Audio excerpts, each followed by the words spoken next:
Hello everyone, in today's video I will be narrating stories that I found off of Reddit. If you enjoyed this video, make sure you subscribe to my channel, like this video, and comment something down below. But without further ado, let's get straight into these stories.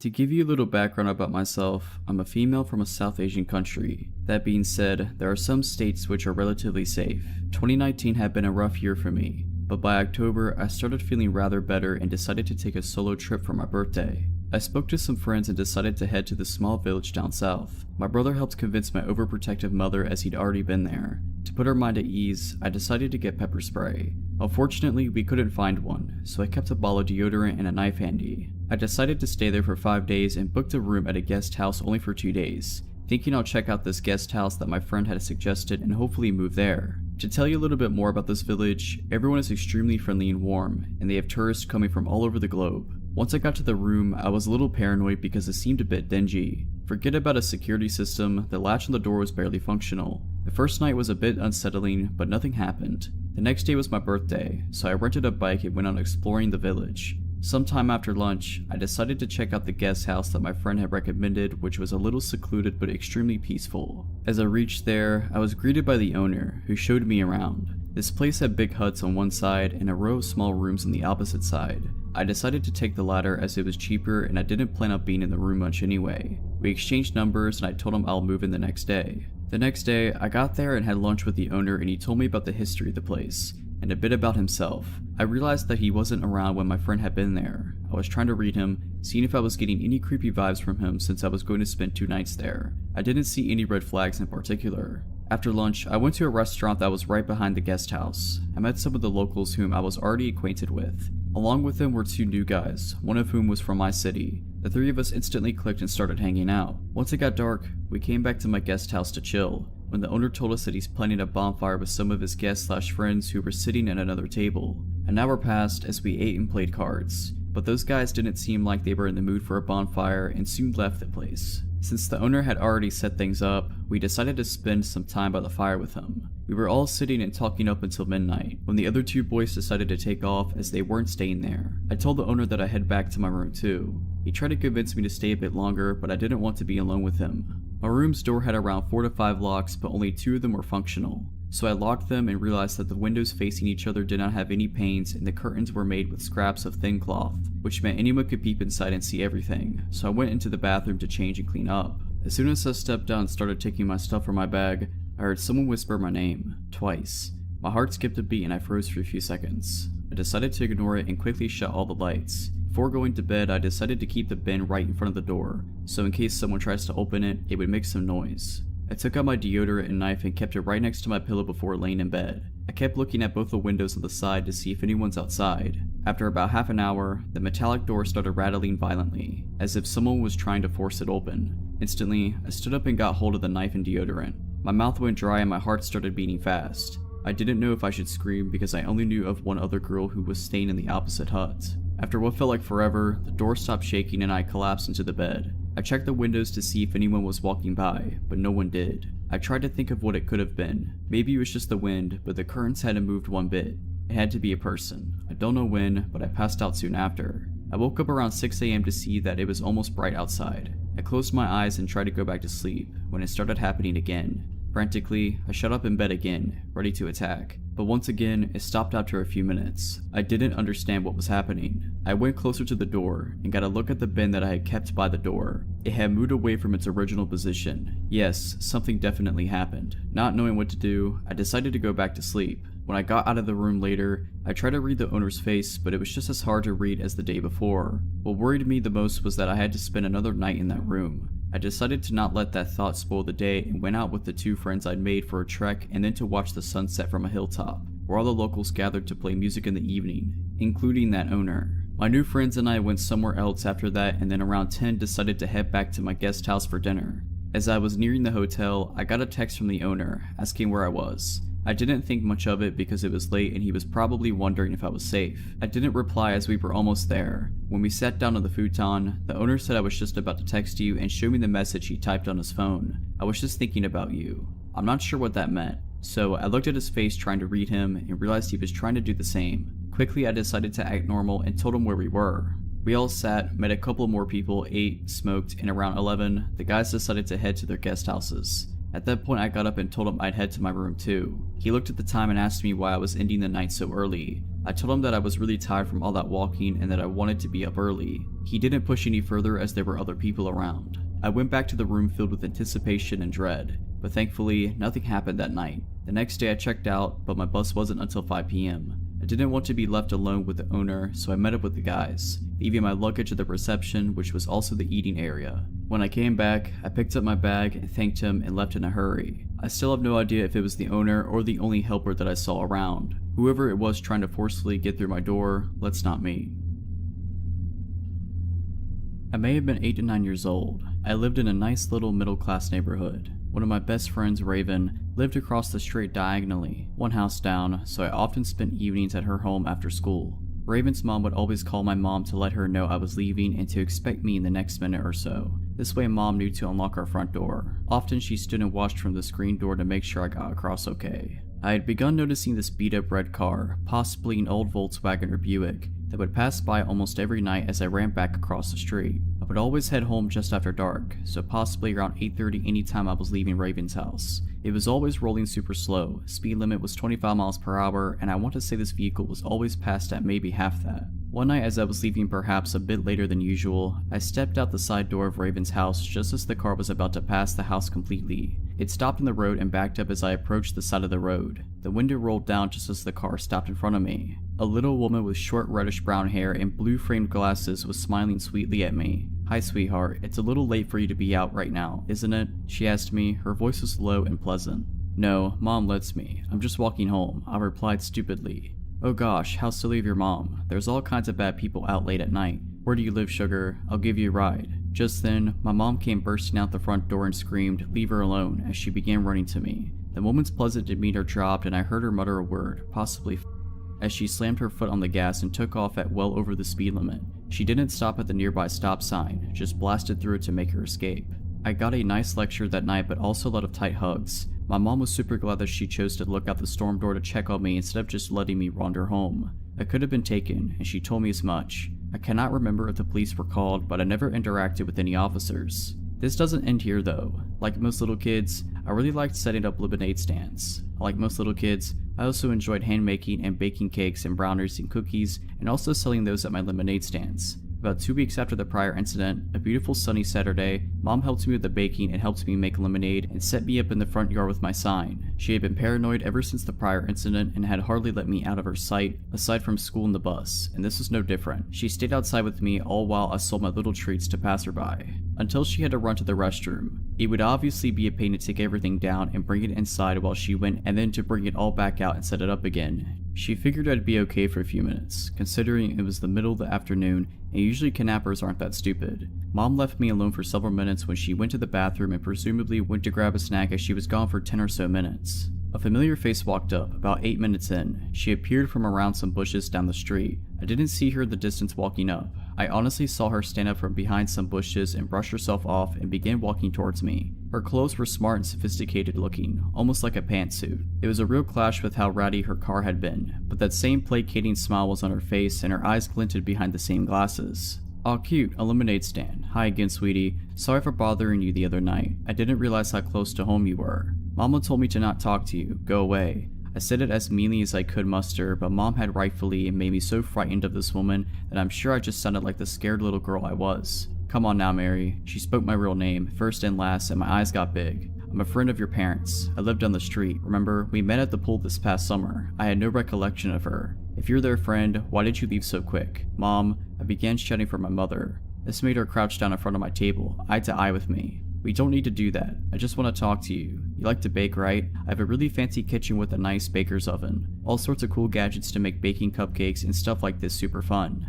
"No, no, no, Mama." I stood up and pushed the table into this woman and started running for the front door. This woman kicked the folding table away and started to chase me until my mom appeared in the doorway. She flung the door open and I barreled into her and the woman stopped running and stood in the yard. "What are you doing to my daughter?" my mom shouted at her. "My God, your child is rude." I was just trying to buy a cupcake and she shoved the table into me and ran. Now I have lemonade all over my clothes. The woman lied through her teeth. I don't think she was expecting my mom to come back. That's the lady from that night in the car. I was now trying to get around my mom and hide behind her. My mom pulled out her cell phone and this time I know she called the police. The woman immediately ran off back the direction she came. The cops appeared, one took statements while the other one patrolled the neighborhood searching for her. They ended up finding her car parked at the grocery store that was up the road about half a mile at the other end of the neighborhood. They waited for her to show up and claim it. She never did. They couldn't find her. So, random lady in the red beater, please, let's not meet again. This happened a couple years ago when I was 16. I had just recently got my first job at a chain sandwich shop. It was located in the shopping mall outlet at the far end. There were quite a few businesses around it, including a restaurant down the way and a super Target on the other side of the mall on the far end of the parking lot. My parents were always super protective and taught me at a young age to be aware of my surroundings and protect myself, and rarely even let me walk alone to begin with. On this particular day, I had left my phone at home because I wasn't allowed to have it at work and had a daily time limit on it anyways. Thanks, Mom. I had ended up finishing up my shift early, and my mom was still shopping at the Target, so told me to go ahead and walk over to meet her. I began walking towards the Target and had to wait for passing cars. One silver car stopped and let me walk across. I smiled and waved thank you, and the man in the car did the same, and turned on the street going the direction I was walking. I didn't think anything of it, as it was a relatively busy parking lot and most of the shops are over on the other side by the Target. A minute or two goes by and I spot the same car now driving in the opposite direction towards me. I make a mental note but think I'm just overreacting. That is, until he turns back around. At this point I'm concerned and notice I'm now a part of the mall that's a little less crowded with a more empty parking lot. I get this uneasy feeling in my stomach that he's following me, and to test my hypothesis, I switch my direction. Instead of heading towards the Target, I walk towards the restaurant. The car immediately turns into the parking lot. I switch into freak out mode and speed walk to the front doors. In my time of panic, I didn't realize that the parking spots for the restaurant were completely empty. I pull on the doors and they're locked. They were apparently closed on Sundays. At this point, the man in the gray car was parked in the lot in front of the restaurant watching me. The way he was parked, I would have to pass this car to go back on the path I originally was on. I stand there a moment pretending not to notice and think about what to do next. I obviously don't want to walk any closer to the car than I already was. I decide to cut through the side shrubbery of the restaurant and head towards the closest shop I could find. The gray car comes out of the parking lot still following me and I bolt into the dollar store across from the restaurant. I see the gray car park and I walk up to one of the cashiers and explain what happened and I ask if I could use her phone to speak to my mother. She says of course and tells me to stay in here until my mom comes to get me. I call my mom and tell her about the car and she of course freaks out. By this time, I think the man in the car caught on because he eventually backs out and leaves. My mom shows up and thanks the cashier lady and we drive to the Target. Aside from us both being shaken up, we were okay. It definitely ruined me for walking alone again. Now that I'm an adult and live on my own, I carry pepper spray and a plucking knife anywhere I go just in case. I rarely walk anywhere unless I'm with someone or it's only a few minutes away. It still scares me today to think of what could have happened, or what that man's intentions were. So, to the man in the gray car, let's not meet again. This all happened last summer when me and my childhood best friend, we were both 15, decided to go camping for her birthday. We were originally supposed to be a 5 to 6 person group, but it ended up being just the two of us. So we met at her grandma's house, me with my scooter and her with her mom in a car, and headed to our camping site for the next 2 nights. The camping site was very deep in the woods beside a public trail, but there were still neighbors who had a lot right next to the one we were using. My friend's mother warned us to not go take a walk on the left side of the trail, which would lead us to the weird and possibly dangerous neighbors. We obviously listened since we didn't want any trouble at all. So after unpacking most of our stuff, her mother left, letting us alone in the middle of the woods with only a 50cc scooter to get out in case of emergency, which, don't get me wrong, is very useful but not very fast. So we started doing our thing, eating junk food, listening to music, catching up on both of our lives, since we haven't talked in a very long time. She moved away a few years prior to this, so we don't get the chance to talk to each other that much. The sun was slowly going down. It was getting darker and darker. We were talking and singing when we heard an ATV coming on the trail. It was coming from the left side. Me and my friend freaked out a little, so we basically just locked the door and ran to the back of the camper. The ATV stopped on our camping site. We could hear 2 adult males talking to each other about whatever knows what. It took something like 5 minutes, but they finally left. At this point, we weren't that worried because we thought it was just some curious people who wanted to know if there was anyone in the camper, which had already been robbed in the past, so we just continued our stuff, listening to music and all. By this time, it was already dark outside and the moon wasn't out yet, leaving us with no other lights than our candle. There was no water and no electricity in the camper, which also meant we had to go outside to use the bathroom. Fortunately, it was a full moon night, so eventually the moon would come out and we will be able to see outside pretty well. So again we were talking, everything else was quiet, no music, no animal noises either, and then we heard an ATV coming our way once again, so we turned out all the candles and stopped talking, waiting in silence. We quickly sat on the ground of the camper to make sure no one could see us from outside because the curtains were still opened, and then we listened. The ATV stopped a little before coming up to our camping site and everything went silent. A couple minutes after that, we could hear footsteps all around the camper. Yes, it could have been an animal, but with the ATV sound and what happened after, we know it wasn't an animal. The steps eventually faded away. We then quietly moved to the back of the camper, closing every curtain, making sure the door was locked. We brought 2 knives with us. We eventually heard another noise. We immediately went silent and we hid the candlelight. We then heard the noise again. It was like someone was trying to open the camper door just by turning the handle. We then heard footsteps going all the way around the camper and we could hear the person testing every single window to see if any of them were opened. We were almost crying. After they tested all the windows, the steps faded away with maybe 1 hour of tranquility and silence during which we were quite panicking. When we finally calmed down, we heard noises at the door once again, but this time, it sounded more like someone was trying to unlock the door with a lockpick. We could hear the lockpick inside of the mechanism and then the person would try to turn the handle. After 5 minutes of trying, the person probably got mad and started turning the handle angrily and punching and kicking at the door. We were freaked out.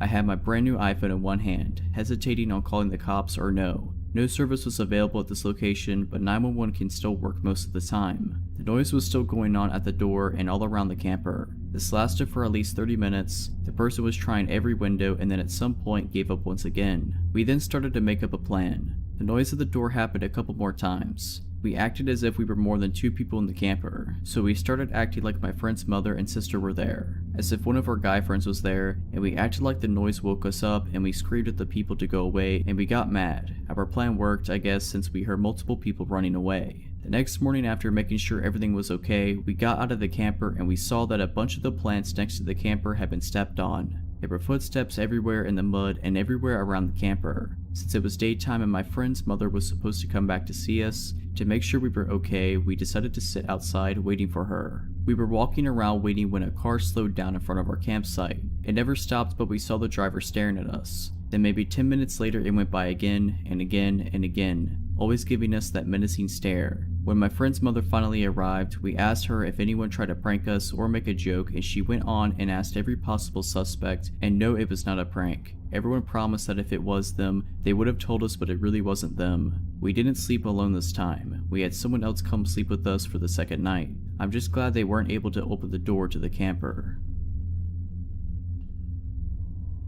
So I'm 23 now, but when this happened, I was 17. In my last year of high school, I was the art girl. I was working on my portfolio so that I could apply to art school. I mainly did landscapes, but part of the requirement for our portfolios was life drawing. Obviously, my high school didn't have any life drawing classes, so my art teacher linked me up to a life drawing class at a local university, which is one of the top art institutions in the UK. So for my school, I had to get a half-hour bus to the center of the city, and then walk maybe 15 minutes up a long stretch through the student district. It was a 6-week course and this happened the 5th week. The class was really interesting and I learned a lot since this was my first time working with life models. I was pretty confident and not too worried about walking alone at night. The class finished at maybe 9 PM and it was pretty dark by the time I got out. So 4 weeks walking there and back, uneventful. 5th week walking there, totally fine. 5th week walking back to my bus stop, also totally fine. 5 minutes at the bus stop, it was very freaky. So the stop I had to wait at was outside the expensive private school in my city. There's a strip with about 4 bus stops and it's also pretty busy. So busy that people don't even see what's happening right in front of them. So I must have been one of the first people there, so I'm standing just outside the shelter because I'm smoking, and obviously I don't want to be a jerk and make other people breathe in my smoke. So there's only about a few minutes left till my bus and I'm minding my business when this guy comes and stands super close to me. Like not as in infringing a bit of my personal space here close, like literally I can feel him standing against me. He must have been in his 40s and just had that general creepy vibe and looked really grubby. So obviously I'm a bit freaked out and sidestep away. So does he. I look at him and he has the creepiest smug grin. But at this point I'm like, okay, he's trying to freak me out and he knows I know. I step away again, like fairly far away this time. He follows me again and is literally standing with the front of his body dead up against the back of mine. Honestly, I do not know how nobody noticed this or called him out. We were outside the shelter and it was dark. People are on their phones or their own conversations. I guess it must have been just that. I literally just froze in the moment, even though there were people around who would have helped. I don't want to overreact, maybe it's just a misunderstanding. I don't want to seem rude. So anyway, it gets worse. After dodging this creep for a few more moments as time dragged in slow, finally this bus comes around the corner. I know if I get on this bus before this guy, he is going to sit next to me, which is what I want to avoid. So politely I gesture and say after you. He gives me that creepy look again and says no, you go first. I insist but he refuses again. There's a big queue now and I don't want to hold anyone up, so reluctantly I get on right before this guy. I get on the bus and do the only reasonable thing, which is to sit next to an old lady right at the front of this empty bus. The seats are only in pairs, so there's no way he could sit beside me now. Like I said, this bus is almost empty, so where does he sit? In the seat directly behind me. I'm just sitting trying to ignore him, which is pretty difficult to do when this guy keeps leaning forward and literally playing with my hair. I have really long hair and his hands are on it. I pulled out my phone and tried to text my mom, but the sending bar would just stick. It happened to literally every time I tried to message her. Obviously, I was scared to call her. I didn't want him hearing what I had to say. I messaged my friend and told her what was happening and that I thought that if I got off this bus, the guy would most definitely follow me. I still had a 10-minute walk home after I got off this bus up a long straight road, so my friend calls my mom and tells her what's happening. My mom then calls me and relays what my friend had told her. Now, I'd been on this bus for about 15 to 20 minutes and my stop was coming up in 5. It's not a big city. My area is suburban and I don't know everyone, but I think I recognize most. I'd never seen this guy before. He wasn't local to my area, so I reasoned he had definitely been on this bus longer than his stop. Anyway, my mom called. I just said to her, I will be getting off this bus in 5 to 10 minutes. You need to get to X Street now and meet me. As soon as I said that, the creep pushes the button for the next stop. Literally as soon as I say it. He stands up and makes sure to bang into my arm and drag his body hard across me as he walks past. Stares at me from the door and through the window as the bus drives away. I'm not 100% certain if he actually had bad intentions, or if he just got off on a 17-year-old girl who was on her own. The fact he pressed the button as soon as I confirmed someone was meeting me makes me think he did intend on following me. I didn't go to the final week of that class. This happened this past year, my senior year of undergrad. I attend a big university with 2 bus stops. The first one is for a smaller portion of the school, and the second one is the main one that people use, but they're pretty far apart. I got out of class and was next to the small bus stop around sunset. This guy, I'll call him Eric, comes up to me of all people in line and starts asking if this bus would take him to one of the student housing areas. It was kind of odd because it was partway into the year, but whatever, he seemed genuinely confused. I explained yes, this bus would take him there and his stop is the same one I get off of. He asked if he can wait in line with me and he was nice, so I said sure. We're talking and waiting for the bus and it doesn't come, so I decide to walk to the main stop and he follows. Again, at this point it's not creepy because it's just small talk.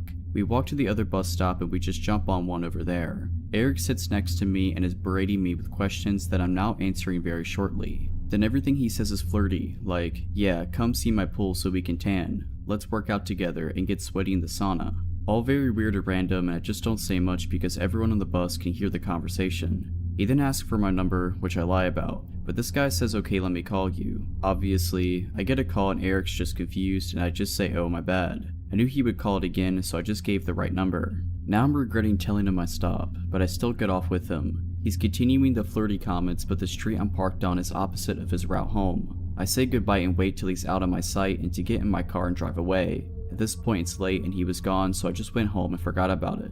He texted me a couple times the next few weeks, all of which I ignored. Eventually he stopped and I forgot about the encounter. Fast forward a few months and I rarely use the bus anymore because I have a parking pass. One day after class I decide to go to the Vons right next to my original bus stop. I park in the farthest row because it's very busy and my car is in the middle of the row. I'm on a quick mission, so I'm rushing down the first aisle and some guy turns around to check me out, but I ignore it and keep going. I felt the guy's eyes on me still and thought, how do I know this dude? Then I get in line and there he is at the front of the line grinning at me. It's Eric from the bus and I'm like, screw this, so I switch lines. He checks out way before I do and leaves. I get my stuff and walk out to my car. I was parked just far enough that you couldn't see my car, just the direction it was in. As I get closer, there's Eric standing right in front of my car. This was disturbing because he wasn't waiting at the door of the store or in the middle of the lot. Nope, right at my car. He positions himself in between me and my car and he's grinning and he says, "I know you." I played dumb saying sorry, you must have me confused. He says, "No, you're from school." I say, "No, that's not me, I don't go to that school." He believes me and starts aggressively asking me out. I say, "No thank you, I have a boyfriend." He says, "Okay, so you can't have friends?" And I look at him and say sarcastically, "Do you really want to just be friends?" He just grins at me and replies no. He then says, "Don't worry, when you're single I will find you." The way he said it was very unnatural and creepy. He finally gets out of my way and lets me into my car. He watches me leave the parking lot and I drove to my brother's house just because of how unsettling that encounter was. On one occasion, I came from a group project and had to take the bus. It was crowded when I got on, so I sat in the first seat I saw. I could hear the conversation behind me and instantly recognized Eric's voice. The girl he was talking to seemed to be really into the conversation surprisingly.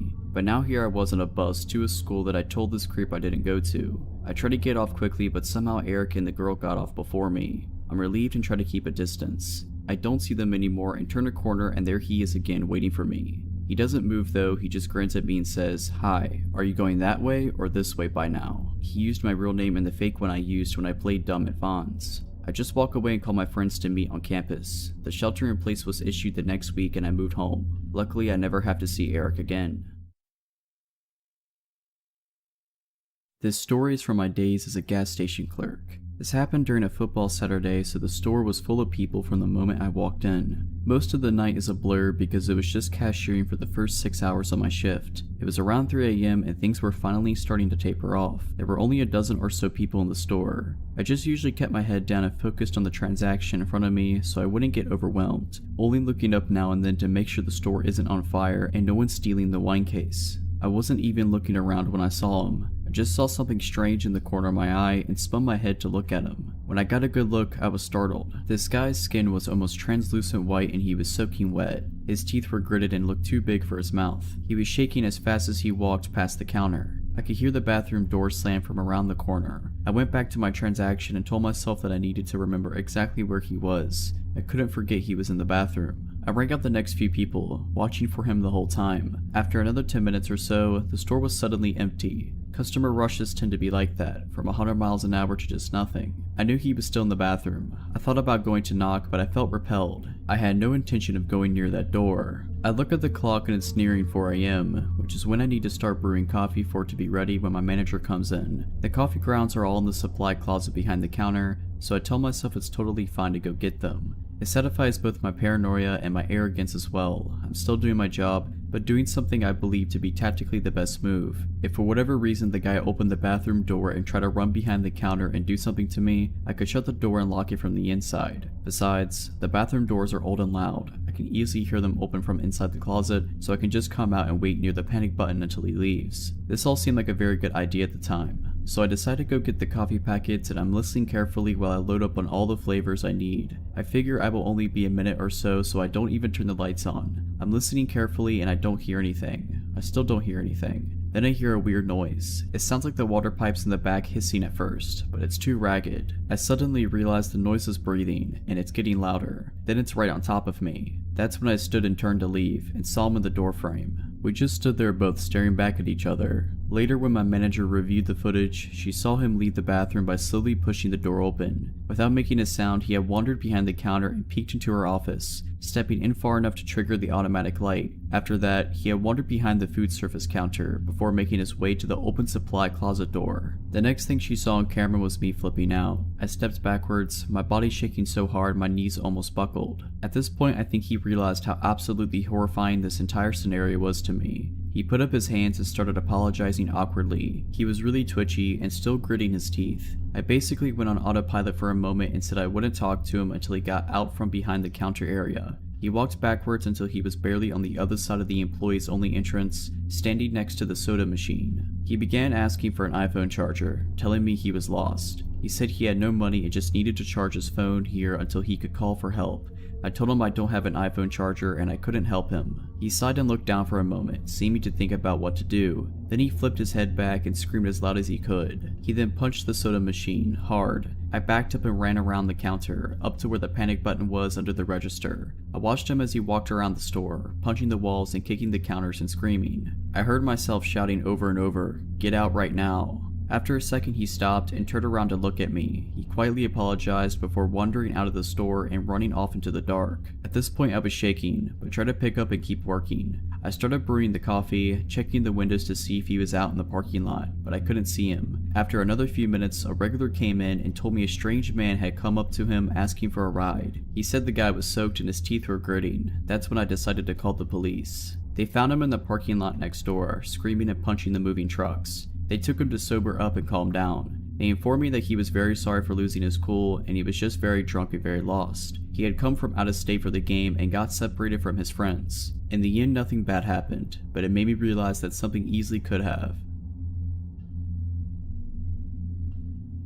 My skin still crawls thinking about this guy. He saw me shopping for school supplies and things for my new apartment one evening during my first week of grad school and decided I was his mark. I had just moved to my new college town, didn't even have a cell phone yet after leaving the one my folks paid for during undergrad behind. As I left the parking lot with my purchases, I noticed this truck pull up behind me at the exit. It was late and there weren't too many people out. I pulled out and so did he. It was a few miles down a long retail street with lots of stoplights before my turn. As I drove, I realized the guy in the truck was trying to get my attention. Over the next few miles, he kept trying to get me to look at him. Some red lights he would end up ahead of me, some behind or beside. At every light he positioned himself so he could stare at me, either directly or in one of his mirrors. His gaze was unwavering and my anxiety rose. He was driving oddly, speeding up close to my bumper, hitting his brakes when he was in front of me, swerving close to my car a couple of times. Finally, at a red light where he was beside me, I glanced over and absolutely started to panic when I was met with an unbelievably empty, unwavering stare. He saw that I was terrified, and he was following me, and he was trying to force me to pull over. At one point, I scooted through an intersection on a hard yellow a couple of cars ahead of him thinking I could shake him. Nope. He went around the cars at the light and ran the red and got back in front of me. A freeway entrance ramp came up and I tried to fake him out by putting on my signal and getting into the merge lane for it. He took the bait and started up the ramp. I quickly got out of the merge lane and continued straight. Again, I'd hoped to lose him, but he drove his truck down the embankment to keep following. At another light where he was beside me, I pulled through the light and then he turned at the last possible second. He made a U-turn and ran another red to follow me. My panic really ramped up at that point. With no cell phone, no sense of direction, in a new city, I really didn't know what to do, so I turned on some music and forced myself to sing along and forced myself to go to the speed limit so I wouldn't crash out of terrified stupidity. I decided to drive to the supermarket across town because I remembered it had a police station in it. He followed me all the way there. He burned out of the lot as soon as he saw all the cop cruisers parked out front. I filed a report and asked for a police escort home. I insisted because something told me this creep was waiting for me to leave the police station. He was. As soon as I pulled out, I saw him. I pulled over and told the officer following me and he went after him, but the truck had taken off and the cop couldn't catch him. The police got the surveillance video from the first store. It turned out this jerk had been dodging me the entire time I was shopping. I saw my surveillance footage following me through the store. I saw him follow me out, close enough to grab my elbow. I saw footage of him circling the lot in his truck, waiting for me to pull out when I took too long to unload my cart. My heart sank. I was able to remember 6 of 7 digits of his plate and the make and model of his truck. In the end, the cops did nothing. They said it was a he said she said since the surveillance video didn't catch him doing anything particular unlawful and was a losing case to try to charge him with anything. I ended up trading vehicles with a friend for a couple of months to try to feel safer and went on with my life. I had no idea what this guy did just a handful of months later until almost 15 years had passed. I was watching a Discovery ID show about the kidnapping and murder of Sandy Jeffers. I almost fell out of my seat when I saw the mugshot of her killer, Aaron Lee Skeen. It was him. I was so disgusted that law enforcement did nothing in my case that I tracked down the investigator in the murder case and, after verifying some things about his vehicle that were changed in the TV reenactment to weed out people making stuff up, she took my contact info and official statement. She could neither confirm nor deny that my run-in was with Skeen, but qualified her statement by saying at least you don't have to worry about him anymore because he got life without parole. I only wish something could have been done when he terrorized me. Perhaps things would have been different for Sandy. So yeah, creepy murderous stalker crazy dude, let's not ever meet again. I go for a short run every night, right after sundown, when it's finally cool out. I always take the exact same route, a loop through a quiet and sparsely populated neighborhood, and now I realize how easy of a target that's made me. A short section of the route passes by an unlit park. A couple of weeks ago, I'd seen a guy hanging out behind a truck that was parked next to the entrance, and it was so unusual to see someone else up there that I decided to be extra cautious, turn around, and head back home. I didn't get close enough to get a good look at his face. A few days later, I saw what looked like the same guy by the park again. I figured I was probably just being paranoid, but I decided to turn around again just in case. I hadn't noticed any activity by the park in the last several days, so I resumed my normal route and didn't even think about the guy I'd seen up there. Then last night, as I was passing by the park, I had this inexplicable feeling that I was being watched. I couldn't spot anyone nearby, but the park extends into pitch black darkness, so someone could easily hide there unseen. I decided to just keep running, look confident, and try to hurry past the park as quickly as I could. Suddenly, I smelled a strong wave of cologne in the air that immediately put me on edge, and I'm pretty grateful he was wearing it so it tipped me off.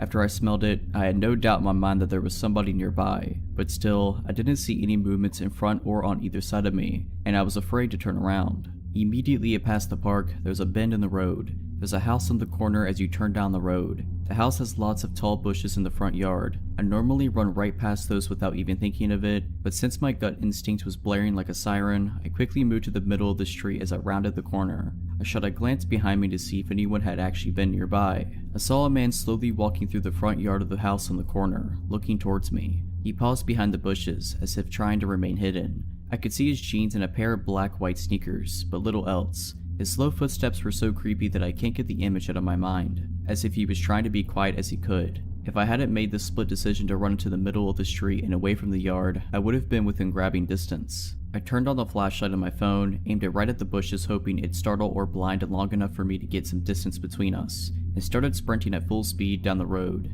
It was probably the fastest I've run in my life. At the end of each block, I glanced behind me to check if the man was there. Fortunately, I lost sight of him. If he decided to sprint after me, I'm not sure what I would have done. From what I could make out, this guy was at least a foot taller than me. By the time I got home, the adrenaline had dissipated and I was shaking with fear. I couldn't sleep at all that night. What scares me most about the whole thing is that I'm 99% sure this was the same guy I'd seen hanging out in front of the park recently, and now I can't shake the idea that he'd been watching me and calculating the right time and path to try to sneak up behind me. He knew that I always ran past there around the same time. The thought that he was probably watching me from the darkness in the park last night before quietly moving out of it and starting to follow me makes me sick. Needless to say, I won't be running past the park at night anymore, or running alone at night, period. The terror I felt when I turned around and saw the guy's shoes slowly moving behind the bushes and his head facing me is like nothing else I've felt before. I live in a small town, the kind where almost everyone knows each other, and it also really creeps me out to think that this might have been someone I've seen around town in the past. Part of me wishes I could have gotten a better look at his face for the police report.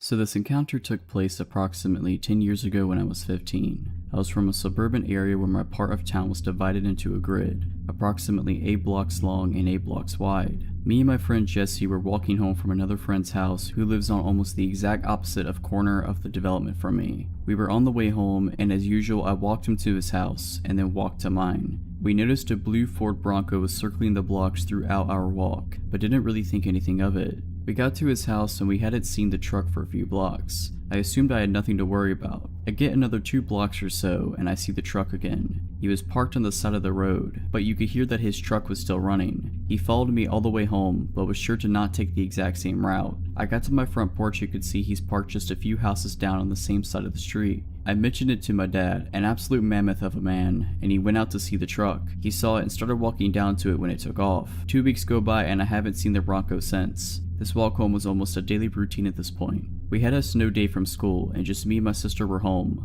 I'm playing on the computer when something catches my eye. Directly to my right is a window and there's a man standing in it. Now this window's on the first floor, but still approximately 5.5 feet off the ground, bi-level house. This man's entire head and body still fit the window. He's got curly hair, a full beard, and looks to be pretty big as he fills almost the whole window. We locked eyes and I ran out to confront him. I know, stupid. He ran off down the street to the same blue Bronco parked in almost the same spot as last time. He pulled off faster than I could catch him. This time I called the cops. I gave them as much information as I could, and basically all they said was they'd keep an eye out for him. I showed them where he was, and they were able to confirm it by the footprints in the snow leading to and away from the window. Now what had me a bit concerned was I wore a size 12 shoe. My dad, who was still significantly larger than me at this point, wore a 14, and his shoes were still a bit smaller than the imprints in the snow. Well then, we're screwing with Bigfoot now. A few weeks go by and there hasn't been any more weird encounters. My head's been on a swivel every time I'm out of the house. I don't want to say that I was looking for a problem at this point, but I was.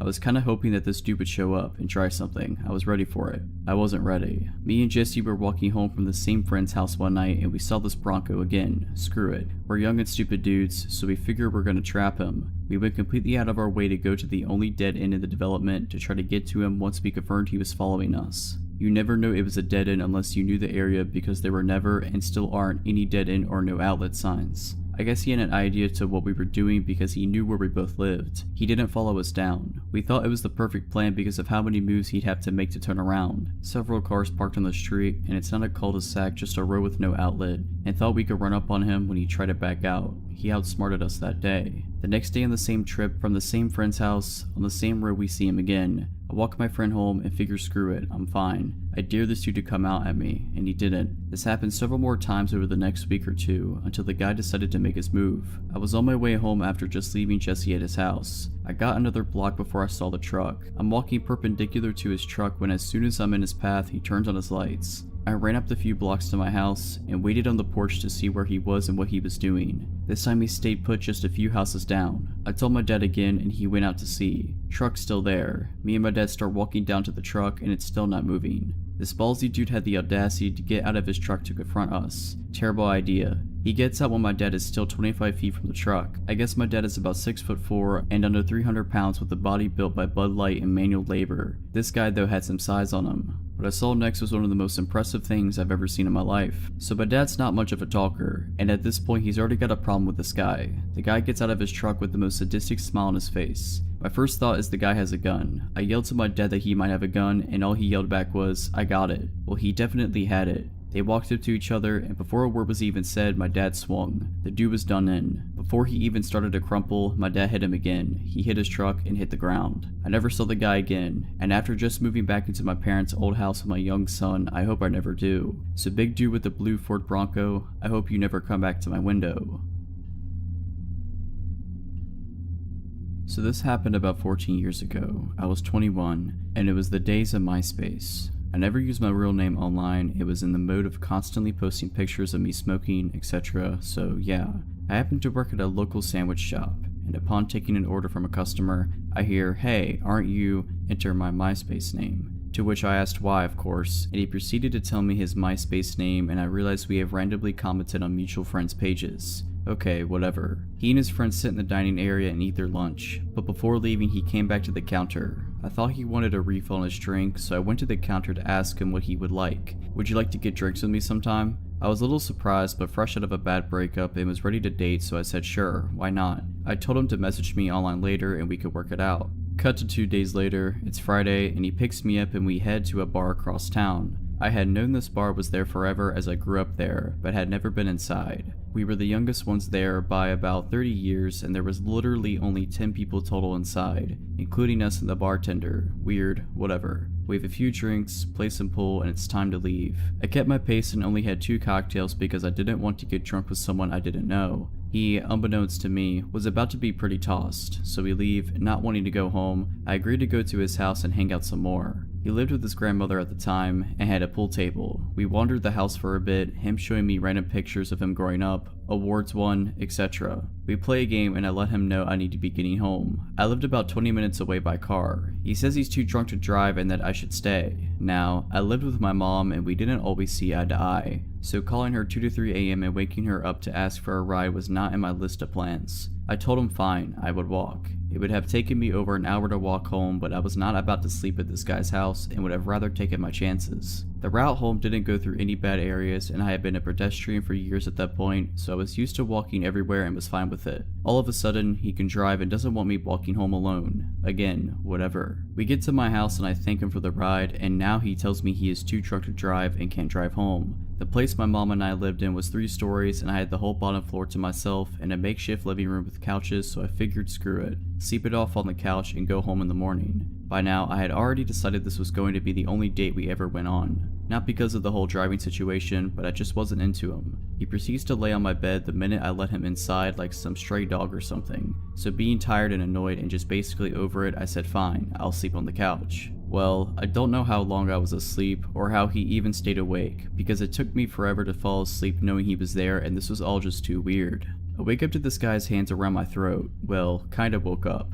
I remember laying there with my eyes closed and my mind thinking, what's going on? So I pretended to roll over to basically let him know I wasn't unconscious, and he stopped. 20 minutes later, same thing. This time I sat up, pushed him away, and started yelling at him. What are you doing? Get out, now. And the strangest thing was, it was like he wasn't even fully there. His eyes were open, but it's like he was in a trance and wasn't even fully aware of what was happening. I grabbed his keys and wallet off the table, opened the door, shoved him outside, threw his keys and wallet at him, and slammed the door. He never knocked or anything, and I kept the lights off so he couldn't see me watching him through the window, phone in hand ready to call 911. My mom was 2 floors above asleep. He kind of staggered off where I couldn't see him, so I just sat on my bed listening. 30 minutes later, I heard his car start and drive off.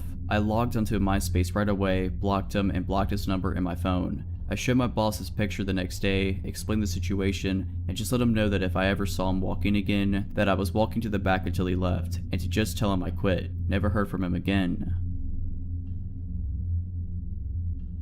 I, a 23-year-old female, grew up in a rural area in Ontario. It was the kind of place where you never lock the doors because you know everyone in town. The all too trusting small town mentality stayed with me once I moved to a big city for university. I got an apartment in a student area with a college nearby and plenty of bars within walking distance. I lived with a guy friend, Roddy, who was a few years older than me from the same small town. I would go to the bars with friends on the weekends and stumble home by myself around 2 a.m. One night on my way home, my neighbor, Kyle, and I met in the hallway, both headed to our own places. He was also drunk and good looking. He said hello and invited me inside. I ended up staying the night with him. He was nice, and it was a fun night, if not a little awkward. We didn't exchange numbers, and it didn't seem like we cared for anything to come out of it, so I went home in the morning and that was that. Fast forward to 2 days later. I was asleep in my bed, and my roommate was half asleep on the couch with the TV on. He heard a sound that might have been the door creaking open, but he ignored it in his tired state. A few minutes later, he opened his eyes to see a naked man standing in front of him, lifeless and staring into his eyes. It was Kyle. Roddy tried to talk to him and ask him what he was doing here, but he didn't respond. Roddy ran to my room and said, I think Kyle's here to see you. So I followed him out into the living room and saw completely naked Kyle, staring at us with the most serious and concentrated eyes I had ever seen. Roddy tried to talk to him and asked him to leave, but once again he didn't respond. Instead, he went into our kitchen and opened the fridge. He proceeded to take our butter out and start smearing it all over his face and chest, saying nothing, and still with a completely serious look on his face. Roddy and I ran to my bedroom to talk about what to do. While we were in my room, Kyle walked down the dark hallway that led to us and stood in the dark right before the light of my room could reach him. All you could see was his silhouette, and he started whispering hi, hi, repeatedly. Roddy and I ended up calling the police and staying in my room until they came and took him back to his house. They said he must have been on drugs, but probably wasn't a threat. I agreed I didn't think he was a threat, but I didn't sleep well that night knowing he was a thin wall away from us in that apartment. My family decided to fly across the country to visit me in LA, where I live. We thought it would be nice to visit Catalina Island. When we arrived, it became apparent to us that it was off season. It was late November, the weather was cold, and as a result, the island was nearly empty besides locals and a few straggling tourists such as ourselves. Our first priority was to ditch our luggage so we could explore the island, so we immediately checked into our motel, though that word hardly does the place justice. I called a motel because all the doors to the rooms exited to the outside, but in actuality our room was one of the 20 to 30 quaint guest house looking buildings arranged in sort of a horseshoe shape around a walkway, with rooms on either side of the path. The entrance to the motel was essentially one of the points of the horseshoe, and if you walked dead straight, you'd reach the room we were given, essentially on the corner before you have to go right to go further into the horseshoe. So from our room, one path led back to the street, the other further into the secluded maze of rooms. After a day of exploring and having just finished dinner, it was time for the cold, dark walk back to the room. Catalina Island is a decent distance from the mainland, and it gets dark. I pulled my black hoodie tighter over my freezing ears and walked ahead of my parents to the hotel room, telling them I just wanted to go to sleep. and I did immediately. I was already losing consciousness as they entered after me, drifting off without so much as a good night. I then woke up to my mom saying my name, a harsh whisper.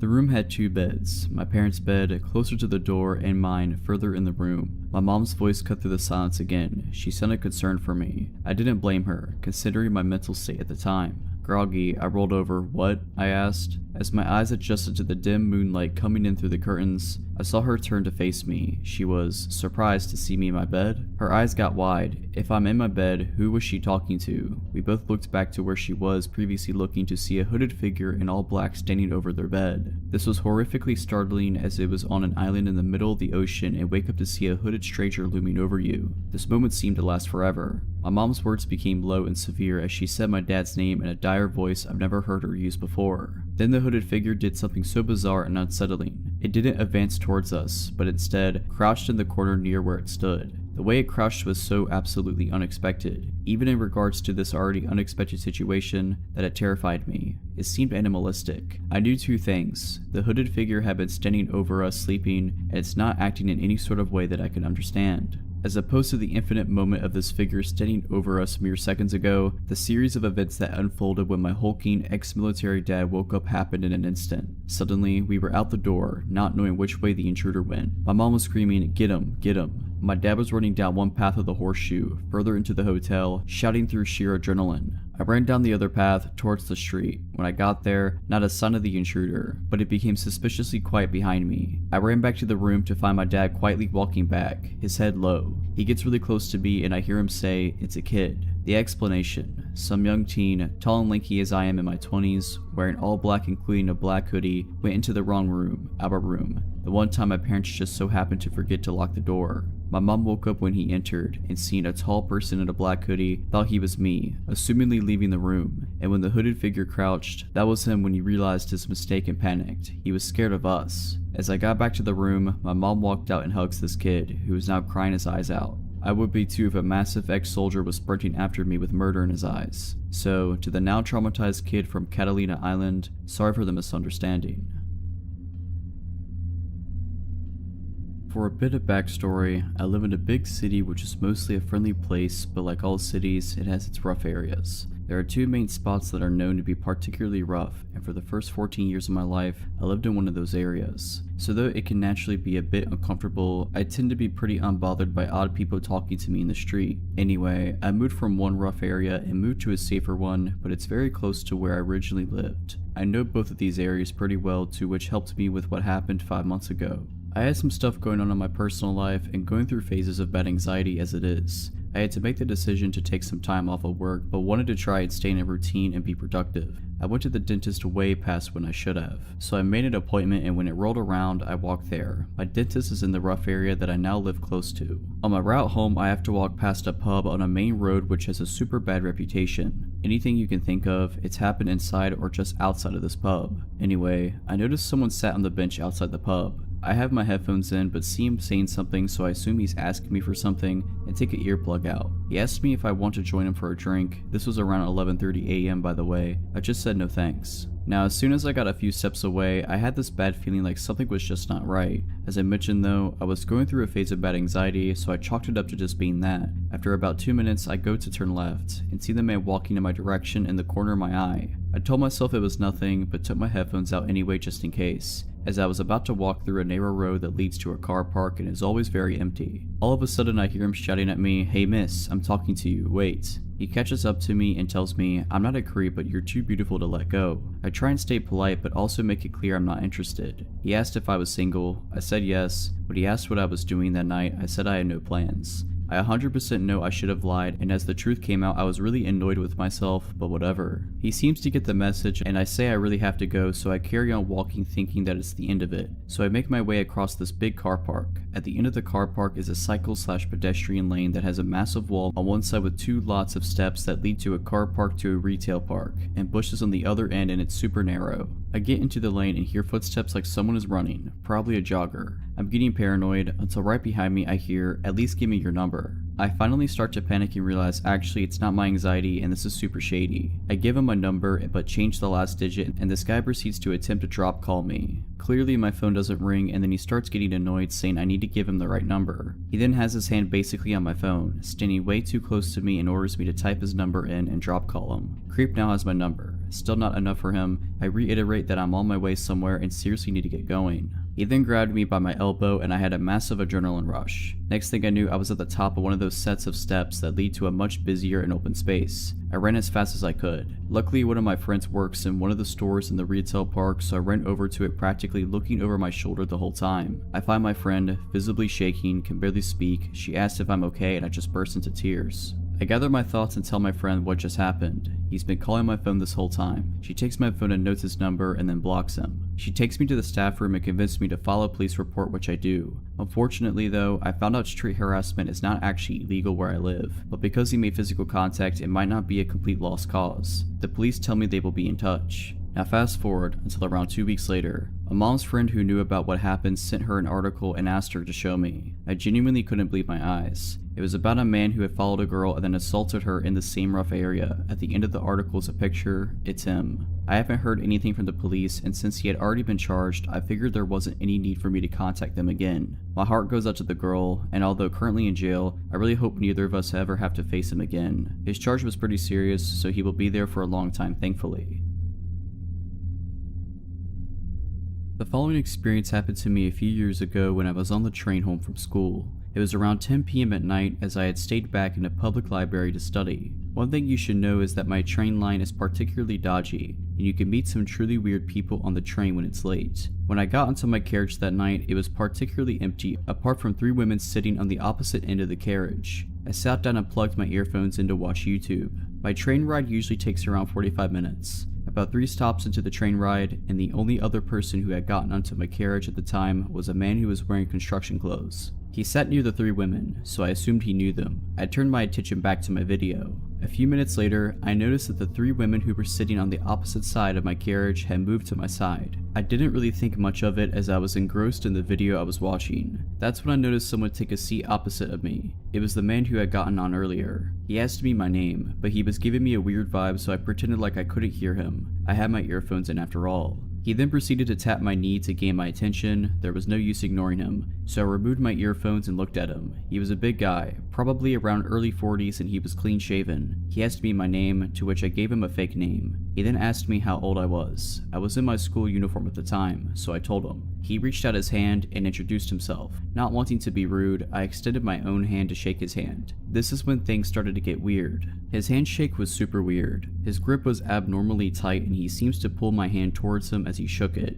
I quickly withdrew my hand. He then asked me if I had a girlfriend, as he thought I was quite attractive. Alarm bells began to ring in my head and glanced over at the 3 women who refused to even look over my direction. Seeing as they would be no help, I would just have to look out for myself. He then took out his phone and started showing me a picture of a girl who seemed to look around my age. He then asked me if I thought she was beautiful. Again, not wanting to be rude, I simply nodded and said she was. He then asked me if I would be interested in marrying her. I just started laughing as I thought he was just joking around, but his eyes were dead serious, and he just glared at me. He repeated his question, to which I responded that I did not know her and that it was inappropriate. He suggested that I give him my number so that he could arrange for us to meet. This seriously creeped me out and I politely declined, stating that I was busy with school and that I was not looking to get into a relationship. As I said this, the train was coming to a halt at a station. I was still 3 stops away from mine, but I decided that it was time for me to get out of the situation. I apologized that this was my stop and that it was nice to meet him. As I got up to leave, he extended his hand for a handshake and thanked me for talking to him. I didn't want to shake his hand, but I did not want to trigger him, so I reached out my hand. Suddenly, he grabbed my hand and pulled it towards him. His eyes were full of anger. He then asked,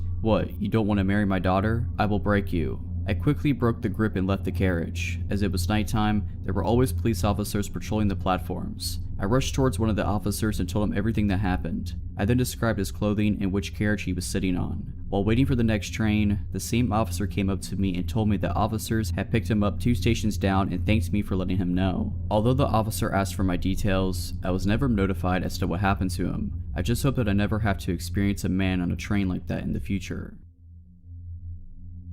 I was about 19 and had transferred to a college very far from home. My parents had raised me pretty dependent, so it didn't upset me. I saw it as a fun challenge. One of the biggest changes to get used to was not having a car. I could have gotten one, I guess, but it would have just been a hassle to find places to keep it when I wasn't at school, etc., so I just opted for the bus instead. I'm not a big fan of person-to-person interactions, so I always made sure to sit up front, hopefully by myself, with my bag in the other seat, and not only headphones in, but a book open as well, all friendly signals to please go away. Thing is, I'm not that great at actually telling people to go away. I had gotten on the bus to head to the mall for a bit, and I realized someone was talking to me. I paused my music and looked up. A homeless man was asking if the seat was taken. There weren't really a lot of people on the bus, but I felt awkward and very rude saying no, like I was judging him. I didn't want to appear unkind, so I moved my bag and then made a big show of putting my music back on and raising my book up to read. I had to keep pausing my music because the man kept talking to me. I kept trying to downplay it to myself that it was just his idea of small talk, even though the questions pointedly fixated on details about me, my age, how pretty I was, if I had a boyfriend. I lied and said yes, of course, and that didn't dissuade interest at all, and so on. It was a very, very long 20 minutes. He kept getting closer, never overtly touching or filling the space in a way that I could make an obvious complaint about, but by the time we arrived he was practically faced completely toward me. It was definitely blocking me from moving to another seat. Finally my stop came and I jumped up. He was perfectly nice about moving so that I could get by, or so I thought. Turns out he was actually just getting up himself to get out of the same spot, not pausing for a moment and talking to me. Great. It was the middle of the day on a crowded street, so I didn't feel like I was in imminent danger, and therefore felt that anything other than open welcoming would be the height of rudeness for me. I smiled awkwardly and moved on toward the mall, only for him to fall in step with me, continuing to ask for details about myself and my boyfriend. Being naive, I tried to cut him off with, "Oh, I'm headed to the mall," but of course that only gave him the chance to say, "Me too," and well, we headed there together. He started talking to me about how good of friends we were now and how close he felt to me and so on. Honestly, I checked out a good while ago and was trying to find ways to ditch this guy. I ducked into the first store I saw when I got to the mall and he followed me in. I was at this point not even making full sentences, just mumbling things about, "Oh sorry, I need to," and then I tried to lose him down another aisle. It didn't work. I finally made a turn he couldn't follow quick enough and literally hid behind some shelves waiting for him to go by. I dashed out of the store and he saw me and yelled at me to wait and ran after. I ran down the strip and dashed into a random store and went straight to the back to the dressing rooms. I hid in one of them for as long as I felt that I could, and then I peeked out and saw him in the larger mall area, scanning. He finally moved off down the wrong way and I stayed in the store another half an hour, pretending to look at clothes. I don't know what the shop girls must have thought. I was clearly shaken and to the point of tears, but I had called my mother by that point and was keeping her on the phone. When I left, I ran out of the mall and went around to a different bus stop, in case the man would be back at the first one. I was so scared that he would show up again and this time follow me to my apartment. There's a lot I didn't do right in that situation, but I'm just glad I was lucky enough to lose the guy. I can't say what my job was, because what I did was literally the name of the company, but it had something to do with law in a small basement office. This office had 2 main rooms and a bathroom. The boss worked in the room in the back, while the rest of us, 3 in total, worked in the front. This wasn't a place where clients came and met with us. It was just where we got work done on computers and packages sent before leaving. Oftentimes I worked alone the last 3 hours, which in reality was great. I got to listen to whatever music I want, sing and get stuff done on the computer. On occasion my boss would come to pick something up or just get a bit more work done. And on this day he did, but he came in with an older gentleman that I didn't recognize. My boss explained that the man was a customer from one of the companies on the top floor and he left only to realize he really needed to go to the bathroom and asked to use ours. My boss stuck around near my desk until the man left and then got to work. As I continued to work, I began to cough and wheeze a bit. Breathing became painful and, at first, I didn't know why until I gradually got a whiff of smoke, cigarette smoke. None of my coworkers smoked and I don't know if I'm allergic or intolerant to cigarette smoke, but I instantly feel ill whenever I begin breathing it in. I shrugged it off and watched my breathing, being sure nothing bad was happening to me, and not soon after my boss grabbed his coat and began to leave. He said, "Your coworker will be coming in a bit just to pick some stuff up,"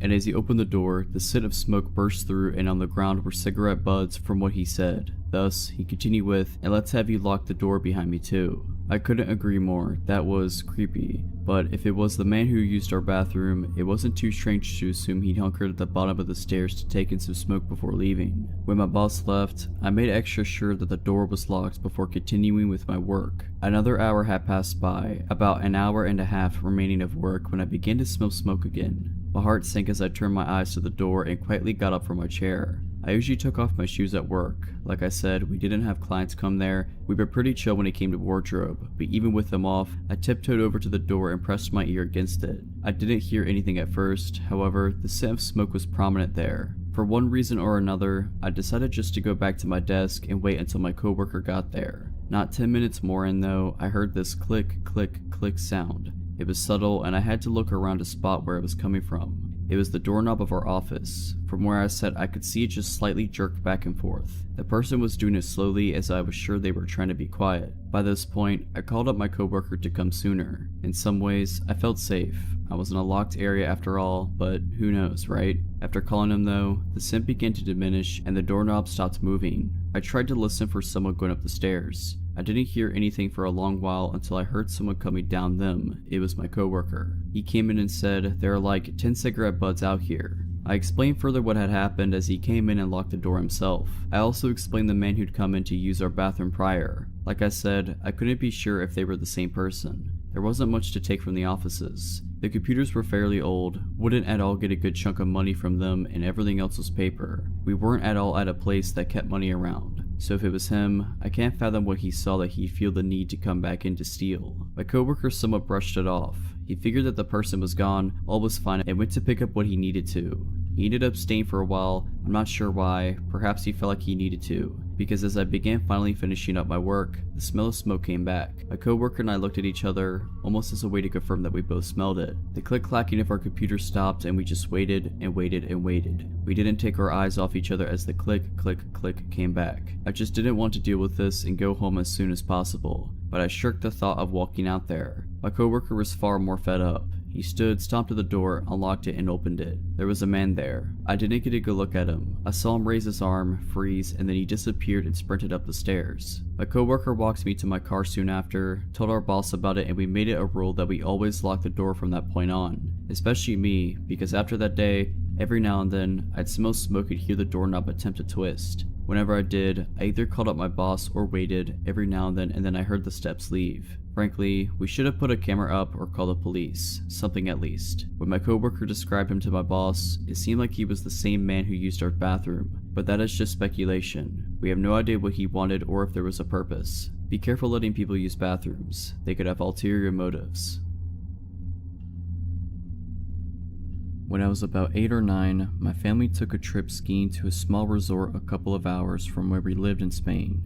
The resort itself was a sleepy little town of about 400 to 500 people max, with a few small supermarkets and hotels, and not much else. Typically, we picked the worst time possible to embark on the trip, which we had been planning for a good few years. The night after we arrived there was a blizzard, and so we spent the first half of the week locked in the hotel. Although we were able to go outside for the remaining few days, we had little to do given that the slopes were shut. The story I want to tell comes from those first few days locked in the hotel. Despite my parents' annoyance at the timing of the trip being a nightmare, myself and my sister, who was 11 months older, were having a fantastic time. Locked up in the mountains with nothing to do, we were able to spend our days running around the hotel, eating sweets and watching the TV in the lobby. I should probably mention at this point that the hotel was somewhat of a maze. The large bar restaurant area where my parents sat each day reading was at the center of the hotel. The myriad of smaller rooms then connected to the bar area at random points, shooting off in different directions. These rooms often had no discernible function. Each one had the same mahogany interior, and they were full of couches, fireplaces, and antiques that allowed for great games of hide and seek. The rooms would often have offshoots themselves, connecting to new rooms which would then connect to yet more useless wooden caves. As such, it was possible to be 4 or 5 rooms away from the main hotel area at any one time, without knowing exactly where you were or how to get back. Anyway, at some point along the weekend, myself and my sister decided to play hide and seek. Bearing in mind the above, it was almost an impossible challenge to find the hider. At one point in the game, I was just about to give up on searching for my sister until I heard her voice from what sounded like a few rooms away. After successfully navigating the web of rooms, I emerged to find her sitting on a couch alongside a German man with gray hair, probably in his 60s if I had to guess. As soon as I emerged into the room, the man turned to me and told me he was taking my sister to the swimming pool and asked if I wanted to come. I remember immediately thinking it was odd that there was a swimming pool that we hadn't heard of. My parents had been complaining that morning about how much TV we were watching, and so I was sure they would have taken us there if they had known about it. And besides, the hotel did not seem of the size to be able to host one. I told the man that I have to ask my parents first, and told my sister to come back with me to find them. He immediately replied that I should go and that he should take my sister on ahead. I told my sister that she absolutely had to come with me, but excited at the thought of the swimming pool, she said she didn't want to. We began to argue, with the man taking my sister's side and encouraging me to go ask my parents permission whilst he waited with my sister. I dug my foot in, telling my sister that our parents would be very cross if we went somewhere on our own. And after a few minutes bickering, she eventually gave in and came back with me, giving her assurance to the man that we'd come back. Of course, when we told our parents, they were livid. My dad went back to the room to try and find the man, but with all the offshoots and given that all the random rooms looked the same, it was almost impossible to be sure that we were in the right one. In any case, there was no sign of him. I remember my dad screaming at the hotel lobby that he needed a list of all male guests and their room numbers, but of course they wouldn't give it to him. We spent the rest of the trip by our parents' side, terrified at the thought of being locked up in a blizzard with him. Thankfully, we never saw the man again.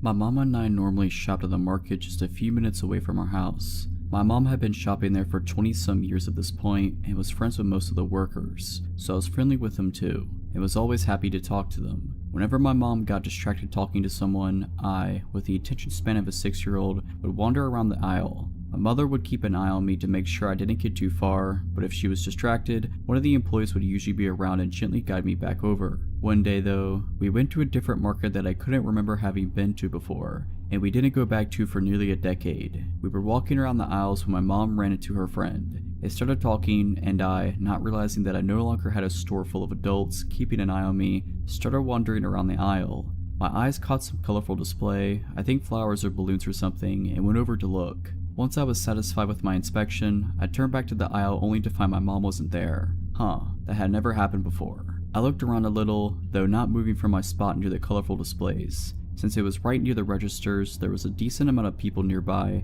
which I'm thankful for now. As I was looking around, an employee came up to me. He was older than my sister, she was 12 or 13 at the time, and younger than my dad, in his mid-40s, which was about the only way I could gauge age. Now, I would say he was probably in his early to mid-20s if I remember right. "Hi there," he said sweetly, in that tone you normally speak to kids in. I cheerfully said hello, actually stepping a little closer. "Are you looking for mommy?" I say yes, happily explaining that I had last seen her talking to her friend and that I could normally find her easily when I wandered away, so I wasn't sure where she could have gone. "Does she leave you alone often?" "Not really. My older sister was normally with me if my mom wasn't. She was 12 or 13 and she was super mature, so if my mom had to leave her for a little bit, she knew I'd be okay.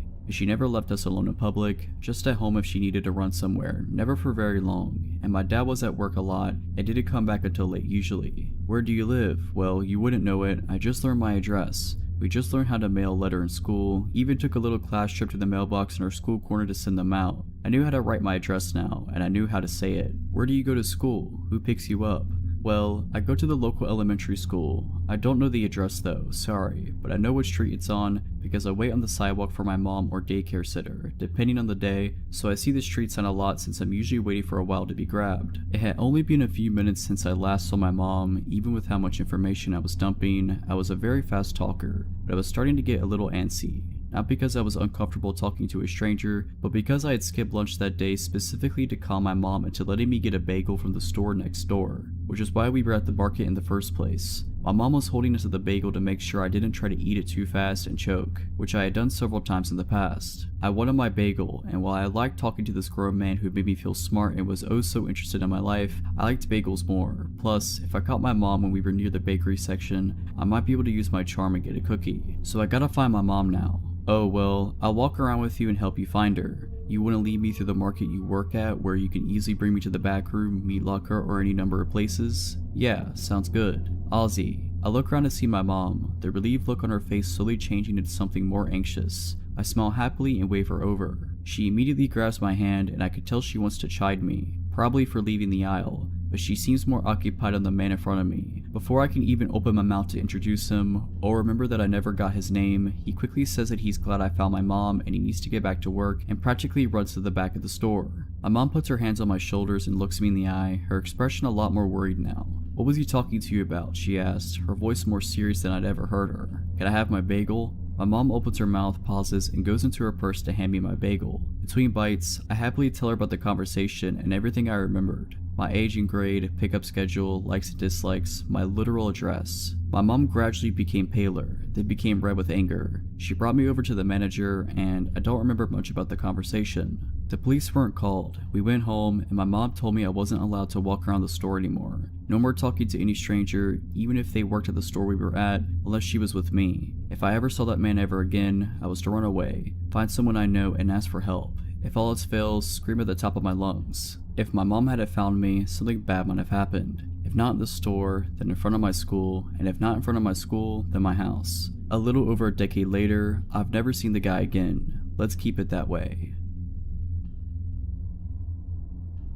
I had started hanging out with a very nasty crowd. They loved to party, never had their own cash, destructive, impulsive, you get the drill. An ex-friend of mine, we'll call him Bob, started hanging out with me quite a bit more and more as the weeks passed by. Bob worked as a pizza delivery driver. He never washed his clothes, to which he owned maybe 3 outfits, including his work uniform and only women's clothes. The women's clothes he wore to be punky. I saw no shame in that. Even thought it was kinda cool how he didn't care what others thought about it. But that also means he liked my clothes, so like a little sister might do, he constantly took my clothes. Keep in mind, he also barely showered. Often, he even woke up before 5 p.m. in time for work. He jumped off my couch, took a pack of my cigarettes without asking, and sped off. Within the 4-month period he stayed in my home, I literally saw him go to take a shower about 5 times. Long after the situation was dealt with and he was gone, I left that home with a stench. He paid nothing, not a single bill, never contributed to groceries, cleaning, nothing, nor was he on my lease. Yet, he established residency in my home legally. It didn't bother me so much at the time. I was at my rock bottom and was basically just happy to have someone be there with me. I considered him to be my goofy and annoying best friend, until that wasn't enough for him. He began to become obsessed with me. Very quickly he went from basically having everything he needed in life for free, while he kept any money or tips he made, but decided on his own accord that we were to be together. If I'd return home from work, friend's house, etc., he'd cry and follow me room to room, asking repeatedly why we can't just be together, that we were best friends already, we should date. I was not attracted to him. Going through a divorce at the time, I did not want to ruin our friendship.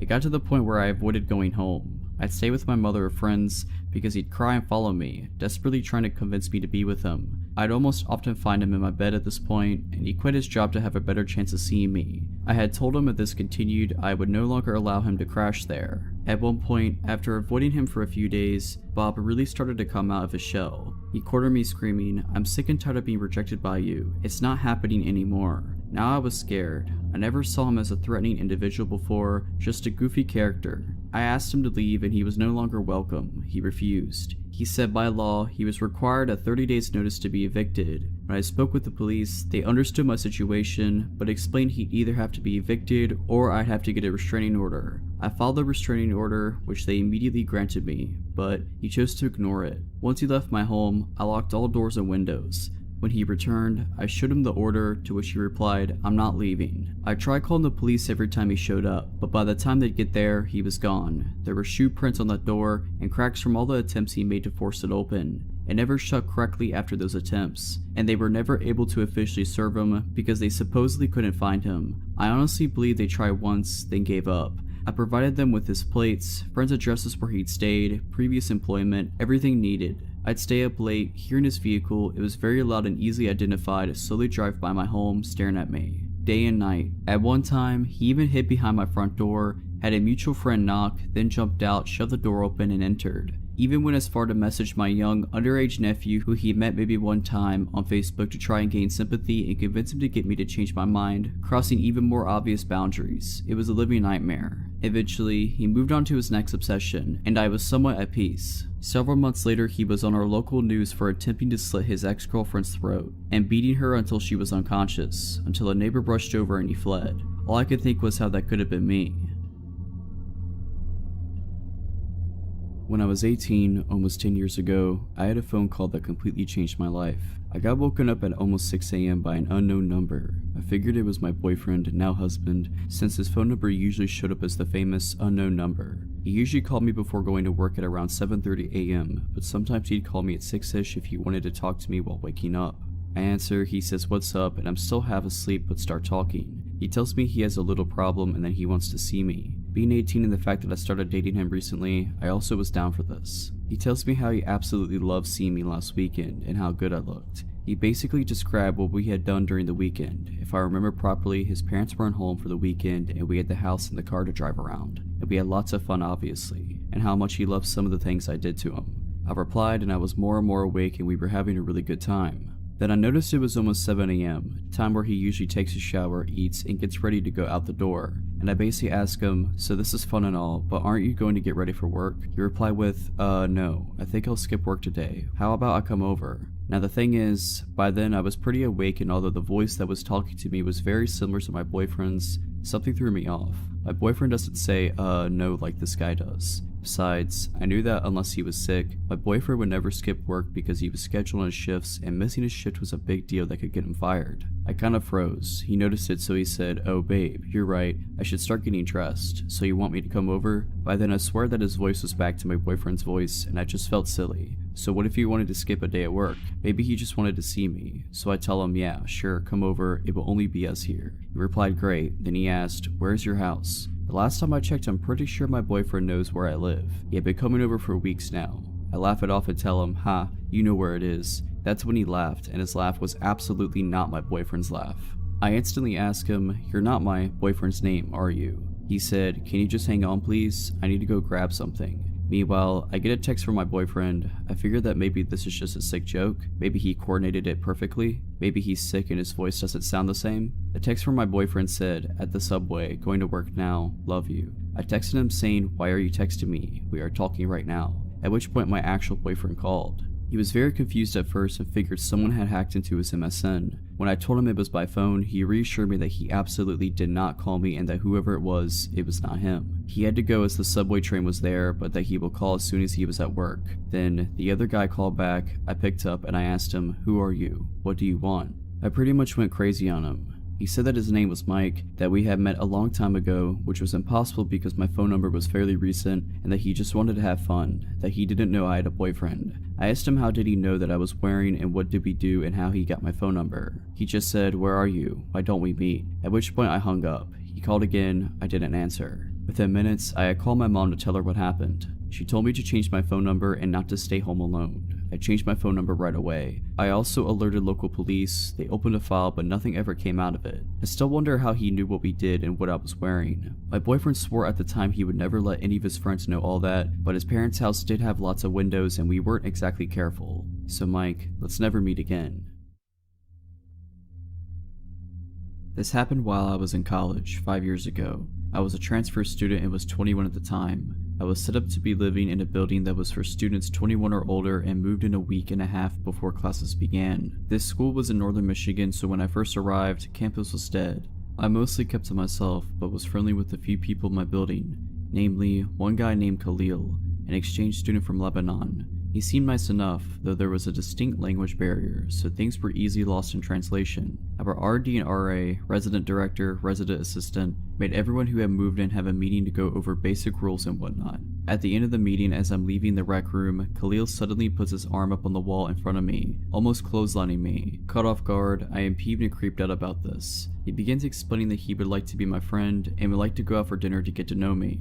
He worded it oddly, so I wasn't sure if it was just a date or just a friendly invitation, but I attributed it to his bad English. Like an idiot, I felt cornered physically and socially. I am awful with confrontation and could be too nice, so I agreed. He meant right then and there, however, and said, I will get us a taxi and we'll go now. 10 minutes later, we're getting into this taxi, and as I'm entering, I feel this sense of dread. I think, I barely know this guy, and Hudson's, the restaurant, is a couple miles away and we will be stranded out there with this stranger if it gets weird. As we drive, my guard rises higher and higher. He wants to know everything about me, and is throwing questions rapid fire. My age, dating history, physical preferences in men, religion, family, everything. I am thinking, this is going to be really awkward, and wanted the night to be over before we even get to the restaurant. At the restaurant, we both look at the menu for a bit. The waiter comes and takes my order, salad, small and quick to eat, and then the waiter asks what Khalil wants. He says, oh no, I'm not hungry, I just want to watch her eat. What? Why would you ask me for dinner if you weren't hungry? And why did you just want me to eat? I was horrified. All of my family was in the lower peninsula of Michigan, 8 hours away. I had no friends up here. The only local numbers I had were of my RA and RD. I speed eat all of my salad as Khalil watches me, now talking about himself. He tells me about how he has anger problems and is looking for a woman to help calm him, but still be a submissive traditional wife. I am trying to hide the horror and uneasiness as I nod and eat. He continues explaining how he was known for his temper back home, and how his brothers have stopped him from doing awful things. At this point, red flags blinding my vision. It's time to end this. I finish my food and tell him to get a taxi back to campus. I intentionally sat in front of the taxi. I wasn't allowing the possibility of physical contact. When we get to the campus, we get in the building and I say a quick thank you and haul back to my room. Door locked, I get into my sweats and try to chalk it up to a weird experience and vow to avoid Khalil from then on. Around 12:30 a.m., I hear a knock on my door. I was watching Netflix and took out my earbuds to make sure I was hearing right. The knocking continues. Not a courteous knock knock knock, but a closed fist pounding. I am petrified and making as little noise as possible. Get to the door and look out the peephole.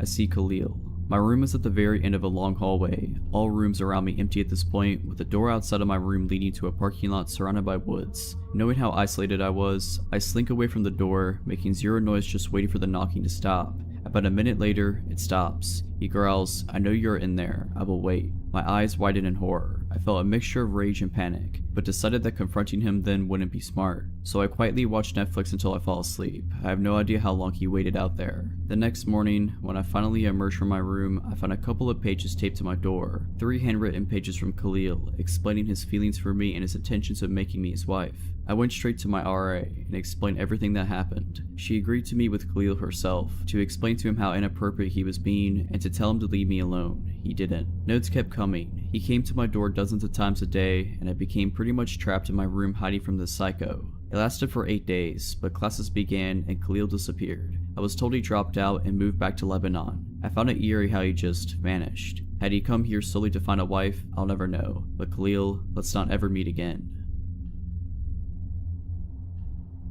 It was the middle of the afternoon and I was home from college for the weekend, driving home from an auto shop, having just picked up my car after some repairs. It suddenly started making a loud grinding noise. My car was very old, things were always going wrong, so I pulled into a shopping center parking lot and called my parents for advice on whether I should take it back to the shop or get a tow. I know very little about cars. My mom told me she would come and meet me at the shopping center and we'd figure it out. At this point, my phone battery was also dying, so my phone shut off after the call. As I was hanging out in the parking lot, a guy pulled over on the street in front of me, rolled down his window, and asked me for directions. I did my best to direct him, but instead of taking off, he then pulled into the parking lot and got out of his car. I found that a bit weird. It was broad daylight, I was in front of a shopping center, cars were driving by constantly, it's not like it was nighttime in an abandoned alley. So the guy started to make what seemed like small talk and I complied, still not understanding what he wanted. He introduced himself and asked what my name was and I offered my first name. He asked what I did. I said I was a student studying art. He asked where I went to school and I told him. He asked how old I was. He made a little more small talk and then I guess seeing that I was a bit more relaxed, he said he was a sculptor and that if I was interested in art, I would love the sculptures he had at his house.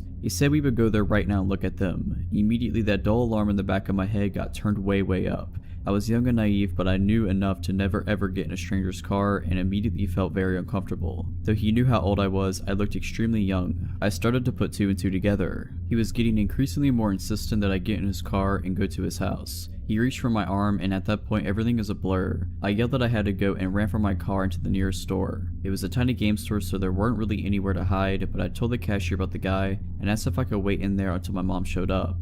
The cashier assured me the man would not be let in the store and that he and his coworker would keep an eye on me until the man was gone. I also asked them if I could use their phone to call my mom and let her know what was going on since mine had died. I kept watching the guy outside by my car, worried he would try to come in, but as soon as he saw me use the store's phone, he got in his car and took off. I wish the story ended there. The whole encounter really shook me up, but as I reflected on it, I realized, through the questions the man had asked, he had my first name and exact birth date by asking how old I was and getting my birthday. He also knew where I went to school, though thankfully it was several hours away from my hometown where I encountered the man. I asked a friend of mine what kind of info he could get based on what he had, and much to my distress, my friend showed me he was able to find out my full name, my phone number, and my home address with the info I had given the man. I felt like such an idiot. I had always been taught to be wary of strangers and not give them personal info, and I was baffled by how easily this guy had gotten personal info out of me just by pretending to have a casual conversation. Nothing happened for a few weeks and I started to stress less, and stopped thinking about the encounter, and stopped worrying about running into the man again. Then one early morning my cell phone rang. The number was restricted. I answered. There was heavy breathing on the phone, but no reply. I hung up. It happened again the next morning. This time a man answered, asking, "What are you doing right now?" I said I was trying to sleep. "What are you wearing?" I immediately hung up. The calls continued. The next time I picked up, I told him if he called again, I'd call the police. I got a few more calls from a restricted number after that, but stopped answering, and eventually they stopped. I'm still not sure if the calls were from the man I met in the parking lot, but it seemed likely. It was just too much of a coincidence they started after that encounter. I spent a good year being afraid of that man. I still can't believe how foolish I was giving him info about myself so easily, and it was an important lesson in how smooth and sneaky creeps can be, and now I'm much more careful about what I say to strangers. I still don't know what he had planned if I had actually been foolish enough to get in his car, but I'm very glad I never found out. When I was 18, I worked in my college's residence building at the front desk, and I think I almost got assaulted or murdered. You be the judge. During the summer, the building operated as a hotel, so 2.5 floors were hotel rooms and half of the 3rd floor were student rooms. The whole building operated with the hotel swipe key system that was pretty outdated, and all the doors were powered by 4 AA batteries. If the batteries died, there was a decently lengthy process to replace them and reprogram the door. A dark-haired guy came to the front desk from inside the building while I was working an overnight shift at around 1 or 2 a.m. and said he left his key card in his room. I made him a new one and made my first error of the night. Hotel guests could have as many room keys remade as they wanted, hypothetically. Students, however, were supposed to be given a temporary key card and charged $2 to be returned when theirs is located. I gave him a new key for his room and asked if he was a student or hotel guest, and he replied student. At this point, I should have checked our system to charge his account, but I was caught up doing administrative duties and forgot. I used to trust people way too easily at this job, but quickly learned not.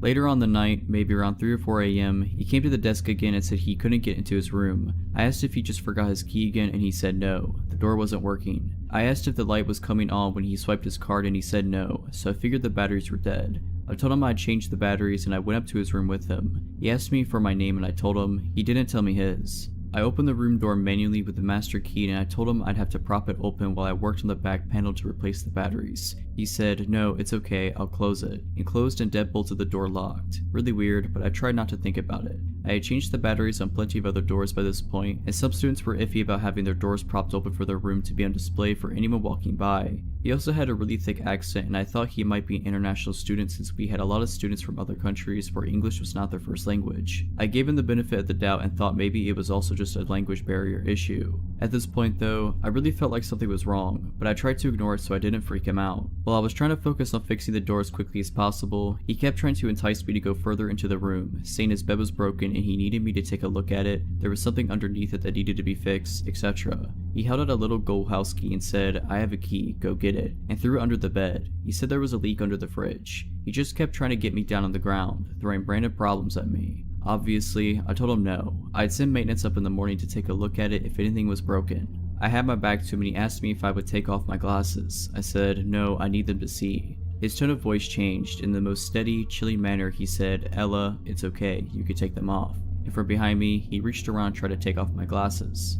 I swatted his hand away and, trying to remain composure, said, "No thanks, I need to keep them on," even though he was creeping me out. I didn't want to be rude to him. I didn't want to get in trouble if he complained about me, or risk upsetting him and having him yell at me. I got up to grab something from the door repair kit and undid the door deadbolt and opened it up in the process. He jumped toward the door to close it again and told me to keep it closed. I told him no, I had to open it to start reprogramming it from the front. While I held the door open with my foot and grabbed something from the door repair kit, he started playing with the little wispy hairs at the top of my forehead and trying to touch my shoulder. I swatted him away again and asked him not to touch me and focus on getting out of there. He once again tried getting me to follow him into the bedroom, saying the bed was broken, and I went as far as the door frame to see if I could spot any actual problem with his bed. This is when I realized that he had nothing in his room. No dishes in the kitchen, no shower curtain in the bathroom, no sheets in the bed, nothing. This wasn't his room. My brain once again went back to the international student theory, thinking he had just arrived today and hadn't got a chance to buy anything yet. But in the pit of my stomach, I knew something was wrong.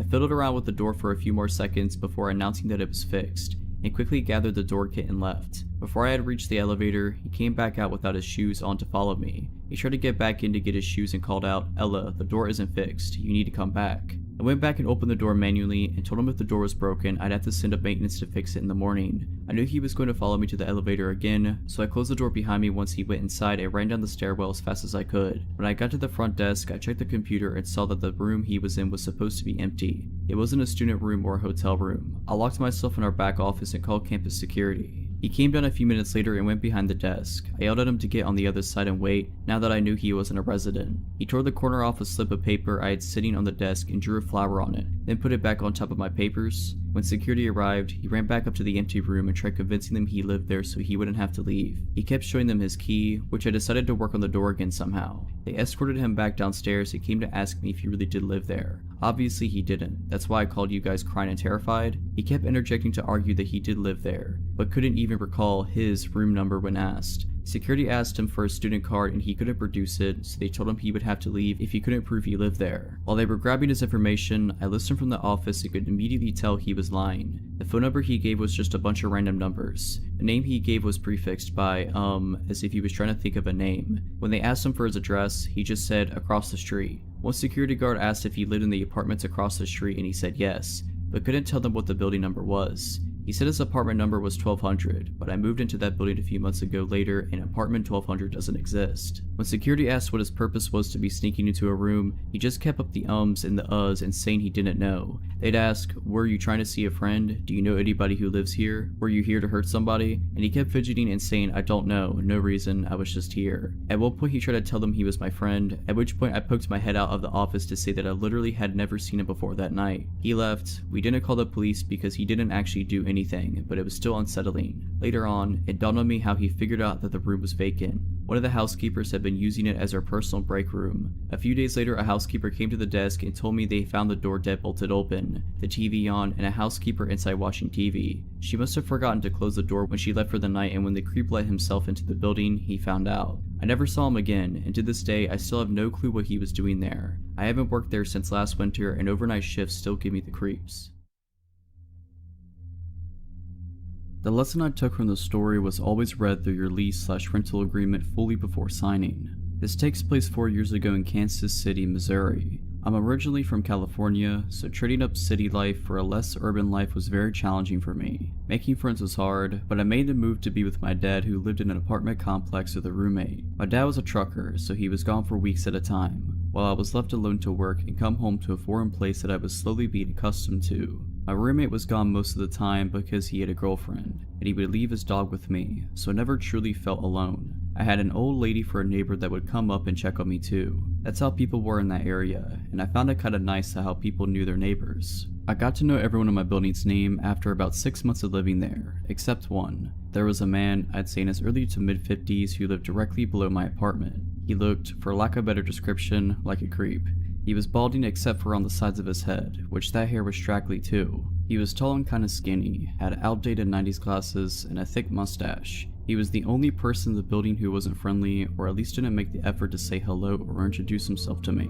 He also happened to be the maintenance man for all 5 buildings. I didn't think much of this at first. I honestly don't care if you're overly friendly to me. I enjoy having space of my own, and sometimes being too friendly is suspicious to me. That's just a personal problem, but I'm explaining why I didn't send up any red flags at first. One day when I was pulling out of the driveway to go to work in the morning, I noticed across the large lawn that led to the door to our buildings, the maintenance man was standing in the center, staring directly at me. Stare is the wrong word, more like glare. At first, I looked around confused, thinking perhaps he was looking at someone or something behind me. I was the only one there. Although a bit creeped out, I shrugged it off and continued with my day, forgetting all about it. The next day I was over at my neighbor Claire's apartment, the elder lady, and she happened to bring up a maintenance issue she had, but she mentioned that she would never ask the maintenance man for anything, and neither should I. I tried to ask her more about what she meant by that, but she ended up being very broad and said something along the lines of, he's just a known creep around here. Fast forward to the first incident. It was around 2 AM and I was still awake, but only barely, sitting on the couch watching TV alone in the apartment. I was starting to drift off into sleep when I heard a soft noise near the front door.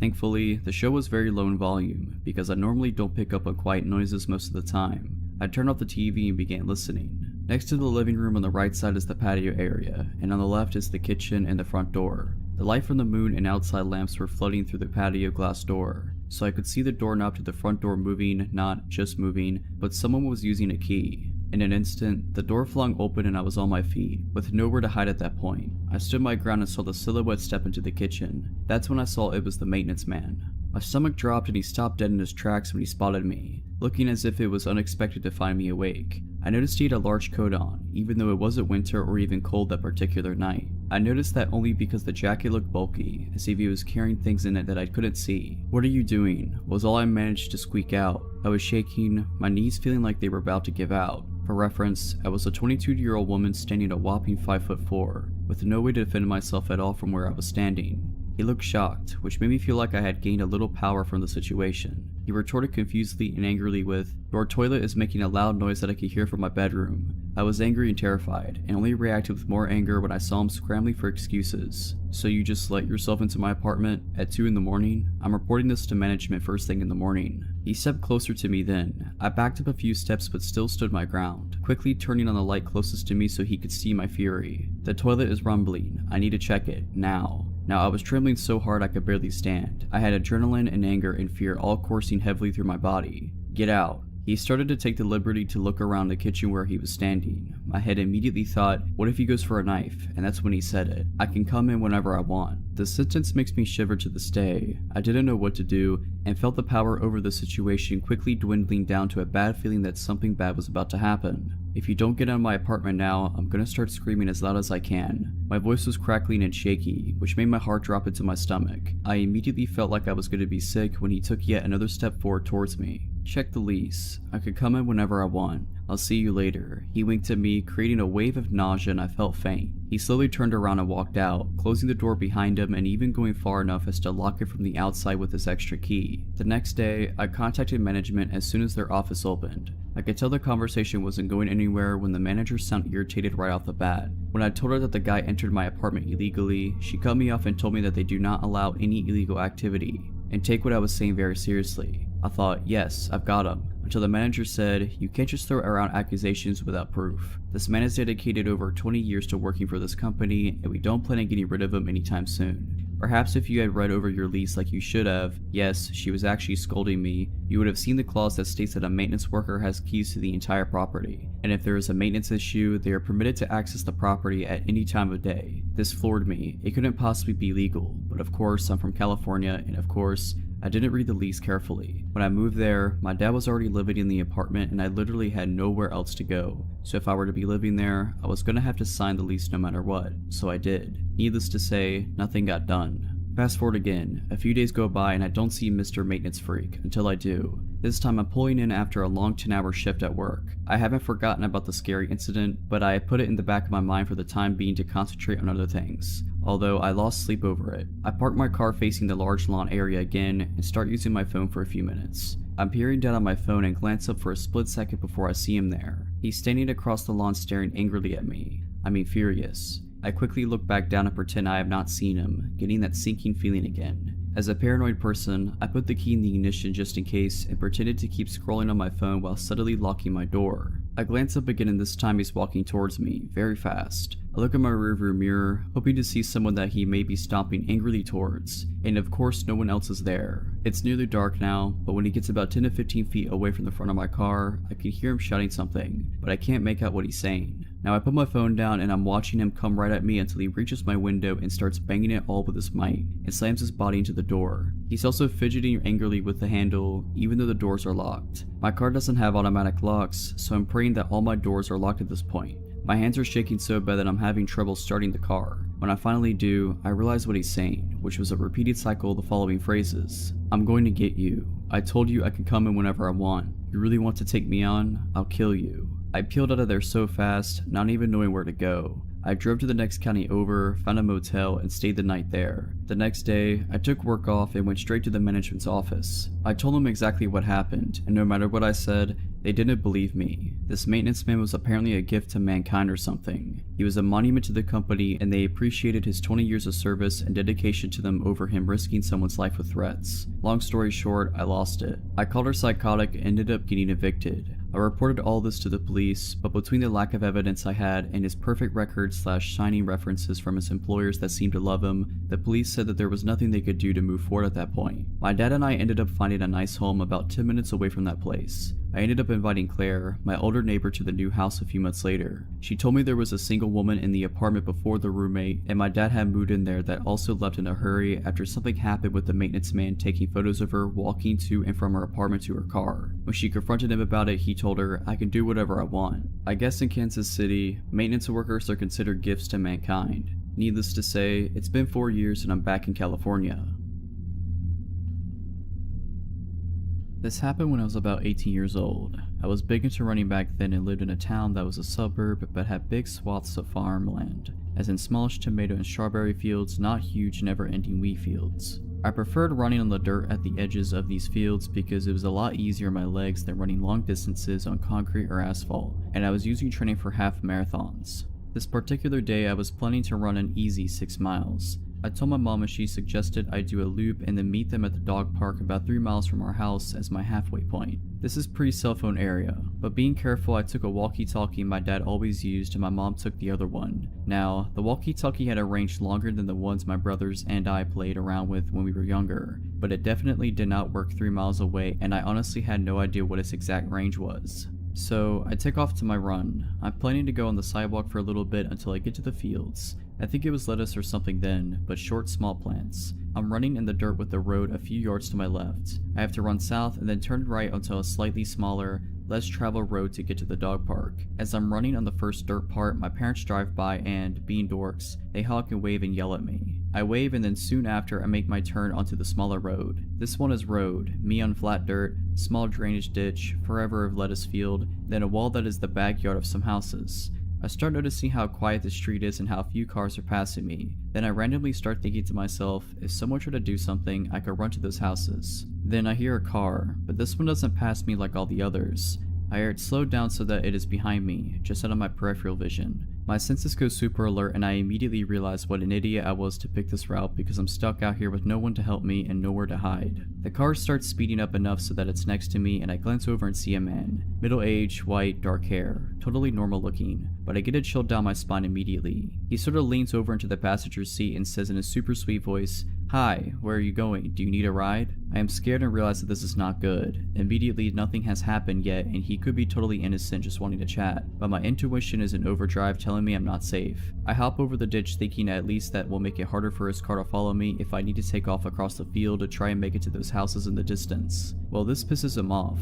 He guns it and gets closer to the ditch and in front of where I am, and then he says in a voice I can only describe as bone-chillingly evil, "You know, you shouldn't be out here all alone. Something horrible could happen to you out here and no one would ever know where to find you." He put his car in park and is taking off his seatbelt when I remember the walkie-talkie. Piece of junk is all static because I'm too far away, so I immediately turn down the volume and say loudly, "Hey dad, yeah, I see your car. I'm over here by this red Buick. Do you see me?" Fake wave to no one. There was no car coming from the direction my parents were, and when I had started talking, there was no one behind us either. But by the grace of the universe at that exact moment, a car turned onto the road. The guy saw it, looked at me, and sped off so fast he left skid marks. I have never run faster in my life, and I was looking behind me every few seconds and thought he'd be waiting for me at every intersection I had crossed. I was shaking and I was scared and relieved when I got to the dog park. I told my parents everything and my mom called the cops. They took a statement but said it would just help if something actually happened to someone else. The weird part was, I was having trouble getting my story out and I was so upset, and before I gave a description of the car, the cop asked, "Was it a red Buick?" He wouldn't tell us why, but that just added to my feeling that I had narrowly escaped something awful. This was back in 2013 when I was living in New York City as a 23-year-old. I was living with my best friend from college on the west side near Times Square in K-Town. I was going through some tough times back then as I was unemployed at the time. I had a lot of time, so I would go on walks by myself to clear my head time to time. One night, I was feeling exceptionally depressed, so I decided to walk to K-Town to grab a drink by myself.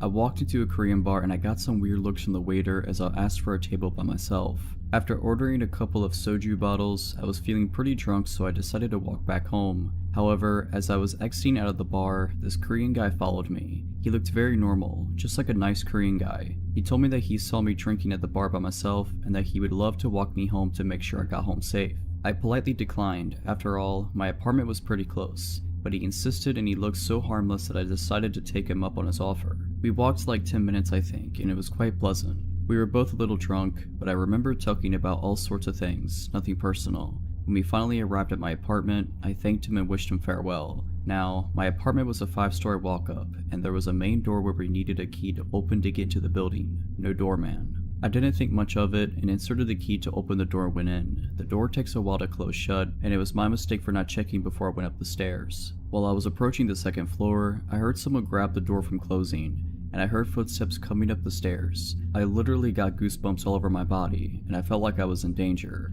As I started to pick up the pace, I heard the footsteps going faster up the stairs. I lived on the 5th floor, and I started to run up, clutching my keys in my hand. The guy started to run up the stairs as well, and I can literally hear him getting closer and closer to me. This all happened in a couple of seconds, but it felt very long. I finally got to my floor, and as I tried to open the door, I looked back and literally saw the guy's head on the staircase. I rushed to open the door, and I managed to close the door right on his face. My heart was beating so fast, and I didn't know what to do at that point. It was already 3 AM and my roommate was asleep. Luckily, he didn't knock or anything, so I decided to just go to my room and hope that he's gone home. Around 7 AM, my roommate woke me up. She said that there is a man standing in front of our apartment door. My heart sank and I explained the whole situation to her. She and I went to the door and screamed that we were going to call the police if he doesn't go home. I looked at the people and he told me that he will only go home if I gave him my number. We then called the police and saw him being escorted out. My roommate had to go to work, so she left the apartment and called me a few minutes later. She told me that she saw the guy speaking to the police downstairs. Apparently, he tried to lie to the officers that I'm his girlfriend and that we got into a fight. My roommate went up to them and explained to the officers that I do not have a boyfriend and that she doesn't know him at all. The police let him off with a warning. About 2 hours later, I heard a buzz from the main door downstairs. Maybe it's the police? Surely it can't be him again, right? I answered the intercom and I was shook. It was him again. "Just give me your number and I'll go away," he said. I warned him that I'm going to call the police again if he doesn't leave. A couple of minutes later, I heard ferocious knocks on my door. He must have gotten in when someone was entering the building. I was so scared at that point, so I immediately called the police. Unfortunately, the guy ran away before the police got there. The worst part about this experience was that my roommate and I were so scared to leave and come back to our apartment. I would have anxiety every time I come home, worried that I might see him in front of our apartment door. For about a week, the police escorted us when we felt scared. Bless them. I never saw him again, but it was one of the scariest moments of my life. So creepy stalker dude, let's not meet. I live with my girlfriend as expats in a pretty foreigner-friendly Asian country. Most of the time we get by just fine despite only knowing a little bit of the language, because most people we interact with on a day-to-day basis speak fluent English. We started out in a tiny apartment which we quickly outgrew. We found a gorgeous condo with nice amenities and decided to move in. This condo is owned and managed by a local owner rather than by an association or company. The building is a little bit older, which means that instead of key card access to our door, it came with a traditional key lock inside and bar latch, which is nice because it's more durable than a chain. Of note, our original building also had key card access to our floor, meaning that we could only ever access our own floor. Even the emergency exit stairwells did not allow entry to floors other than our own. This new place did not include this measure, and I routinely enjoyed a walk up the 15 flights of stairs to the room as a bit of a warm-up before going swimming. The quaint feeling of all of this changed about 2 months after we moved in. We were both starting new jobs and dragged our feet on some of the final touches of moving into a place. That is the last time we ever do that. My girlfriend nudged me awake at about 3 in the morning. I wake up extra groggy and unsure of my surroundings, but I snapped to full attention when she whispered with wide eyes, "Someone is trying to open the door." Now, the condo is 100 square meters, and the main door and the bedroom are at opposite ends. The bedroom itself has a rather sturdy door that was closed, and the aircon runs at night, so this had to have been some sort of commotion for her to wake up.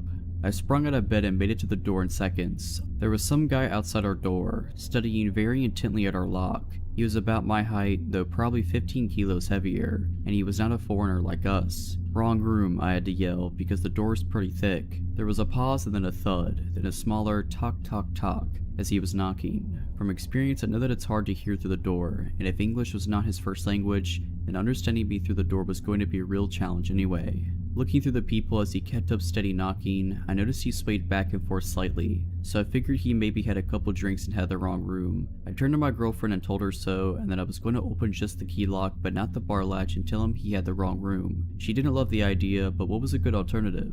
I took a deep breath and undid the key lock.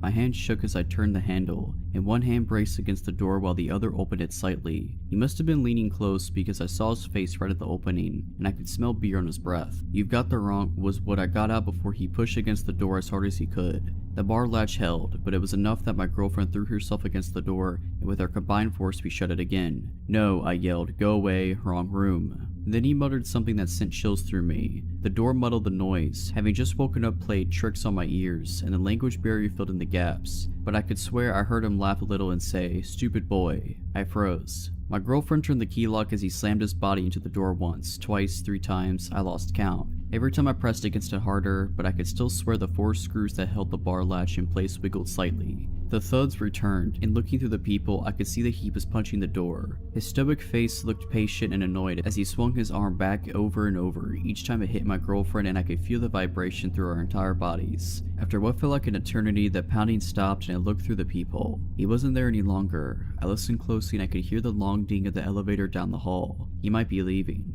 My girlfriend had both our phones, texting the condo owner on hers and shoving mine at me. She was calling the owner, but at 3 AM there was no answer. Frantic text of "someone is trying to break in" spammed the other end when no one was picking up.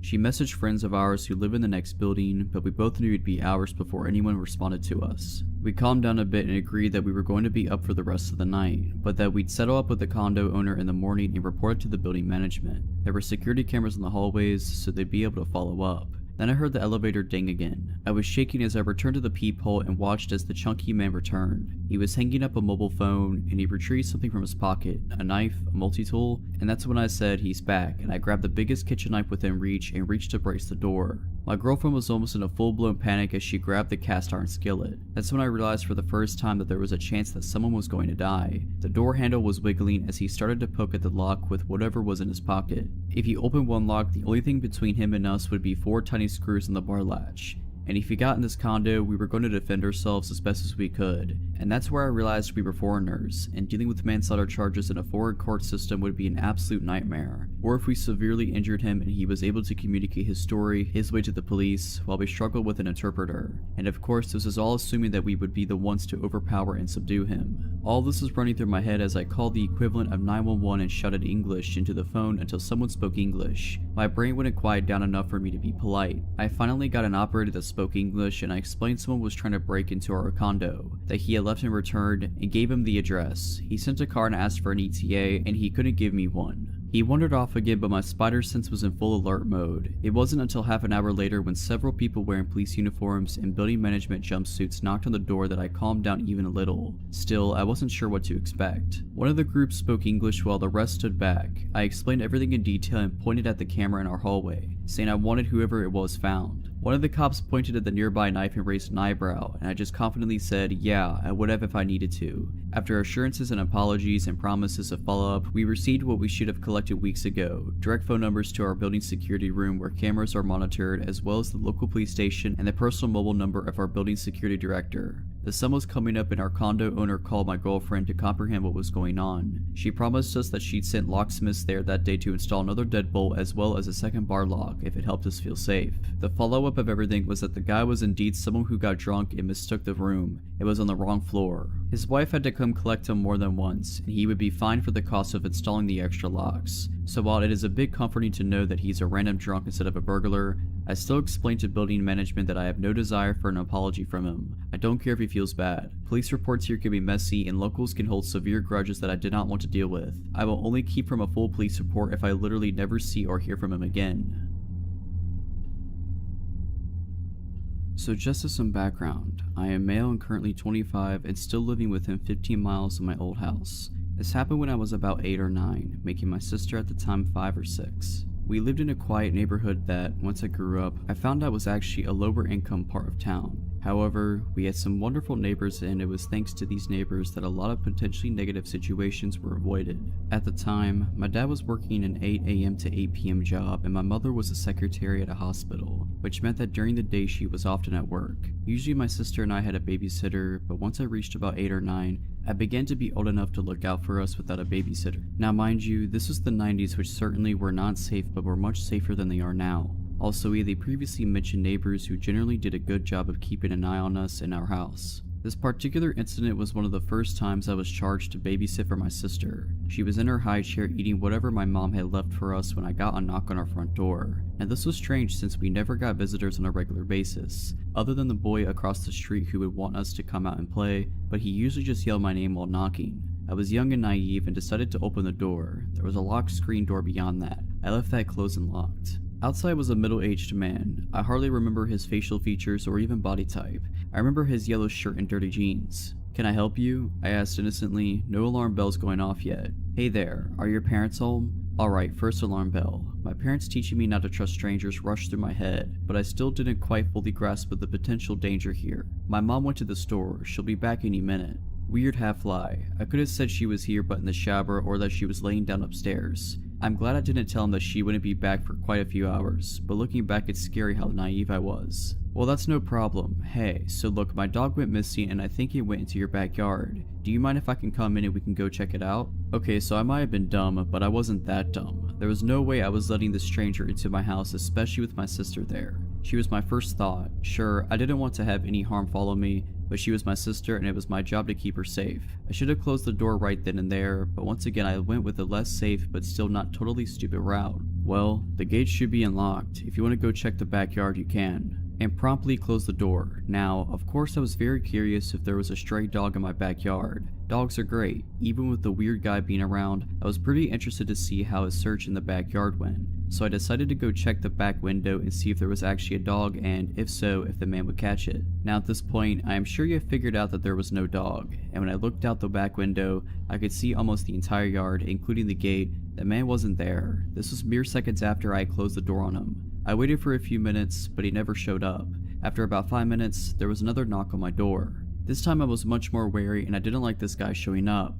I was pretty tired of the whole ordeal, but I still hadn't fully grasped the situation. I kept the chain lock on the door and cracked it open. "Did you find your dog?" Again, I can't remember his facial features, so I can't really recall his expression, but I remember his tone was a bit desperate as well as annoyed. "No, I looked all over the yard and I couldn't find him. I have a picture of my car if you want to take it just in case you see him." Nope, no more. I still didn't understand abduction, but I certainly was not going to go anywhere outside of the house with a stranger. I told him that he can leave a picture in the mailbox and we will keep an eye out. Once again promptly closing the door. What followed is what really creeps me out to this day. Looking back, I was freaked out that I had to come that close to exposing my sister and myself to danger, but this really scared me. Suddenly there was more knocking on my door. Not the screen door separating the door itself. Like I mentioned previously, the screen door was locked and unless that was open, it was impossible to knock on the door itself. It freaked me out and I took my sister to my bedroom and crept back out to the kitchen where I could see out onto the front yard and saw the man quickly getting back into his car while my saint of a next door neighbor Joan stood on our front lawn smoking and watching him intently.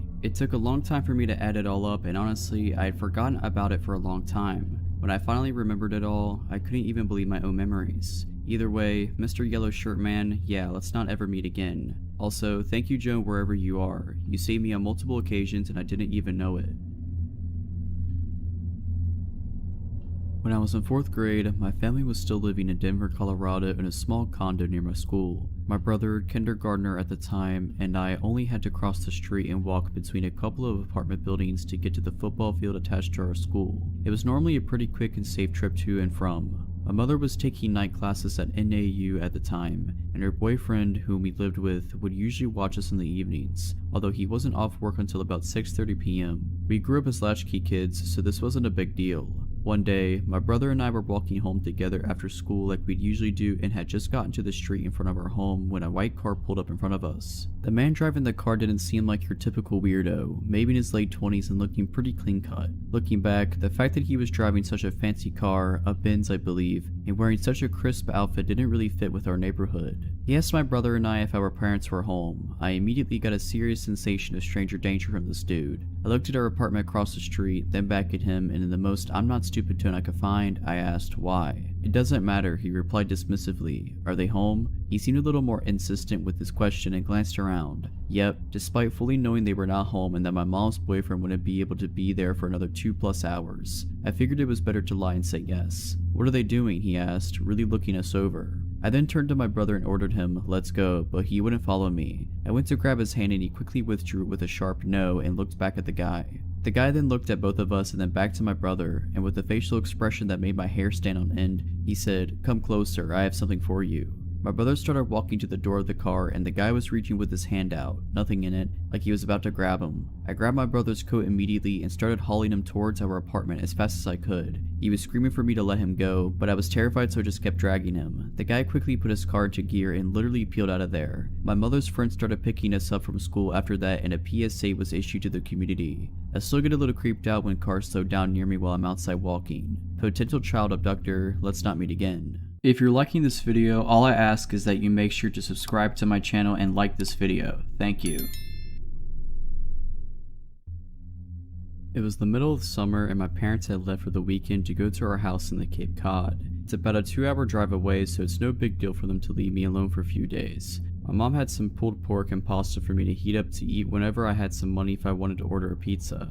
Things were all good. The first night I was alone, I stayed up till 3 in the morning playing Xbox, so I woke up really late the next day. I checked my phone when I woke up and saw it was a little past 1. I had made plans to play some street hockey with my friends at 3, so I threw myself out of bed and stumbled into the shower. I take really long showers, so when my parents are gone I go mental. I was in there for about 45 minutes on my phone scrolling through Reddit and Twitter and whatnot, when I heard my front door open. The bathroom is directly up the stairs from the back door, and the thing is pretty loud when it opens and closes. I immediately froze, since obviously I was supposed to be alone. I waited for about 2 minutes, ears trained and trying to hear anything else. Nothing. I figured it was just the wind or maybe my parents were home early, so I turned off the shower, wrapped my towel around myself, and slowly walked down the stairs to check it out. Even though my house is old and each step on the stairs makes a super loud creak, I still took my time and tried to be as quiet as possible. I probably took 45 seconds walking down all 12 of the stairs. So when I get to the second to last stair, right before I could see around the corner to the kitchen, I take a little breath to compose myself.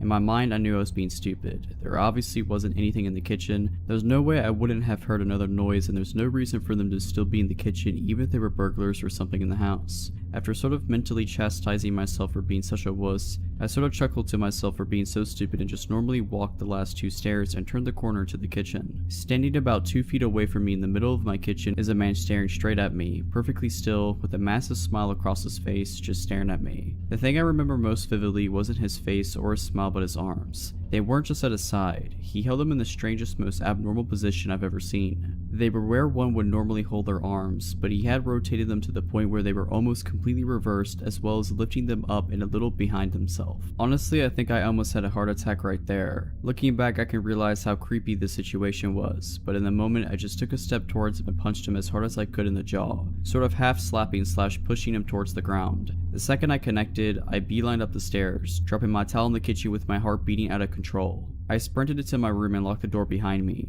I quickly put a chair up against the doorknob like you see in TV. Almost without thinking, I immediately called 911 and nearly in tears told the operator what happened. As I sat on the floor of my room in practically the fetal position, staring at the door praying that a cop would be here soon, I noticed the light coming from the gap between my door had stopped. The guy was standing outside of my door. There's no words to describe the feeling I had. I was paralyzed with fear, watching the shadow across the bottom of the door shift in tiny ways. I stayed balled up, staring at the gap, praying the man would go away for what seemed like an hour. All the while, the 911 operator was asking, "Hello, sir? Sir, are you there? Hello?" I didn't want to make a noise, and even if I wanted to move my arms to bring the phone to my mouth, I don't think I could have.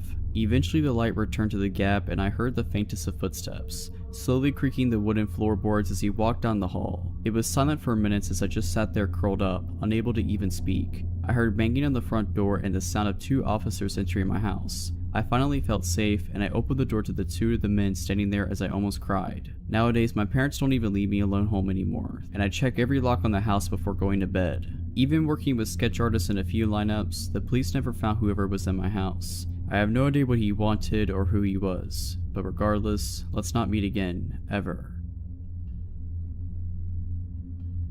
I'm 29 now. This story happened 10 years ago. At the time I was jobless, and I found a job as a security guard in an office building. The office building was in a forested area, away from any busy streets, like secluded. The person who had the job before me had a car accident and apparently was paralyzed from the waist down. Nobody was interested in the job since you worked during the night and the office building was so big, it was just really boring. But hey, a job is a job. Once I started, a supervisor worked me in for a week, what to do, etc. This was my first night working by myself. I came to work and took the shift over from my colleague at 9 p.m. and he told me there will still be some people left in the building. Before I went up to the 15th floor, I closed the main entrance in such a way you could only exit when you're inside, so no outsiders could come in. After I did this, I went up to the 15th floor where these people still worked, to ask them if they needed to go anywhere else in the building, and if not, I could make my round and close off all the other floors, which I did. So I made my rounds and found nothing peculiar. I went back to my front desk. This was around 11:30 p.m. and the last people who were working on the 15th floor were just leaving, and the guy told me he was the last one to leave and wished me good night. Once the last person left, I went up to the 15th floor, checked all the offices and locked it down. I went down to my front desk again. Since there were no people left, I put on the alarms, which work on motion detection and also when you open a fire exit, on every floor except the ground floor where my desk was. Within 5 minutes I put the alarm on all floors. The alarm went off on the 10th floor and there was nobody on the building. The rule is if an alarm goes off, you first call the security company before you take action. I told them I would investigate the alarm and I would call them back once I checked it out. Otherwise, if I don't call back, they would send a police car to check it out, just as a precaution. I checked the whole 10th floor and I found nothing. Went back to call the security company, telling them it was a false alarm. I kid you not, the alarm on the 10th floor went off like 7 times in an hour, and every time I checked the floor, I couldn't find anything out of order, or even that there was someone there. Since this was my first day working alone, and the alarm went off so many times, the security company thought I was screwing things up and wanted to file a complaint to my boss, which would mean I would lose my job I just had for a week.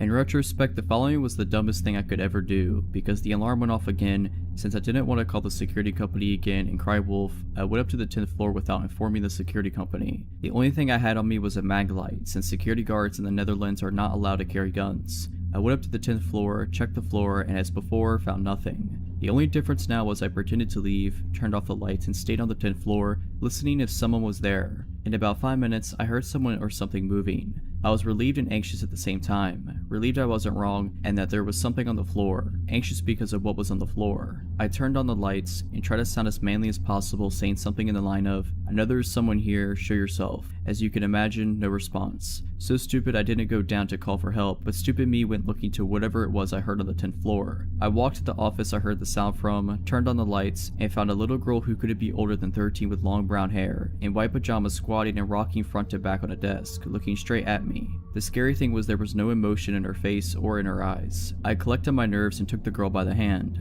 I took her down to the front desk, offered her a Coke, but she didn't respond whatsoever. The only thing I could do was call my supervisor and told him about what I encountered. My supervisor's response was, "Stay there, I'll be right over." The time I hung up on the phone until my supervisor came, I just had this underbelly feeling with this girl, that there was something really wrong with her. Before my supervisor turned up, he called me and told me to call an asylum which was pretty close to the office building I worked at, just to check if someone was missing. Why would there be a 13-year-old girl in an office building with no houses nearby whatsoever? So that's what I did. I called the asylum, asking them if there was someone missing from the asylum, and I got the scariest response you can get. Yes, as a matter of fact, someone is missing. I gave them a description of the girl sitting next to me, and it was in fact the girl who was missing from the asylum. They told me she was really dangerous and that I should watch my back at all costs. They immediately sent people over to take the little girl with them. A week later, my supervisor told me the story of the girl I found, since he talked with the people from the asylum. It turns out the girl killed her mom and dad and little brother whilst they were asleep when she was 11. Even in the asylum, she wounded staff members, either by stabbing them with a pencil or in another case biting a piece of an ear off. To this day, we still have no clue how she ever came in the building. We checked all the cameras and there was no footage of her ever entering the building. I grew up in a very safe, very affluent neighborhood. It was unheard of for anyone to lock their cars or houses, and when someone new moved to the neighborhood, it was mere moments before they were welcomed with open arms and open doors. Despite being surrounded by what could be described as one large neighborhood family, my mom was very particular about house rules being followed, one of which was never going out alone. Walking to a friend's house, 3 of us had to go, so 2 could walk home together after dropping you off. It was rare, but occasionally just 2 of us would be able to sneak out from under her watchful eye and run to the corner store a few blocks down for some candy or soda. One sweltering day during the summer, I turned 9. I found myself home alone and restless. I decided to take my sister's cool new 10-speed for a spin around the block a few times. Now, even though I was tall for my age, the bike was still a few inches too big for me. I decided that didn't matter, jumped on and started pedaling. My first lap around the neighborhood went off without a hitch. Birds were chirping, sun was shining, and the wind blowing through my curled hair felt wonderful. Second lap around the block, I passed an older, unfamiliar car parked on the side of the road, and the sun reflecting off the huge scrape down the side temporarily shocked my vision into bright blue stripes which I furiously tried to blink away. The third lap, I saw the car pull off the side of the road heading towards me, and a tiny pit of unease began to grow in my stomach as the driver slowed when he passed me. I chalked it up to being scared of being caught out being alone, and continued on my way. I picked up speed as I rounded the corner towards my house, and I decided to go for one more time around the block, but to make it quick so I'd beat my mom home and avoid the trouble I knew I'd be in if she caught me out alone. I hit the bottom of the hill next to our house with some speed and started to climb to the top, slowing more and more the closer I got. By the time I reached the top of the hill, I had to stop and catch my breath, teetering the too tall back at my hip. As I struggled to catch my breath, the hairs on the back of my neck stood up. My arms locked on the handlebars, and every inch of my body froze. I had been caught, I just knew it. I heard a car creeping up behind me, and it just had to be my mom, but it wasn't. When relief should have washed over me, the unknown dread only deepened, further stiffening my frozen still limbs. I turned to see the same old car, with the same blinding scratch down the side, slowing down right next to me. The man stopped the car right next to my bike on the wrong side of the street, and through his opening driver door started to ask me if I had seen a stray dog running around, because his had come off the leash and run off. I froze. This cliche question is the one they warned us about in school, the one every kidnapper supposedly uses. I decided if I answered him firmly and rode my bike away that he would know his plan wouldn't work on me, plus he might just really be looking for his dog. This was my plan. My terrified body betrayed that plan, and a trembling no is all I could manage. As I fumbled my feet to the pedals of this too big bike, his car door flew open and out he lunged. No, I said again as I wobbled my way past his open car door, his hand brushing the back of my shirt and knocking my back tires. I pedaled as fast as I could the 50 feet to the next driveway I saw. I pedaled, legs burning, up the drive, running my front tire so hard to my neighbor's front tire that it bent the wheel. My body catapulted over the handlebars, and I burst through the neighbor's front door. Eddie, help. My neighbor was not home. I ran into the kitchen, still calling in hopes I was wrong. What are you doing? A man's voice behind me, and I froze. I slowly turned around, not knowing what else to do, and there stood my neighbor's son, home from college.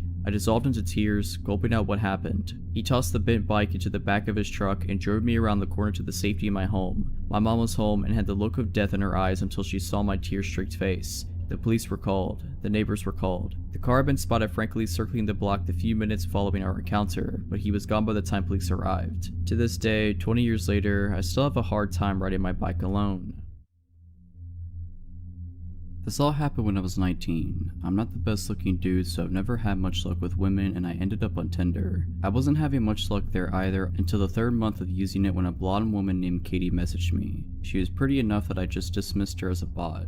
It wasn't until 3 days later that she messaged me again, which was odd because bots almost never messaged more than once. I clicked on her chat and replied, then looked at her profile. What I saw was pretty generic, but it definitely wasn't a bot's profile. We had been talking for like a month when she proposed the idea that I come see her. I was pretty reluctant as she lived nearly 8 hours from me by car, but I had to admit I really did like her quite a bit, and I had been thinking about asking her if I could come see her for a while now. After a bit more badgering from her, I finally said that I would take the drive to go see her. At this point, I had no reason to doubt she said who she said she was. We had video chatted every other week and called most days, and I just assumed I got really lucky. Things did get a little weird on the way there though. She kept messaging me, asking me where I was, and making sure I was still coming.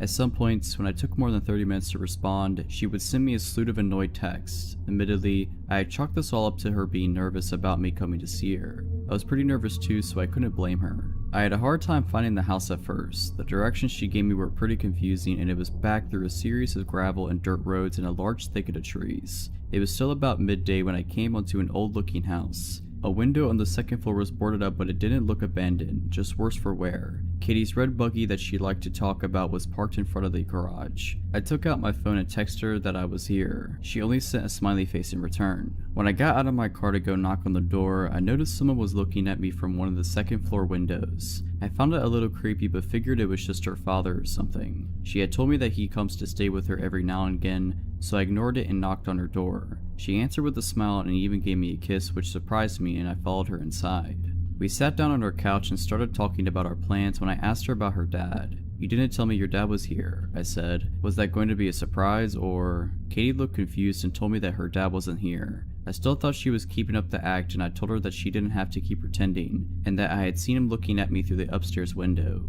Katie went pale and said that we had to get out of there now. We both ran out to our cars, and when I questioned Katie, she informed me that her dad wasn't there and that she had been home alone until I showed up. I called the police, and while I was on the phone giving the address, Katie gasped and pointed to the window where I had seen the guy last. He was looking at us from out the window again. I got a better look of him and he seemed older and frail, almost like he hadn't eaten anything in a while. He left the window after he saw that we saw him. The police took half an hour to show up, and the whole time Katie was crying and mumbling about how she was an idiot for not keeping her doors locked. When the police finally did show up, one started asking me and Katie questions and the other two searched the house. They came back out a little later and told me and Katie that, while they didn't find anyone, they did find that the back door was hanging open. Whoever it was had ran out into the woods, but the cops were sure the house was empty. After the cops left, Katie asked me to stay the night because she was too scared to be in her house alone right now. I gladly did, and we slept downstairs on the couch as Katie's bed was the room next to the one the man had been in. Katie had also brought out the shotgun that her father had given her but she never used. I told her it was fine, the man's gone, but she insisted, saying she'd feel safer if we had it out. I'm glad she did. Later that night, I was still wide awake, watching TV. Katie had somehow managed to fall asleep. From the kitchen, I heard the sound of a doorknob being turned. At this point, I wasn't even scared, I was just pissed. I flipped on the light in the kitchen and pointed the gun at the kitchen door, and there he was. The guy that had been in the house before was standing on the other side of the glass door. He looked shocked, and I'm glad we had locked the door. The man unfroze and yet again ran into the woods. I woke up Katie and told her what happened and called the police yet again. When they arrived, they did a sweep of the woods and found no one yet again. They told Katie and me that it'd probably be a good idea to stay at somewhere else for the night. Me and Katie said our goodbyes. She was going to stay at our friend's house and I was going home. I left a little after Katie did, and I was on the phone with my brother telling him about what happened. My headlights were on. As I was talking, something caught my eye. That man was standing at the corner of the house just watching me. I gunned it out of there and didn't even bother calling the police again, but I did text Katie and she said she was going to call them again. I don't think Katie ever even went back into the house alone. I had to fly out to a small town I'd never been to in order to look for a place to live. I'm moving there in the fall to start grad school. My boyfriend flew with me, and before the trip I researched all sorts of apartments on Craigslist and set up a bunch of appointments. Our first appointment was in the afternoon in this sort of remote residential area. The landlord sounded fine over email and asked me to call him an hour before the appointment to confirm that I was coming. I called, he didn't answer, so my boyfriend and I started walking to the house and just hoped that he would show up. Maybe 10 minutes before the appointment, he called me. "Are you coming?" he asked. He sounded like an older man and had this very strange, slow way of talking, but I just thought that he was just older. "Yes, we're in front of the house now." He got extremely upset. "We? Oh yes, my boyfriend's with me. You never told me you had a boyfriend. You never said that." It had never crossed my mind to tell him this information, since my boyfriend would not be coming to live with me, he was just helping me look for apartments on the trip. I told the man so, and after a very long pause he said, "I'm sorry, it's just sometimes people don't tell me when they're married, and it surprises me. I'll see you soon." Then he hung up. I told my boyfriend about what the man had said and he was immediately weirded out. He wanted to leave, but there were slim pickings in terms of real estate at this point, so I stupidly said that we had to stay, in case this place was the place. As we're discussing it, we see a man leave the house we're going to view. This man was young and extremely sketchy looking, greasy hair, furtive eyes. He took one look at us and ran out of the house to his car and pulled away from the curb with a screech. Okay, so now we're really weirded out, but this isn't enough for us to bail just yet, and as we look at each other wondering what to do, the landlord arrives. He's in his 50s, very tall and very strong looking. His eyes are completely blank and empty of warmth or emotion. He slowly walks up to us and says, "I'd shake your hands, but mine are dirty." "What from?" my boyfriend asked. "Work," is the flat reply. He asks us a lot of questions about me, completely ignoring my boyfriend. The entire time he stares into my eyes without blinking. What am I going to school for? What other places am I considering for living? Is my boyfriend moving to this town too? I try to give answers that are as vague as possible. Meanwhile, my boyfriend asks the landlord questions of the same kind, which he refuses to answer. Then he says, "Apropos of nothing, let me show you the basement." At this point, I should have noped out of there, but I didn't.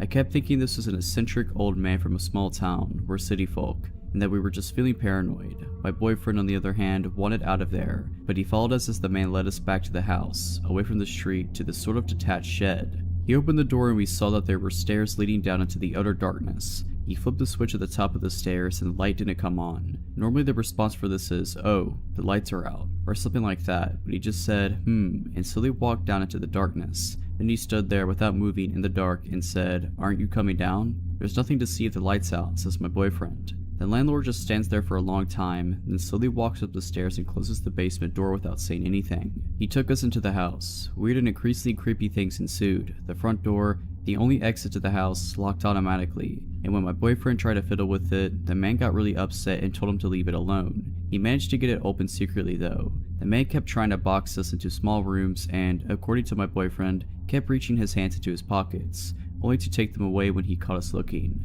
On Craigslist and in person, the man claimed that there was a grad student already living in the house, but the evidence of that seemed arranged. There were neat piles of generic textbooks on the table, but not other things a 20-something might read. There was a bowl of fruit on the table, but no other food in the fridge or pantry, or utensils. There were maybe 3 t-shirts in the closet. This supposed grad student wasn't out of town, but the landlord couldn't say what school he went to or how long he'd been renting the house. Finally, the man had showed us every single room in the house but one. This one he refused to open, claiming it was just the attic and we didn't need to see anything up there. He gave us several reasons when we inquired. It was unfinished, there was furniture up there, it would smell bad. This last one I believed, because standing near the door, it smelled terrible. Finally, we made our excuses and bolted out of there. The man walked us out, pretended to go into his car to leave, and when he thought we had turned the corner, slowly sauntered back into the house. My boyfriend, fixated on the idea that there was something wrong with this guy, googled the man that night. We found out 3 things: that he was a pillar of the community, known by a lot of the townspeople, and that there was no evidence of him owning or managing a real estate company, as he claimed on Craigslist, and he had listed his home address as the very house we had been touring, the house where the grad student lived. Yeah, we won't be renting this place. This happened sometime in 2011. I had been married for a little over a year and had given birth to a son a couple months prior. I was 23 and had just started working in a hospital while I took classes to finish my degree and hopefully apply for the police academy. I had met one of the security guards named Joe a few times as I frequently assisted in the ER with various tasks. As I got to know him, he had a son a little younger than mine and was a veteran also applying to police academies, and we formed a friendship. We exchanged numbers as he offered to help me train and give me pointers for the physical portion of the police test since I was out of shape after having a baby. One day while talking to him, I mentioned how where I would study when on break was so loud and wish I could find a quiet place to sit. He offered to give me a tour and show me all the hidden places employees would use. It was a Sunday, so the hospital was quiet and I met up with him. We walked around and he showed me gray areas and offered to show me where the helipad was. We went through areas that were blocked to most staff. As we climbed the stairs and got closer to the roof, I started to get anxious and felt my stomach drop. I couldn't explain it and felt fear as we got closer. I'll admit, I'm afraid of heights and thought maybe that was it, but when we got on the roof, the fear got stronger, but it was directed towards Joe. Something was off, and I had this feeling that at any moment he might try something and push me over the edge of the building. I just had to get out of there. Fortunately, at that moment, the phone I carried rang and my coworker wanted to know where I was and if I'd be back soon to help her with something. I told him I had to get back and followed him back out, making sure he was never behind me. After that day, I avoided Joe at work and would only keep text messages short. I felt bad at first, thinking I was overreacting because he had never done anything to me to make me feel that way. As time went on though, the texts became more frequent and he would try to ask me what I was wearing. I told him it was inappropriate as we were both married. I started seeing him more frequently and felt he was everywhere, just lingering like he was waiting for me. Finally, one of my coworkers, Stan, asked me about it and I confided in him what was going on. I told him how I was scared to report him because he was part of security. I also mentioned how I would see him sometimes when I would leave at night around midnight and was scared that one night he'd be waiting by my car even though he didn't know what kind I drive. After that, Stan walked to my car every night I worked since we had the same shifts together. After he noticed I was never alone, he stopped bothering me. A few months later, I found out that he was fired for harassing another girl, who had the courage I didn't have to report him. I feel bad that I didn't speak up at the time and someone else had to experience it. So Joe, I hope we never meet again and I hope you never got into police academy. I grew up in a small town in the Midwest where you left your doors unlocked and came home when the street lights turned on at dusk. After moving away for college, I decided to move back to my quiet, sleepy hometown in one of the 2 apartment buildings. I'm living there for roughly 3 months when one night I go to sleep early on a Friday night. Now, I'm a reasonably hard sleeper, so when I wake in the middle of the night to noises, I'm immediately alarmed. I'm going to describe my apartment layout for a better understanding. As you walk in the front door, the kitchen is to the left and the living room is to the right. There's a hallway straight ahead with one bedroom at the end. A bathroom is to the left in the hall and my bedroom to the right. I get up from my bed, walk around the end of my bed, and peek my head out of the bedroom door. I look to the left to see my front door open to the outside hallway. There's a loud voice coming from my enlightened kitchen. From my vantage point, I'm unable to see into my kitchen. I froze. I come to my senses after realizing that I've stopped unconsciously breathing. I take a shallow breath to steady my mind and gather my bravery. There's no thought process about what to do at this point. I let my body and my instincts take over. I turn around and head back to the far side of my bed. I grab my phone from the nightstand and quietly remove it from the charger. Luckily, my bed frame is high enough for me to squeeze under without much difficulty. I immediately realize that there is no escape from my hiding spot if things turn south. I'll have to rely on luck to get me through this. I dial 911 and a woman answers and asks about my emergency. I briefly explain in a whisper that an unknown man is in my apartment and that I am currently safe.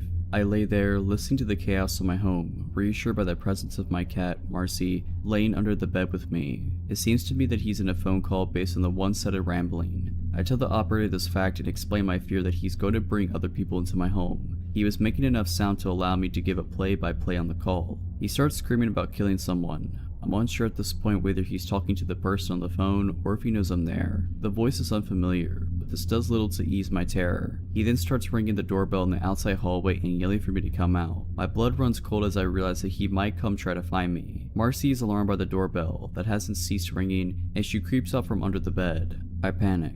What if he hurts her? I start whispering as loudly as possible to get her attention without letting him know my location. She senses my unease and crawls back under the bed with me. At this point, it's felt like an eternity, and I ask the operator how long until the police arrive. She is unsure but assures me that they are on their way. My town is roughly a 30-minute drive to the nearest city police, but I assumed there's a highway patrol that would be coming soon. Little did I know that safety was in a rush to get to me.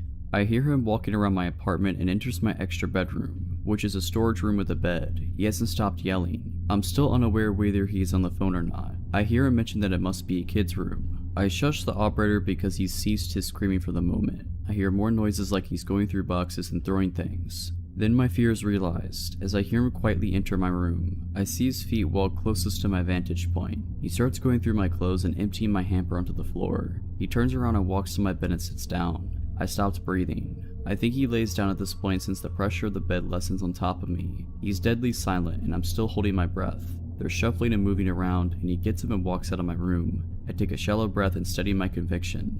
He starts making noise again like he's throwing and punching things. I inform the operator that he was just in my room and the police need to hurry. I don't know how long I can keep Marcy under the bed and concerned about what could happen if he finds me. He walks back into the kid's room quietly. I shush the operator again because she is continually asking for a play-by-play. I hear him breathing from the other room. After the quietest few minutes of my life, he yells, "Who's there?" I freeze again listening for movement, nothing. I'm starting to get lightheaded from my shallow breathing. The silence is deafening, and I fear he's trying to detect me.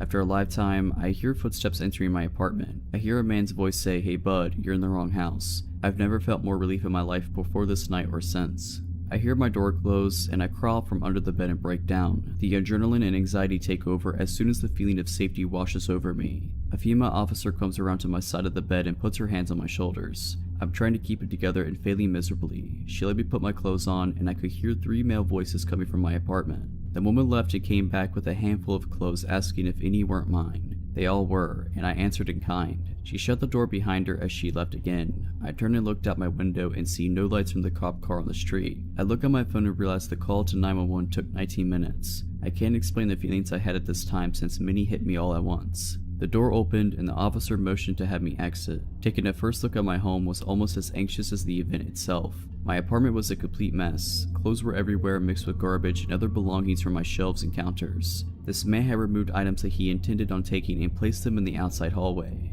They tell me that they found him on the floor in the second room completely naked, holding a bottle of lotion. In his vicinity, there was a winter hat with an unknown substance inside. They tell me to look and see if any of the clothes in the apartment do not belong to me. I tell them no. This man entered my home completely naked and destroyed my home. I noticed that the lid of my garage can was filled with cat poop. It seems that it had been separated from the rest of the bag. The rest of the garbage was littered across the outside hallway.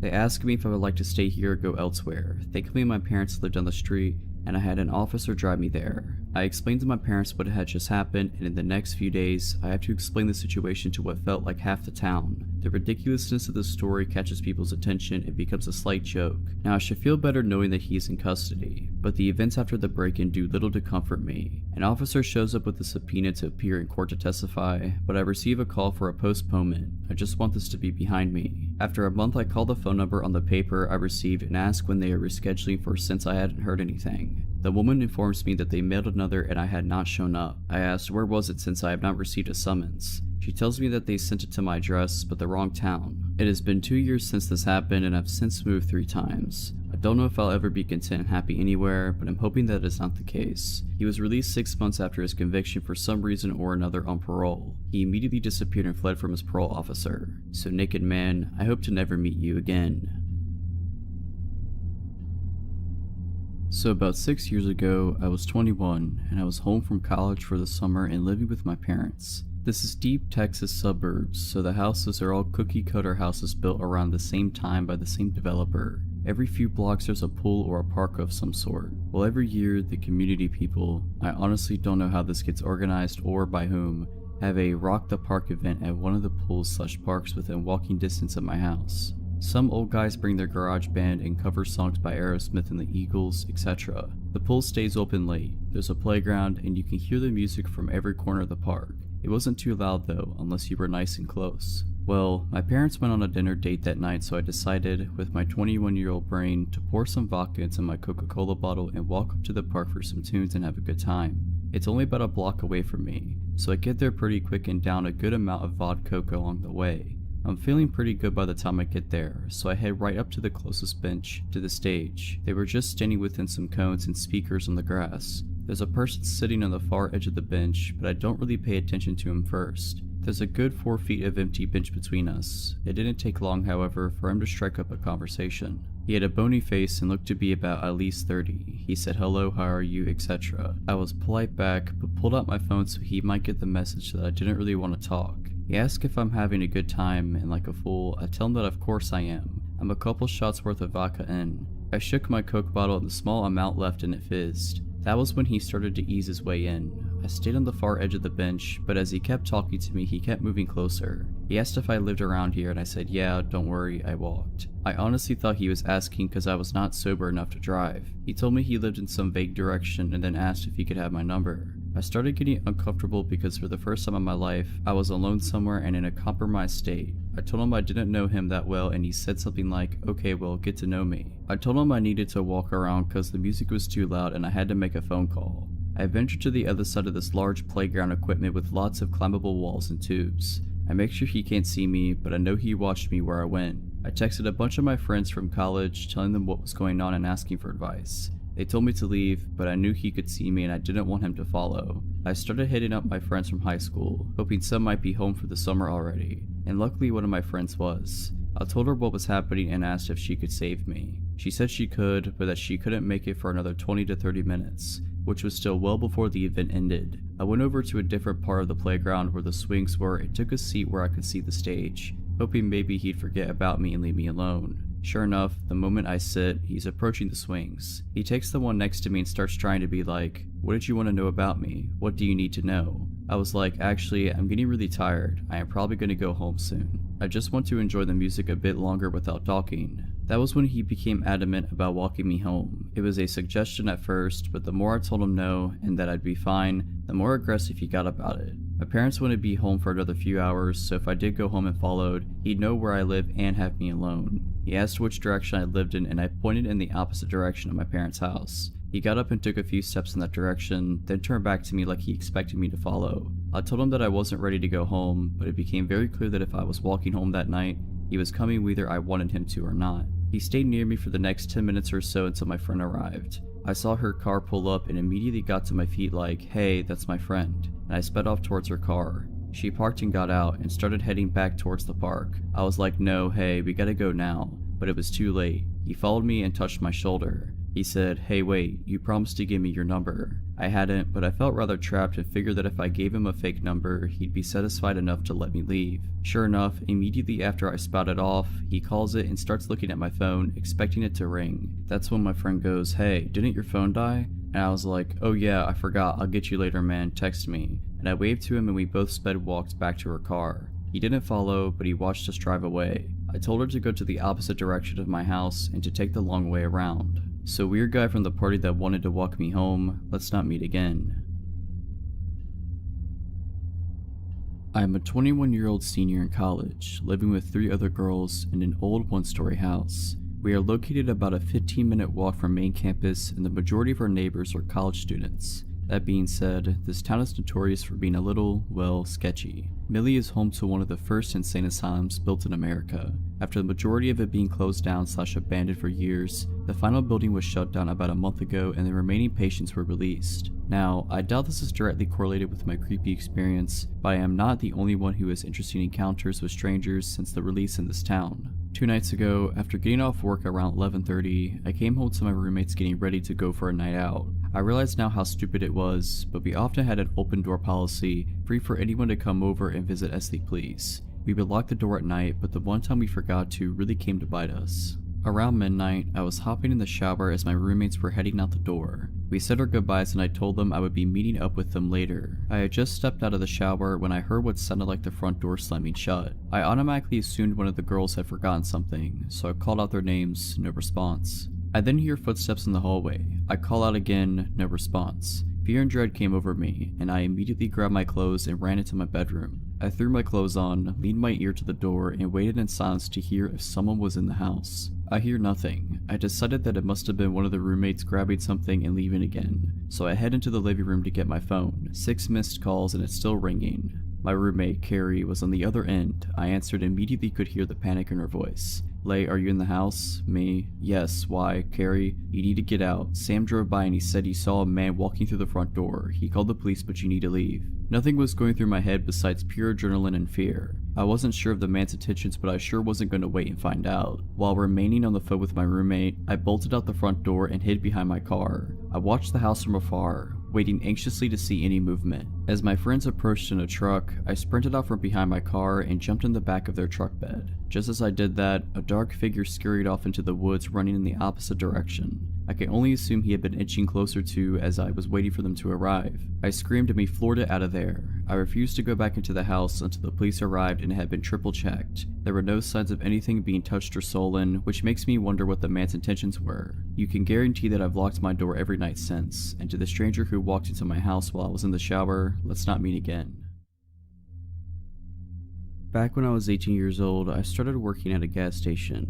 This was my first job. Near the end of my first shift, I was cleaning the hot dog rollers and a man walked in.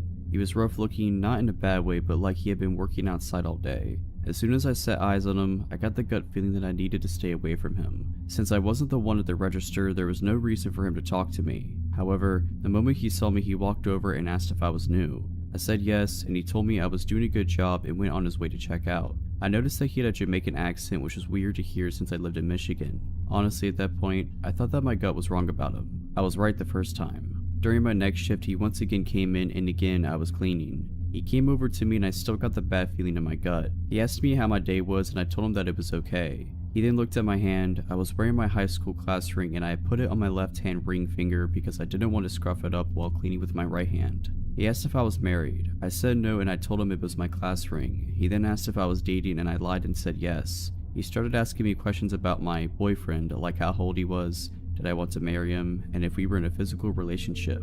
I told him I wasn't comfortable with answering that and he got mad but dropped the conversation. He would continue to ask me questions about my love life every time he would come in. After about a month and a half of this, I noticed that he would come in every day that I was working. This was weird because the days and hours that I worked changed from week to week. I asked my coworkers if he came in when I wasn't here and all of them said no.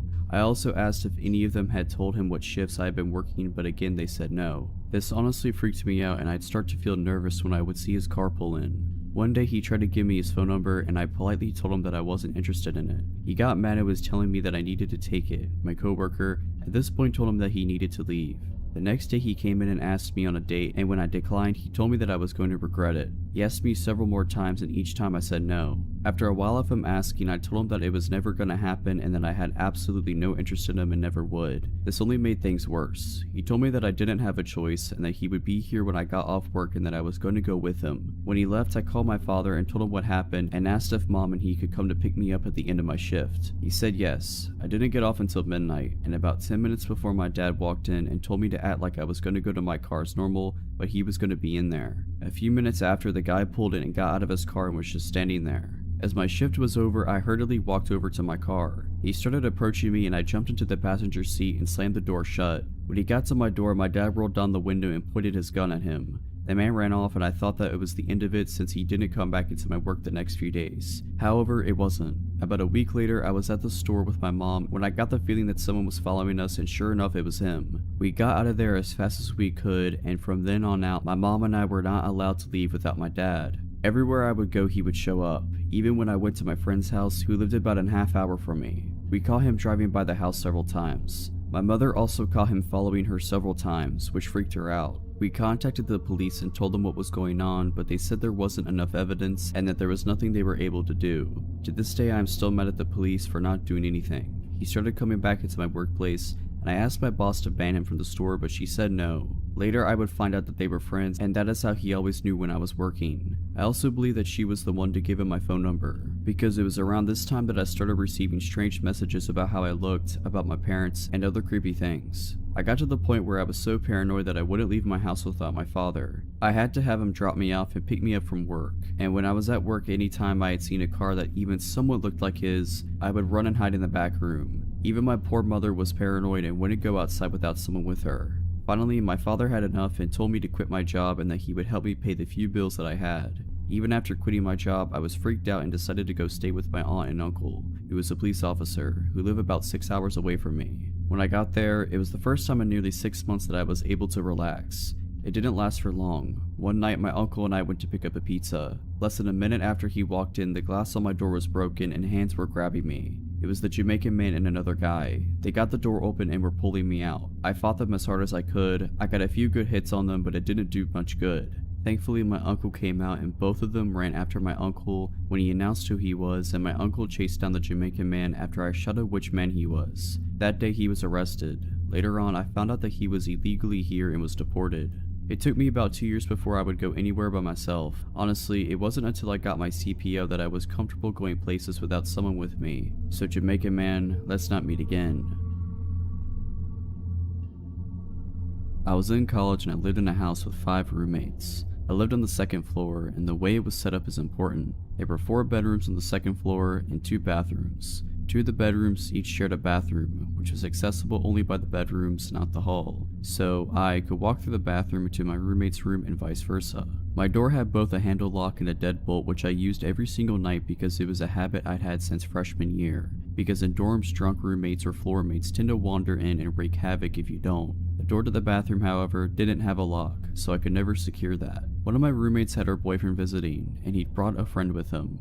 I hadn't spoken to the friend or gotten to know him at all, and I didn't really have any opportunities to since I didn't hang out in any of the common areas of the house, and frequently didn't even sleep there because I was casually seeing someone at the time. My first interaction with him was about 2 days into his visit. I was coming home around 6 AM from the house of the guy I was seeing, and I walked into the living room. When I came in, the visitor was alone and shirtless in my kitchen, which is open to the living room. He didn't even say hello, he just angrily asked me, "Where were you?" which I was taken aback by, because he sounded like a jealous boyfriend, but I told him I had been at my boyfriend's house and he said, "You didn't tell me you had a boyfriend." Well, of course I hadn't told him, I've never spoken to him. I made a weird face at him and went upstairs and didn't see him again for the rest of the day. I slept in my own room that same night, deadbolt secure. I woke up at around 7 in the next morning to him entering my room from the bathroom. Before I could say anything, he saw that he woke me up and said, "Sorry, I was looking for the bathroom." I replied, "Well, you're standing in it, so," and he retreated and closed the door. I didn't think much of it at the time because I was groggy and I just fell back to sleep. Now, despite all that, up to this point he didn't really creep me out, he just seemed weird. But later that day is when it got worse. I came home from my classes and went up to my room. He followed me and let himself into my room without knocking. The door had been closed, and I made it clear that that wasn't okay, but he was being friendly, so we chatted normally for a couple of minutes because I didn't want to be rude. Then he decided to say, "I think you're the one. The first moment I saw you, I knew you were the one and you're gonna marry me." Obviously, I was taken aback by this as this was only our 3rd interaction and we'd spoken for maybe 2 minutes total. I told him that I had no interest in marrying him, that I wasn't even attracted to him, and told him to leave me alone now. I decided to leave and called the guy I was seeing and told him what was going on, and he told me I could stay over at his house until this weirdo left. A couple of days go by and the weirdo was supposed to have left for good, so I went back to my house. I slept in my room that night with the door locked as usual. I woke up to hear someone trying to come in through my main door, but thought it was just one of my many roommates. Then I hear the bathroom door open and someone walking into my room. I rolled over and he was standing maybe a foot away from my bed and said, "Hey beautiful, where have you been?" I said, "Weren't you supposed to leave? Why are you in my room?" He said, "I wanted to wait for you to come home. I couldn't leave without saying goodbye." And then he tried to climb into my bed with me and kept touching me while saying, "Scoot over, I want to say goodbye properly." To which I started yelling, "Get out of my room. I didn't invite you in. Leave now." I smacked his hands away from me and he got upset but left without much of a fight. I immediately left my house and went to my boyfriend's. The guy did finally leave later that morning. The next day, despite me yelling profanities at him and telling him how creepy he was when I last seen him in my bedroom, the guy still decided to find me on Facebook and try to add me. Nope, blocked immediately. So, creepy guy, let's not meet again. This is back in November of 2018 and takes place in North Carolina. I was 14 at the time. My family and I just moved across states. We had just gotten to the city where we planned on living after a long road trip. We were all hungry, so decided to go grab dinner before we went to pick up the keys to our new house. We went to this local pizza shop. Since we had our dogs with us, we hadn't moved into our house yet. We decided to eat in the car. I'm a pretty fast eater compared to the rest of my family, so I finished way before them. After I was done, I decided to bring my puppy out to do her business. We were standing just a little ways up from the car, playing in the leaves on the ground. I grew up in Florida, so I wasn't used to seeing piles of autumn leaves, so was just living my best life, not paying attention to my surroundings. When a man taps on my shoulder, my dog notices him and immediately tries to jump on him, as she does with anyone, so I pull her back while I'm backing away from him. He looks to me in his mid-40s to 50s. He smiles creepily at me like it was forced. He says in his scruffy southern voice, "You have my dog, my border collie." Immediately a red flag goes off in my mind, as my dog looks very obviously like a boxer, nothing like a border collie. I just say nervously, "I think you're mistaken, sir, this is my dog." Not even telling him how my dog does not look anything like he was describing. I look over to my parents' car that was just a couple feet ahead of me, unsure of what to do. They hadn't even noticed the man approach me. They were on their phones. The man now asked me, "Well, you would be able to come help me look for my dog, right?" I can feel my stomach drop in that moment. I still don't want to make a scene, as I'm probably overreacting. He then says something along the lines of, "I have some money in my truck for you if I went with him." My hands are sweating at this point. He points over to a very sketchy, run-down looking truck. I tell him I'm busy and I have to go, but best of luck to finding his dog. Still trying to keep him on my good side. Looking back on it now, I don't know why I didn't tell him my parents were right there. If I would have, I think he would have backed off. He then decides to grab my dog's leash and says he has dog treats at his truck and starts to walk away with my dog. I pull the leash away from him and say sternly, "I have to go now." As I start walking away, he then grabs my wrist and rips the leash out of my hands, throwing it to the ground. He starts pulling me with him, mumbling something like, "Just come see what I have for you." My dog, the sweet girl she is, follows after us and starts barking, while he starts to drag me with him. I am pretty small, 5'4", and have no upper body strength, so I just start screaming to let go of me. My parents are alarmed, hearing me scream and our dog chasing after me barking, see this man pulling their daughter against their will. They immediately start sprinting after me. I start screaming, "Mom, Dad." I think he got alarmed when he heard me yell out "Mom," as she starts running towards us. The sudden realization that my parents were right there in their car the whole time. He makes a run for it and we didn't run after him. My parents were just glad they had me. This is definitely not a good way to start off our new life in North Carolina. Not even have lived there a day yet. I did not wish this to ever happen to anyone, as it was terrifying. But my advice is for you, don't be afraid to use your words, even if they offend the person. I like to begin by describing myself, because I believe it's relevant to the story. I'm 25, male, and a bit above average height. I have been doing sports 5 to 6 times a week since I've graduated high school: gym, running, CrossFit, squash, swimming, and any team sport my friends decide to play at any given time. My favorite hobbies are mountaineering, hiking, and bouldering. I've just recently purchased a new pair of high-altitude mountaineering boots because it's near the end of the summer season and they were on sale. The plan is to wear them in the Alps next summer on a few ascents. I live in a European capital, one that's surrounded by wonderful nature with many trails and opportunities for hiking. I decided to break in my boots last Saturday, more specifically because it would have been my granddad's birthday, and he also loved hiking before he died. These boots are overkill for these woods, but I needed to try them. I selected a nice route that's around 25 kilometers and set off at about 9 in the morning. It rained just the day before, so I expected a fair amount of mud and not so many people, as they were easy scared off by the weather. Since the summer was extremely hot, it was a nice change of temperature, especially between trees and such, where it's a few degrees cooler than in the city. In the not so distant past, my dog would have definitely joined me on this hike, but she's turning 14 this year and she doesn't enjoy long distance walks anymore. My girlfriend had to do something for work on short notice, so I knew from the moment I woke up I would be doing the hike alone. The first half of the hike was perfect. The altitude difference along the trail is minimal. I barely broke a sweat, and I misjudged how many people would be out due to the storm the day before. I met at most 6 to 7 people during the first 2 to 3 hours, and most of them were cross-country runners. It's worth mentioning that I wasn't walking quickly. I stopped on many occasions to take pictures or study some animal tracks. There are deer and wild boars in these woods, nothing more menacing, not animals anyway, but I won't get ahead of myself. Between 12 and 1, the path ran into an actual road, one where cars can go. This road is asphalt, but deep in the forest and can only be used to reach certain landmarks that are also in the forest, so cars seldom go here. My trail required me to take this road for a few hundred meters. As I was walking along the road, I heard a car approach from behind me. It went past me, not too quickly or too slowly. It was an older, green SUV with a fresh registration. You could tell by the license plate. Probably an import. Anyway, I thought nothing of it at the time. Then I heard it come back. It drove me past for the second time, now very slowly, and I could clearly see 2 men sitting in the front seats, wearing baseball caps and sunglasses. Both had stubble beard game going on as well. I assumed they were gamekeepers, even though their cars have a crest on the hood and on both front doors. As I hike a fair amount, I know these things, I see them around quite a bit. They would also not be driving a car like this. They have Jeeps which are more suitable for the forest. Still, I felt no discomfort, and again, I thought nothing of it. Then, my trail left the asphalt road and began snaking in the woods again. I walked ahead serenely, gazing at trees and whatnot. Then, I suddenly had the strange sensation that something or someone was behind me. An engine sound was becoming more and more clear as well. At this point, the trail was quite narrow, but if, for whatever reason, you want to drive a car on it, you could, just about. Now when I turned around, the aforementioned SUV was basically in my face. It was an arm's length away from me, and it stopped just as I had. I looked at the driver, who was staring back, as I can only assume as he was wearing sunglasses. I calmly asked him, "What's wrong, shall I let you go?" in a polite tone as his window was rolled down.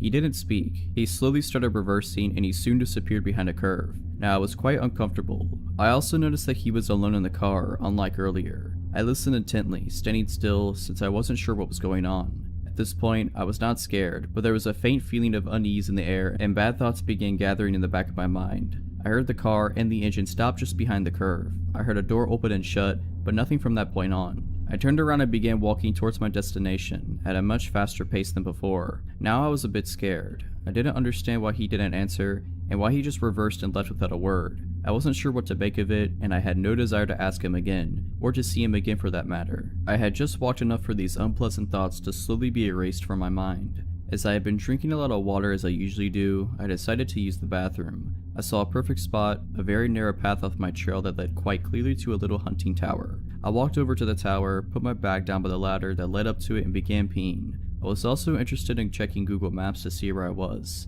but since there was no signal, I decided to check my map. I also had a sip of water. I had been camping there for a good few minutes before I headed back at the trail from where I deviated to pee. Right before I arrived back to the main trail, I thought to myself how extremely quiet it was.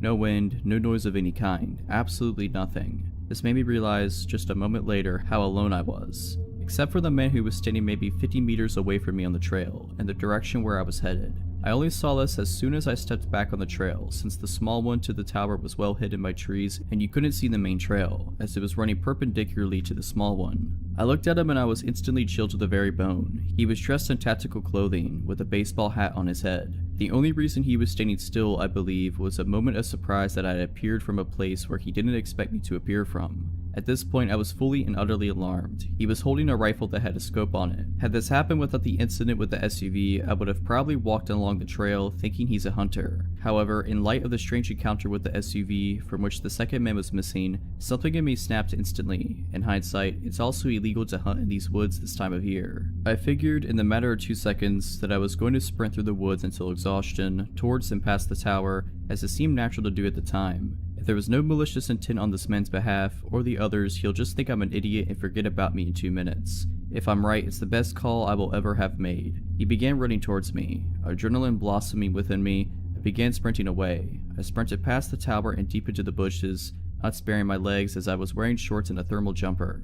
I crashed through branches, small trees, and slipped on several occasions. I really did sprint until I was exhausted. It must have been several kilometers. I even crossed some smaller trails but didn't even bother to look either way. My pulse was a billion the whole time. I began checking my phone for a signal, but nothing. I was already really angry at myself for not memorizing the license plate. After a while I began power walking, but still off trail straight ahead in a direction that I knew would sooner or later lead me out of the woods. When my phone got a signal, I told the story to several people frantically, but no one took me too seriously. They said I was overreacting and whatnot. You must have misunderstood the situation. Finally, I reached a trail that led directly to a cute little town that borders this rather large forest. It felt like an eternity, but I walked the last kilometer to the main square, took off my jumper and put it in my bag. At least I looked a little different from far away. I waited for a bus that took me back to the station near my car, rather anxiously. After the bus ride, during which I studied each car on the road, I walked back to my car, got in and drove home. My dog welcomed me like I was coming back from a 2-year deployment. Dogs are just amazing. She must have felt that something shook me up.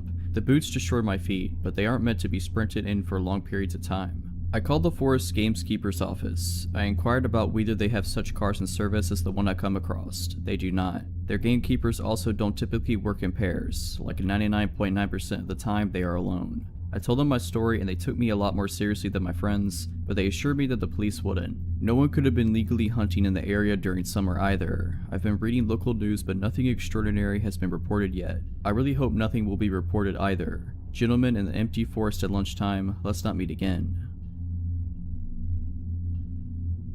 This happened a couple years ago. In 2016, I had just turned 18 and was in my second semester of community college. I was lucky to get to take a few specialized classes that were requirements for my major. These classes require me to drive about 45 minutes every Monday, Wednesday, and Friday to the main campus of my community college system. This is relevant because I was going to a town that I didn't know much about and didn't know anyone who lived there. There was a man in my class named Eddie. He was a big guy in his late 40s. We spent a lot of time in the lab for these classes, and he was stationed right across from me. I was a bit more naive and unsuspecting at the time and wanted to be nice, so I talked with him and my other classmates quite a bit. It was a lot friendlier to him than I would be nowadays. He started being overly friendly to me and would stand too close and ask too many personal questions. He'd flirt with me in class, to the point it seemed to make other people uncomfortable to watch. He also started staring at me a lot, with an intense look that scared me. Of course, being young and not wanting to hurt his feelings, I decided to ignore it as best as I could. I told my boyfriend about it, but again, Eddie hasn't actually done anything to me, so there wasn't a lot I felt like I could do. A few weeks after that started, all of us were hanging out in a small break room type area, studying for an exam in our next class, which was about 30 minutes away.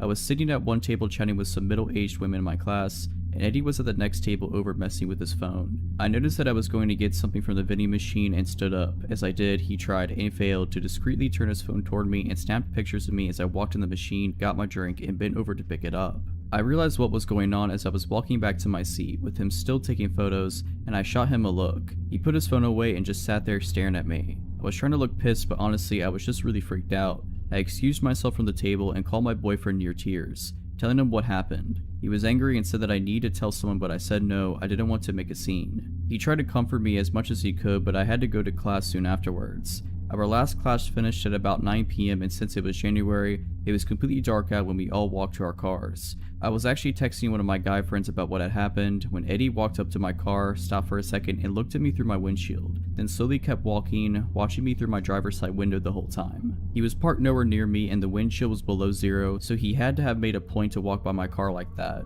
I was terrified and with my hands shaking, I started my car and drove home as fast as I could, calling my boyfriend on the way and crying. After that, I decided I needed to talk to my professor about what was going on. I was so nervous, but I asked her the next week if I could talk to her privately when class was over. We went to her office and I told her about Eddie and what he had done and how he acted weird toward me. She told me that she had noticed tensed up and went quiet when he got close to me, and had noticed paying a lot of attention to me, and told me she believed me about the pictures. She was honestly amazing with how she handled it. She promised me that she would move things around where I'd be away from him in the lab and asked if I wanted her to talk to him about it. I said no, that I didn't want to make him angry, and she said that she'd respect that, but she was going to have the security guard stand at the door and watch me go to my car every night and that she'd tell the program director what was going on, but Eddie wouldn't know that I had talked to her. By the time we had got done, it had been around 30 minutes since class had ended and she offered to walk me outside. I'm glad that she did, because when we came out the elevator to the first floor, Eddie was sitting there in the foyer alone. Everyone else had gone home. My blood ran cold, but I tried to act as normal as I could. He seemed as surprised to see our professor there as she was to see him. She asked why he was still here, and he said he noticed my car was still parked out front and wanted to make sure I didn't have to walk out by myself.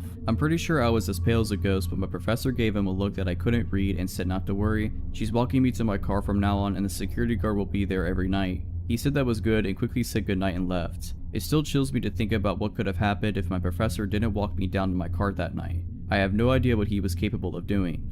After this, she rearranged our seating, made sure we were never grouped together, and I started making sure I walked out to my car at the same time as a few other women in my class. The security guard was usually in the foyer and we only had a couple months left of class, so there weren't really any other incidents, but I still caught him staring at me sometimes and he looked like pure rage. It's been a few years and I don't go to that school anymore and I'm moving to a completely different city soon. But Eddie, let's not meet again.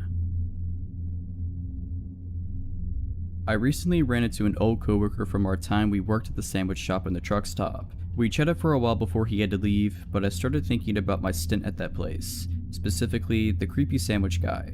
In college, I worked some overnights at the truck stop. It was a pretty safe place in a smaller town, and there had only been 3 incidents in the 4 years the place had been open before I got hired in. 1 trucker got robbed, 1 group of ladies arrested for servicing the truckers, and 1 OD. I was never really worried, even though my coworkers seemed a little concerned that I was a young girl working overnights at a truck stop when there was only 1 other employee in the whole place. Usually it was really slow. Most of the time I'd get 3 or 4 truckers come in within the first hour. A couple people came in with the munchies and ordered 3 dozen cookies one time, but usually it was maybe 1 or 2 people an hour, if that, so I'd spend about 3 hours cleaning ovens, finishing dishes, deep cleaning the lobby, that kind of thing. And then I get to spend whatever time between customers doing homework. The overnight boss on the other side, the gas station side, was cool as long as everything was cleaned and tipped regularly. A few weeks before I inevitably left this place, a guy came in about 20 minutes before my shift was over, so it's about 5 AM by this point. My coworker had arrived early so he could fill out some paperwork he had to get done, so he was sitting in the back office already.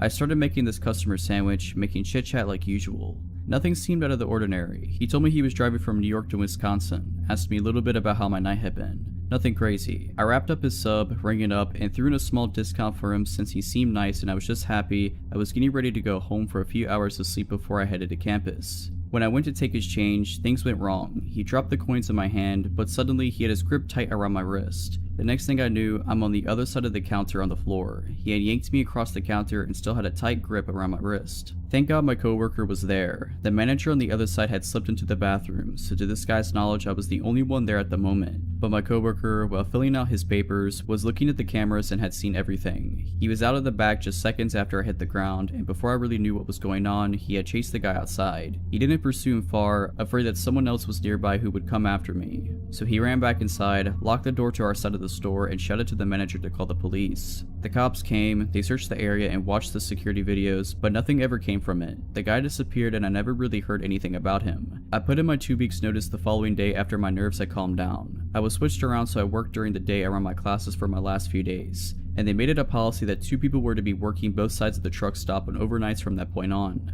I still live about an hour and a half away from there, and honestly I haven't went back since my last day just because that memory is still in my mind almost 8 years later. So, creepy sub guy, let's not meet again. This took place about 8 years ago. I had been single for a very long time. My kids kept telling me to get back into the swing of things, but I just kept making excuses. My nephew told me about this dating site. He said that there was no harm in talking to people, so I did it. I put everything out there so there were no surprises when or if they met me. I thought that if they still contacted me after reading all I had described myself and we matched, then maybe I would have coffee with them. I met with one gentleman who was way too regimental for my crazy life and kindly declined any more involvement with him. Another guy seemed too pushy and acted like I should be honored to be in his presence, but then there came, we will call him Richard. Now please keep in mind I had very low self-esteem at the time. That being said, Richard seemed great. We carried on conversations for hours. He lived an hour and a half away, so all we could really do was talk to each other. We talked about our kids, dreams, goals. My daughter even friended one of his sons on Facebook. I was a secretary for some self-help meetings in my town, and he was going to school to be a counselor. Perfect, right? We talked for at least 4 months, but after a while, I noticed that he kept having small problems come up. Arguments with his mom with whom he was living, no money for gas, his truck broke down, his oldest boy was mad at him, just little things, you know? Not anything that would set me off, but it was his poor me to heck with it attitude. I tried to let that go and really be a positive influence in his life. His mother and boys loved me and told me that they had never seen him so happy. Time went on and we were still talking every day. I had an opportunity to come see him, and of course, my daughter went with me so she could meet his son in person as well. I took him and his son out to eat at the only little coffee shop in that town. He knew I was on a fixed income, but I paid anyway because he was going to school and didn't have an income as of yet. We had a good time. We met at his son's house in a hilltop town. We were having such a good time that we didn't notice that the snow was coming down hard and the roads were icing up, so my daughter and I stayed the night in one of the rooms. It seemed like the closer we got to his family, the more distant they became to him. It was odd. The next day the roads were clear, so we said our goodbyes and went home, but before we left, I received one extra hug from his son's mother-in-law. She whispered in my ear, "Don't fall for him." I thought that maybe there was something she didn't like about me. That came out of the left field. The next few days we didn't talk. I thought that was odd. Did I do something wrong? Someone from the self-help meeting told me that there was a man looking for me. She said he looked disheveled and smelled like alcohol. This wasn't a surprise to me because I helped quite a few people get back on their feet, and maybe this one fell off the wagon and just needed to talk. As I was driving down my street, I saw a truck in my driveway I didn't recognize at first. It was him. He found out where I lived and was sitting in the front of my house. At first I was happy until I looked in his truck and saw him slumped over reeking of booze.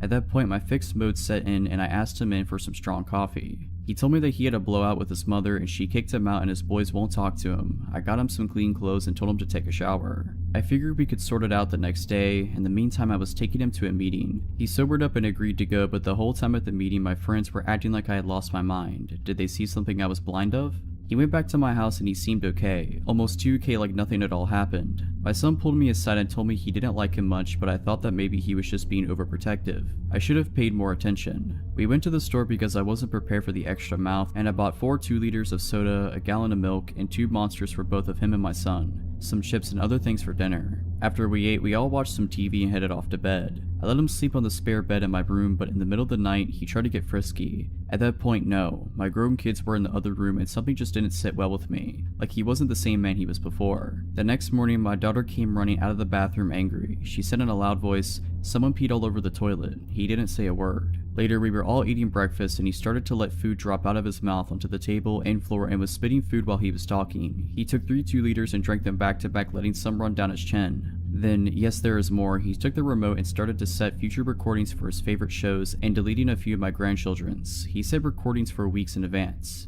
Wait, what are you doing, my friend? This is not cool. I told him, but he acted like I said nothing. Then he went to the refrigerator and told me that I had to go to the store and buy more soda and stuff because it was all gone. Like it was gone. He even drank my son's monster and the whole gallon of milk. One day, mind you, only one. At this point, my daughter was also livid, so she contacted his son and he proceeded to tell her that Richard's mother kicked him out because he wouldn't get a job and was stealing money and eating her out of house and home. His other son won't talk to him because he keeps asking for money and won't pay it back. He himself was mad at him for lying to me by telling him that he was going to school when he wasn't and using me as his next big meal ticket. Well, that was it. I got all of his stuff together and took it to his truck and asked him to leave. It doesn't end there. He had loosened some bolts on his transmission, making it impossible to move. He begged and pleaded for me to let him stay. He was at that point snot was coming out of his nose. He said that he just wanted to be close to me and if that meant sleeping in his truck, he would do that and he couldn't live without me. Well, no, I called his oldest son and told him that if they didn't come with a tow truck and get their dad, his fate was not going to be nice. They arrived 2 hours later apologizing for their father's actions. We found out that through his son that for many years he had gone through quite a few unhealthy relationships and took advantage of a lot of women that fell for his lies. He still tries to friend me on Facebook to this day.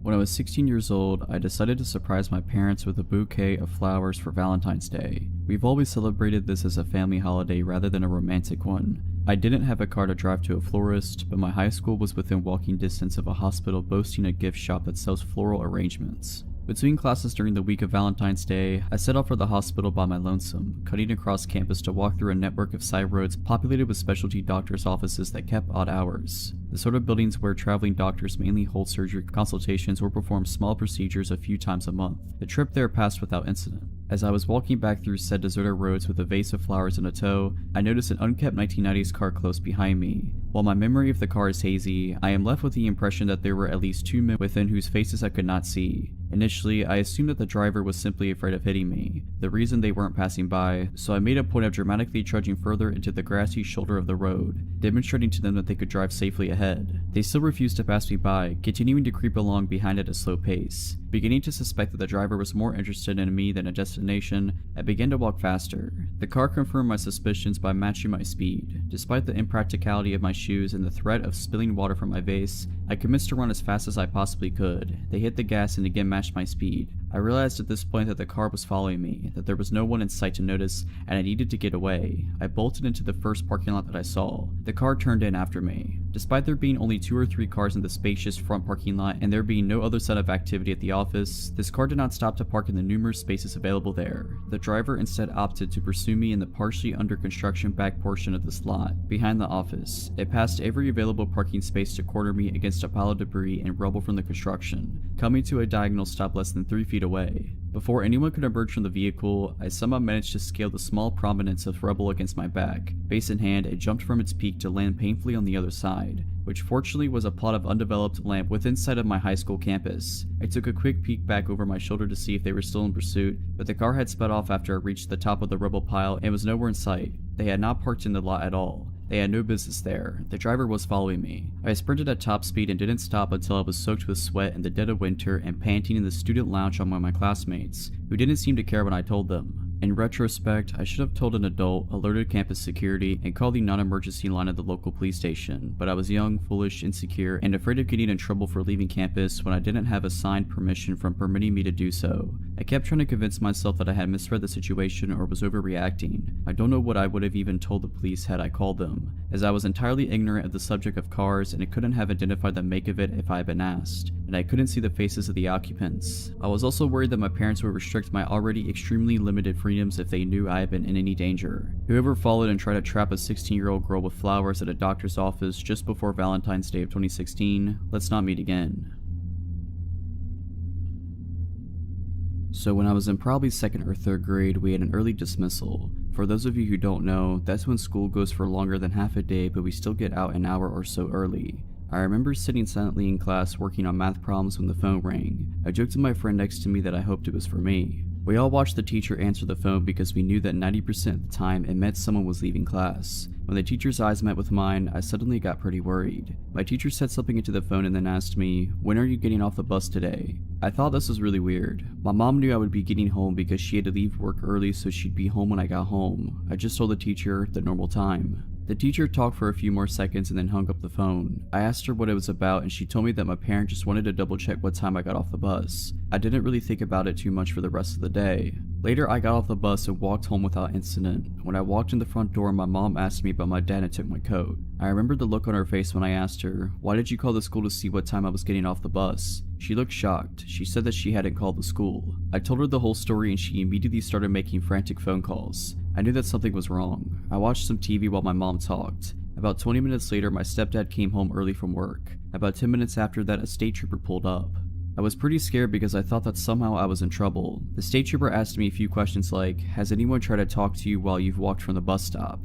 Have you seen anyone parked at the bus stop who didn't have a kid get into their car? Has anyone tried giving you a ride?" The answer to all of his questions was no. I had never seen anyone suspicious as we lived in a pretty nice neighborhood and it was mostly old retired folk who live around us. My mom asked me to go upstairs to pack my bag as it was my dad's weekend for visitation. When my dad got there to pick me up, he was questioned pretty heavily by the state trooper. I had been eavesdropping from upstairs. My mom called me back down and I left with my dad for the weekend. My dad ended up teaching some basic self-defense, which I thought was pretty cool. I never heard anything about the situation and eventually I forgot about it. Fast forward to today. I was watching a horror movie when I then remembered the whole incident. I asked my mom about it and what she told me chilled me to the core. She told me that someone had called my school posing as my dad. This man knew my dad's full name, my full name, and my mom's full name. He kept saying that my mother wanted him to pick me up from the bus stop because she wasn't going to be able to leave work early. The school didn't even bother calling my mother. I believe that the only thing that saved me from being abducted was the fact that I had told the man that I'd be getting off the bus at the normal time, which was around 3:15. I had actually gotten off the bus at around 1:45.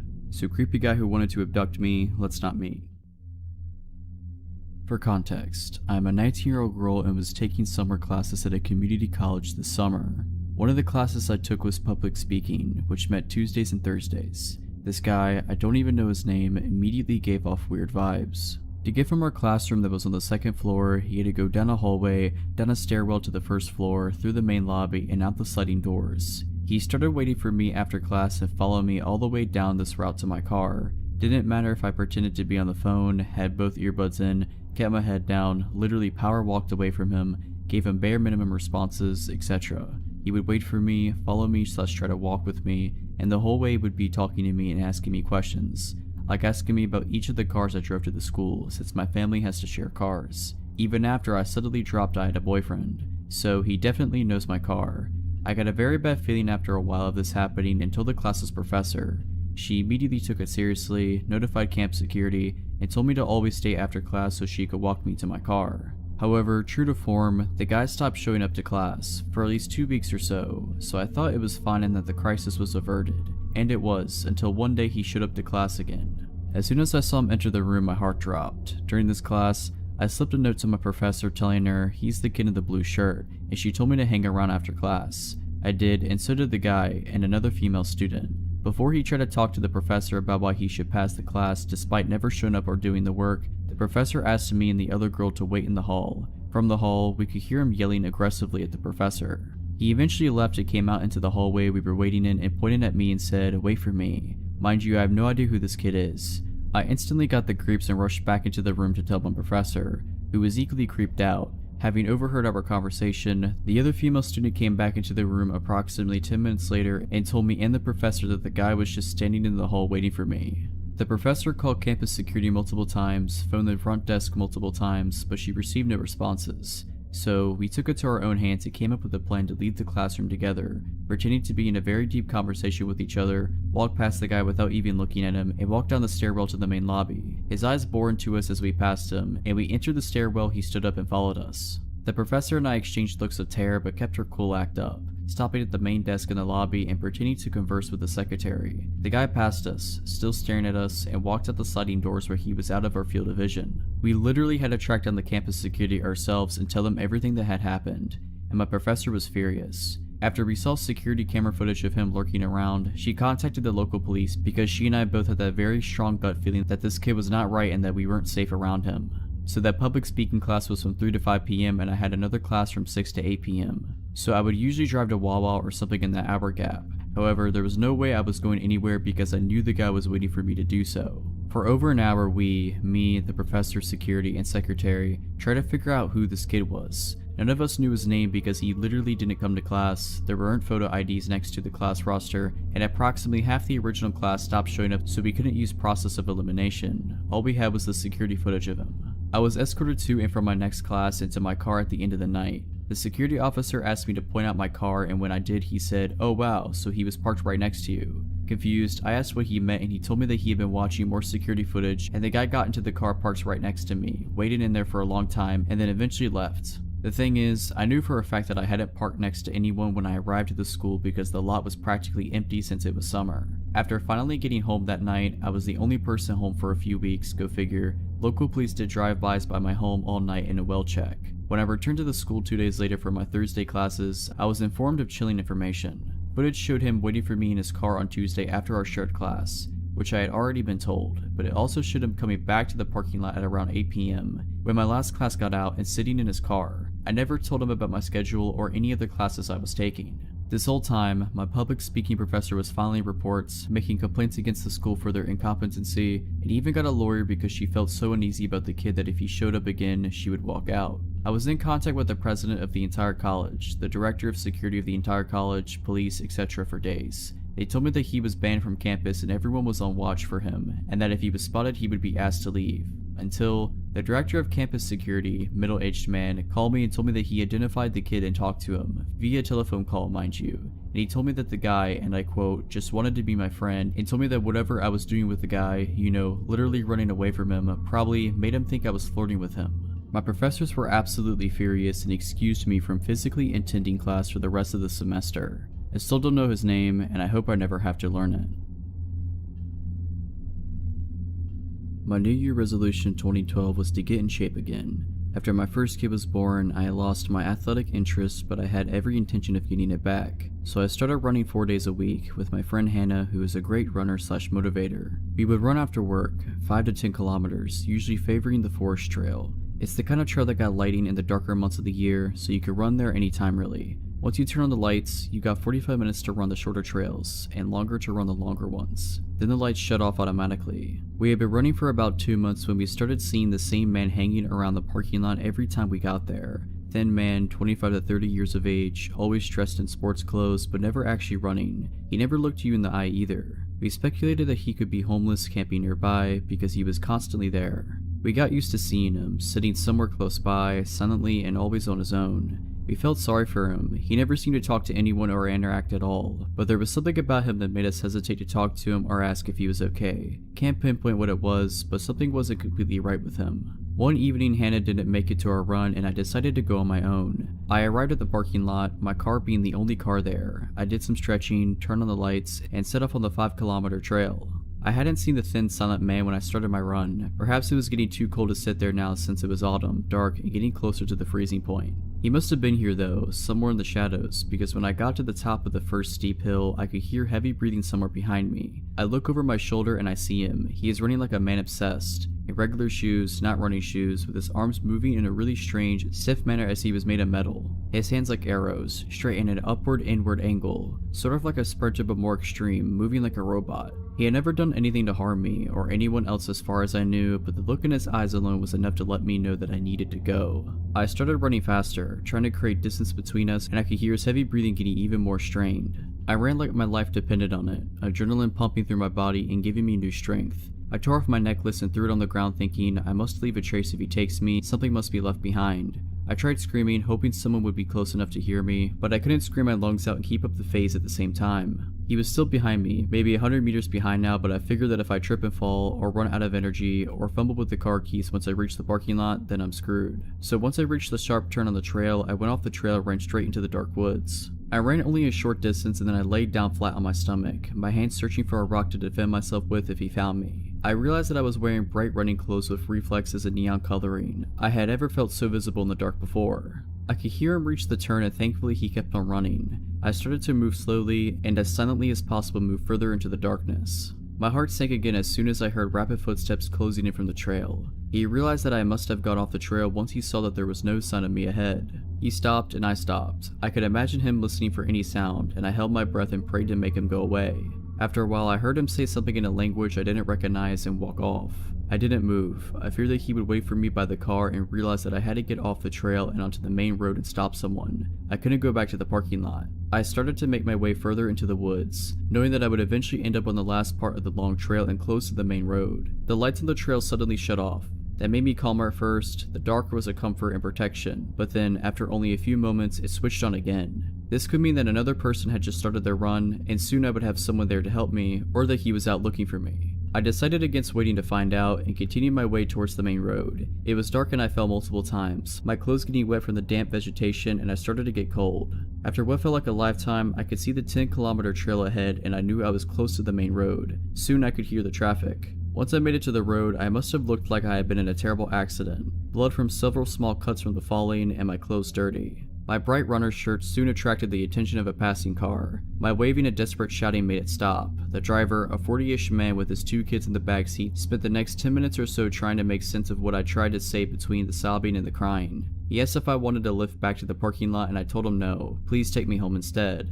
At home, my husband insisted on going to the parking lot to retrieve the car and calling the police. My husband went back for the car. The driver's seat window was smashed and my phone was gone. So was the photo of my daughter that had been hanging from the mirror. I don't know what he was trying to do or why he chased me the way he did, but the look in his eyes, there was no doubt he had bad intentions. So creepy forest trail man, let's never meet again.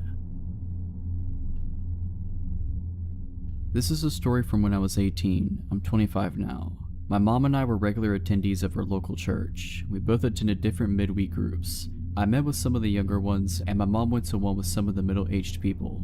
Anyway, my mom's group was about half a mile from our house, and we didn't own a car, so she would often walk there on her own. For the 7:30 start, this was fun in summers because it wasn't getting dark until around 9ish. When her group ended at 10, she would call me and I would start walking/running to meet her to walk her home. We would usually meet not too far away from her group, but we would always stay on the phone until we met. On the night in question, all was usual. She called, I got my trainers on, and locked the house and began jogging to meet her.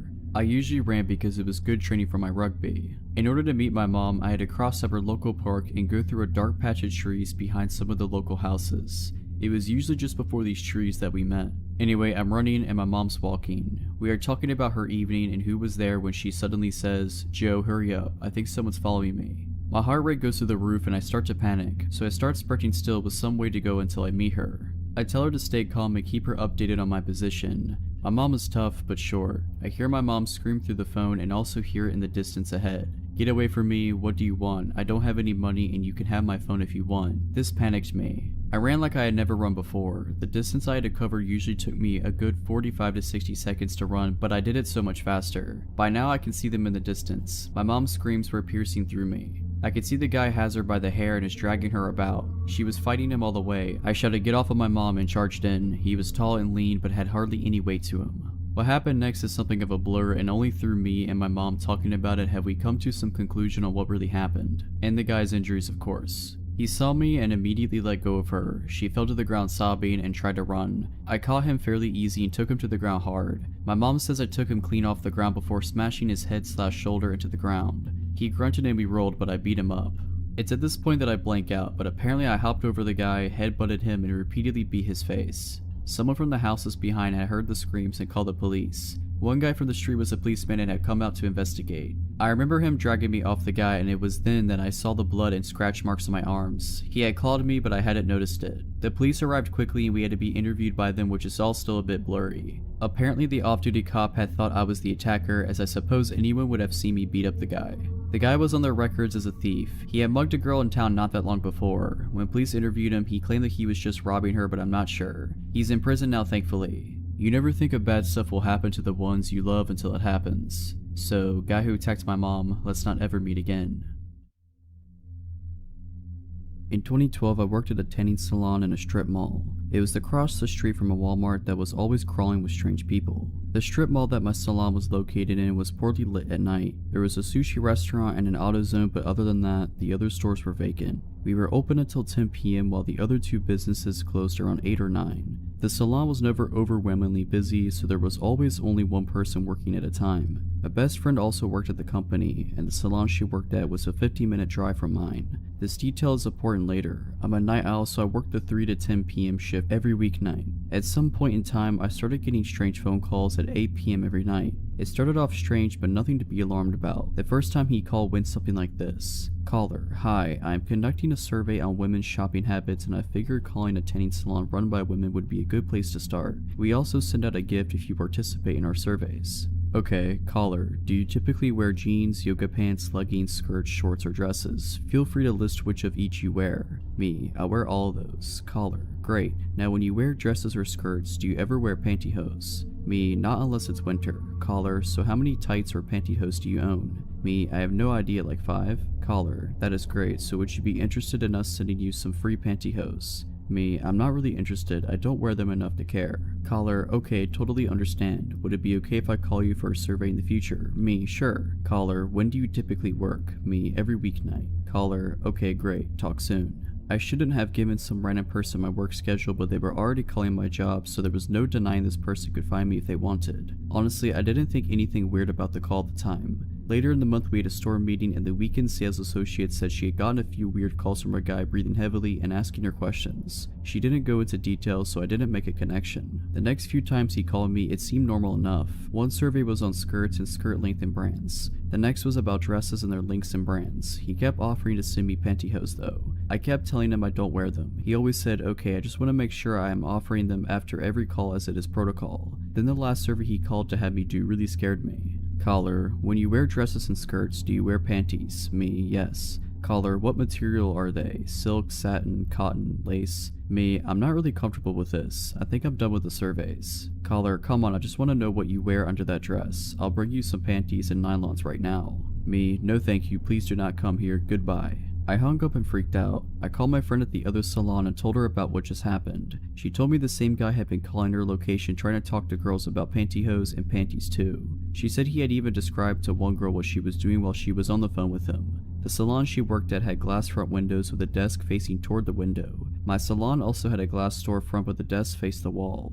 The next few nights were not great. He realized we weren't picking up the calls anymore unless he blocked the number. We had to answer blocked calls because if it was another customer and they complained, we would be in trouble. He started changing up the time of night he called, spoofing numbers, etc. His calls were getting creepier and creepier. Heavy breathing, telling us what we were wearing, saying he was picturing our panties. Really creepy stuff. I was afraid to be at work. I made sure to be on the phone with my friend from the other salon every night for my last hour or so. One day though, the calls just stopped. My salon had a waiting area by the desk when you walked in, and then it had a very long hallway with 20 rooms. The last 2 rooms were the spray tan rooms, which needed to be sprayed down each night at close. At the very end of the hallway was a door leading to the dumpsters in the back. To the left of that door was the washer and dryer for used towels and such. This particular night, 20 minutes to close, a weird guy walked in. I had the most intense feeling that this was the creep.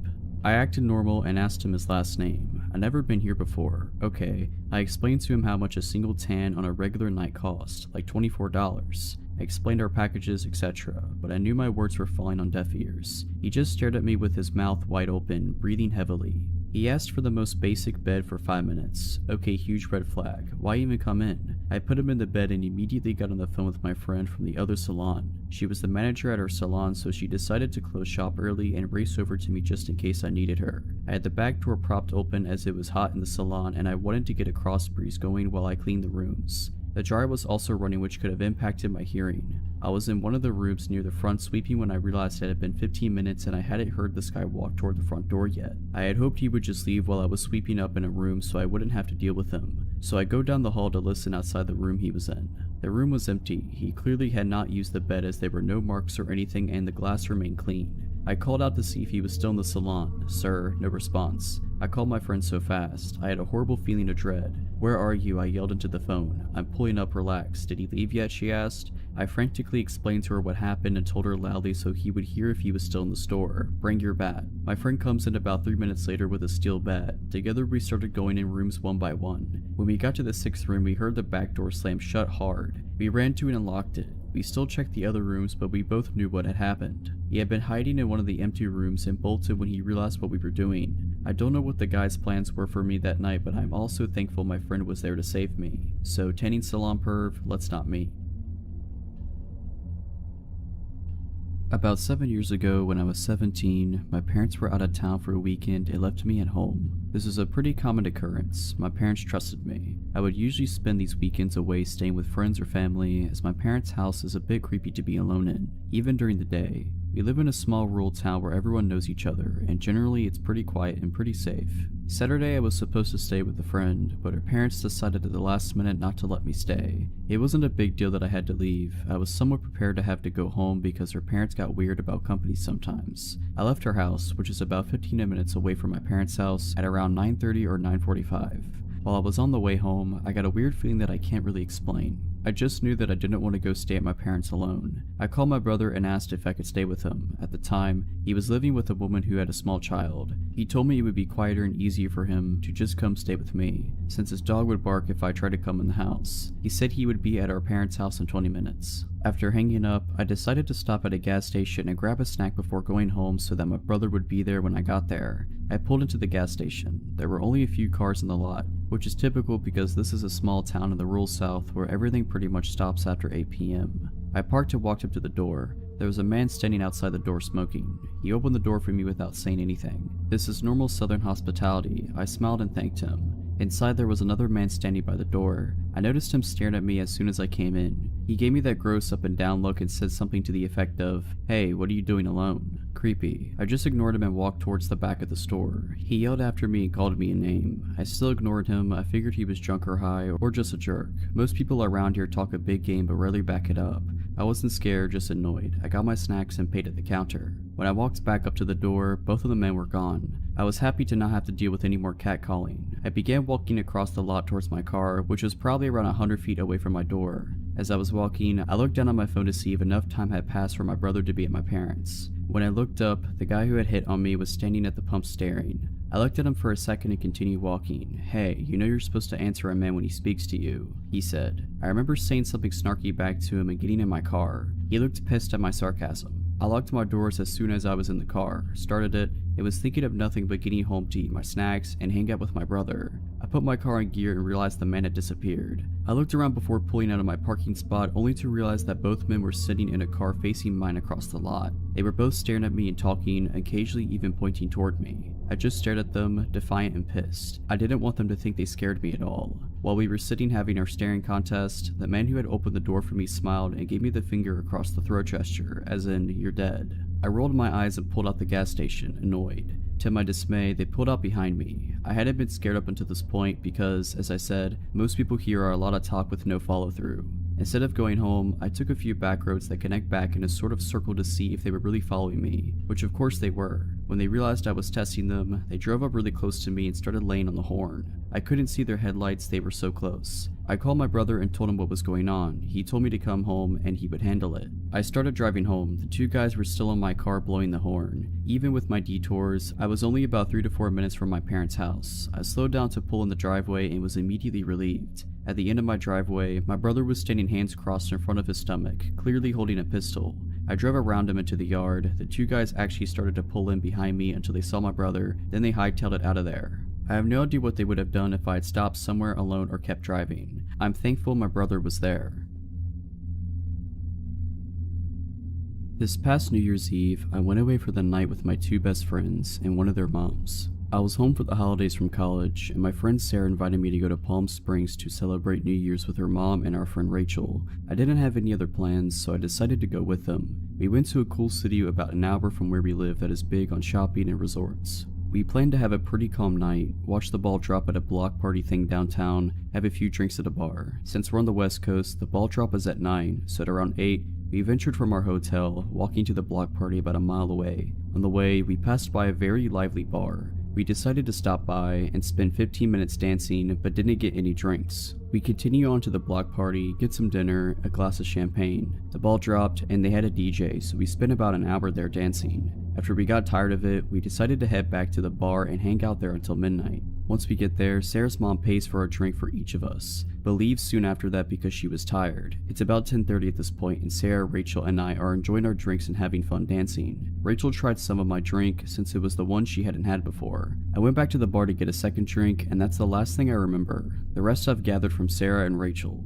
Almost immediately after getting my second drink, I asked Rachel to go to the bathroom with me because I wasn't feeling well, even though I was completely fine 10 minutes before. Once in the bathroom, I just collapsed on the floor, and I was almost unresponsive. Rachel, not worried, somehow drags my half-lifeless body out to where Sarah was waiting for us. Security, seeing my condition and assuming I was wasted, asked us to leave. Sarah and Rachel decided to take me back to the hotel about a half a mile away. By this point, I was unconscious and there were barely any sounds escaping from my mouth. They saw someone leave the bar at the same time as us, who was walking near us, but they were preoccupied with trying to keep my lifeless body off the ground. At one point, I threw up all over myself, the both of them, and the sidewalk, etc. The next part of the story we had to get from Sarah, and Rachel doesn't have any memory of this. Still struggling to carry me, the man they saw leave the bar approached them. He was hitting on Rachel, trying to get her to go grab a drink with him. She was very agitated and told him to leave. Her friend needed help right now. He didn't take no for an answer and continued to follow us down the street, asking if they wanted to get drinks with him, if he could help carry me and such. A middle-aged woman witnessing this came up and told the man off. Something along the lines of, "Stop harassing these young women or I'm going to call the police." He left after that. Next, by some miracle, an EMT and his wife enjoying the holiday ran into us on the street. He checked me out to make sure something wasn't majorly wrong and then carried me the rest of the way to my hotel and into the room, since my friends could barely hold me up. They thanked him profusely and him and his wife left. This is where Rachel's memory kicks back in. 5 minutes later, they get a knock on the door, and it's the EMT and his wife again. They came to let us know that a man followed us to the hotel, and they just saw him pop the gate and start to make his way to our room. My friends called hotel security, but they were unable to find him. My friends didn't get a glimpse of him, but I'm sure it was the same man from earlier. I spent the rest of the night vomiting everything in my body, and dry heaving after that. I woke up the next morning in a pile of pillows and blankets on the bathroom floor. My last memory was at the bar getting a second drink, and my friends filled me in on everything that had happened. Feeling bad, I thought I must have drank way too much, but I had never blacked out before in my life, and the amount of drinks I had, 2 in 2 hours since I didn't get to drink my second at the bar, didn't add up to me being completely unconscious. We decided my first drink had to have been drugged, since Rachel had some of it and had no memory of our walk home, even though she was fully functional. I'm sure that man that was talking to Rachel and then followed us back was the one that slipped something in my drink. To this day, I don't really know how it could have been slipped something. I got my drink from the bar and never set it down. My best guess was that it was already in the cup. Thankfully, I had good friends and kind strangers protecting me that night. This happened back when I was in 4th grade. It's always stuck out to me as odd, but when I became an adult, it dawned on me just how dangerous it was. I had been invited to a friend's birthday party, which was to be held at a popular pizza joint that had a bunch of arcade games and stuff. This pizza place was right next door to a small movie theater, and the movie Titanic just had come out, so there was a decent amount of people in this part of the shopping center. My mom had to run some errands and pick up one of my other brothers, so she dropped me off along the way. She said she was going to stay until others arrived for the party, but I knew she had a lot to do. The place was familiar to me, and I knew my friends were either already inside or would be there shortly, so I just told her to drop me off and I went inside. My mom had also arranged a ride home for me from one of my friend's parents. No one had gotten there yet, so I had to look around at the different games and then went outside the restaurant to wait for my friends to show up. There were a bunch of people outside the theater, lined up waiting to get inside for the early evening showing of Titanic. That's when I noticed that a couple, a guy and a girl, were standing by a car smoking cigarettes and looking over at me. A chunk of time had passed, probably like 20 minutes, and I was super confused why my friends hadn't showed up yet. I knew for a fact that I was at the right place and that I showed up at the right time. I was going over all the reasons why they might be late when the cigarette smoking couple came over to me and started talking to me. They asked me what or who I was waiting for. Obviously at first, I was hesitant to talk to strangers, but they looked to be my oldest brother's age, late teens, early 20s, so I had been around older people and wasn't too bashful or shy around them, conversationally. I explained to them I was waiting for my friends to show up for my birthday party, but they hadn't showed up yet, and they were all pretty late. The couple made some other small talk. They told me they were wanting to see Titanic, but when they showed up, all the tickets had sold off for the showing they wanted, so they were just going to hang out until the next showing, which they had successfully gotten tickets for. After a little while longer of waiting and talking with this couple, they asked if I was hungry. I said I was, and they offered to buy me pizza. As a hungry kid who was seriously looking forward to pizza, but was unsure if the party was still going to happen, I wasn't about to pass it up. We went inside and ordered and sat down. I ended up hanging out with this couple for a long time. They were being super nice to me, gave me money for the arcade games, bought me as much pizza and soda as I wanted. I had almost completely forgotten about my friends and the party that was supposed to happen, until I saw what time it was. Almost 2 hours had passed, and I started to get pretty nervous/anxious. I wasn't sure how I was going to get home. I didn't have a cell phone, this was 1997, and neither did my parents. My mom would be furious that A, no one showed up to the party, and B, I didn't seek out help from the restaurant or some kind of security guard or police officer, and C, I'd spend the 2 last hours with strangers, accepting food and money from them. I decided to ask this couple what I should do. This is where things started to get really strange. The guy turned to me and said flatly, "You don't need to go home." Thinking back, I definitely couldn't fully comprehend the weight of what he said. I didn't know what to say, so I kind of shrugged in confusion and said I needed to find a phone. I went up to the counter and asked if I could use their phone, and they let me. I called home, but no one answered. I tried again, still nothing. I then told the people at the counter that I was trying to get picked up, but no one was answering the phone at home. I must have looked pretty panicked, because just then the guy from the couple came over and put his hand on my shoulder and said, "Don't worry, we'll get this figured out." He then gave me some more money to play a few more arcade games while he figured it out with the guys behind the counter. No idea what they talked about specifically, but I ended up playing another game and then went back to the table we were at. The guy came back over and said that they were going to take me home. He was being super positive and upbeat about it and was insisting that it was no problem whatsoever. His girlfriend was also being very insistent and supportive of the idea. Part of me was super hesitant because I was taught stranger danger and all that, but the other part of me was wanting to believe it was all really innocent, and I was really grateful that these people had been so nice to me, fed me, and kept me entertained. They had even missed their movie to stay with me. I said that I wanted to try calling home a few more times. So over the next 15 to 20 minutes, I tried calling home a bunch, but there was still no answer. I decided that I would say yes to these people and have them take me home. Again, I was young, impressionable, naive, etc. The people behind the counter must have been seeing this from the more rational side and realized something seriously fishy was going on. One of them had gone on break and called the police to come over and address the situation. Policeman shows up and comes over to figure out what's going on. I don't remember everything about the conversation, but what it ended up coming down to was who was going to take me home. The couple was still really insistent. Thinking about this as an adult, I find it strange that the cop was even considering letting this whole thing to be an option. As an adult, there is no question in my mind that the cops should have shut the conversation down and taken me home, but for some odd reason, they let me decide. I felt like I was being pressured. I remember going back and forth in my mind. These people had been so nice to me and had hung out with me, and I didn't want to be rude, and I also felt really intimidated by the police officer. I remember this part as if it was yesterday. As I was thinking, the cop went over to talk to some of the guys behind the counter, and while he was away, the guy from the couple looked at me with a smile and asked, "Do you want to go with him or us?" I told him I would go with them. Again, in hindsight, I still can't believe the cop let this happen. As we were getting our things to go, the officer did say that he was going to follow us the whole way, which was a redemptive assurance. The officer asked for my address and my parents' names. I got in the couple's car and told them where I lived, and we were on our way. The girl was driving and the guy was in the front passenger seat.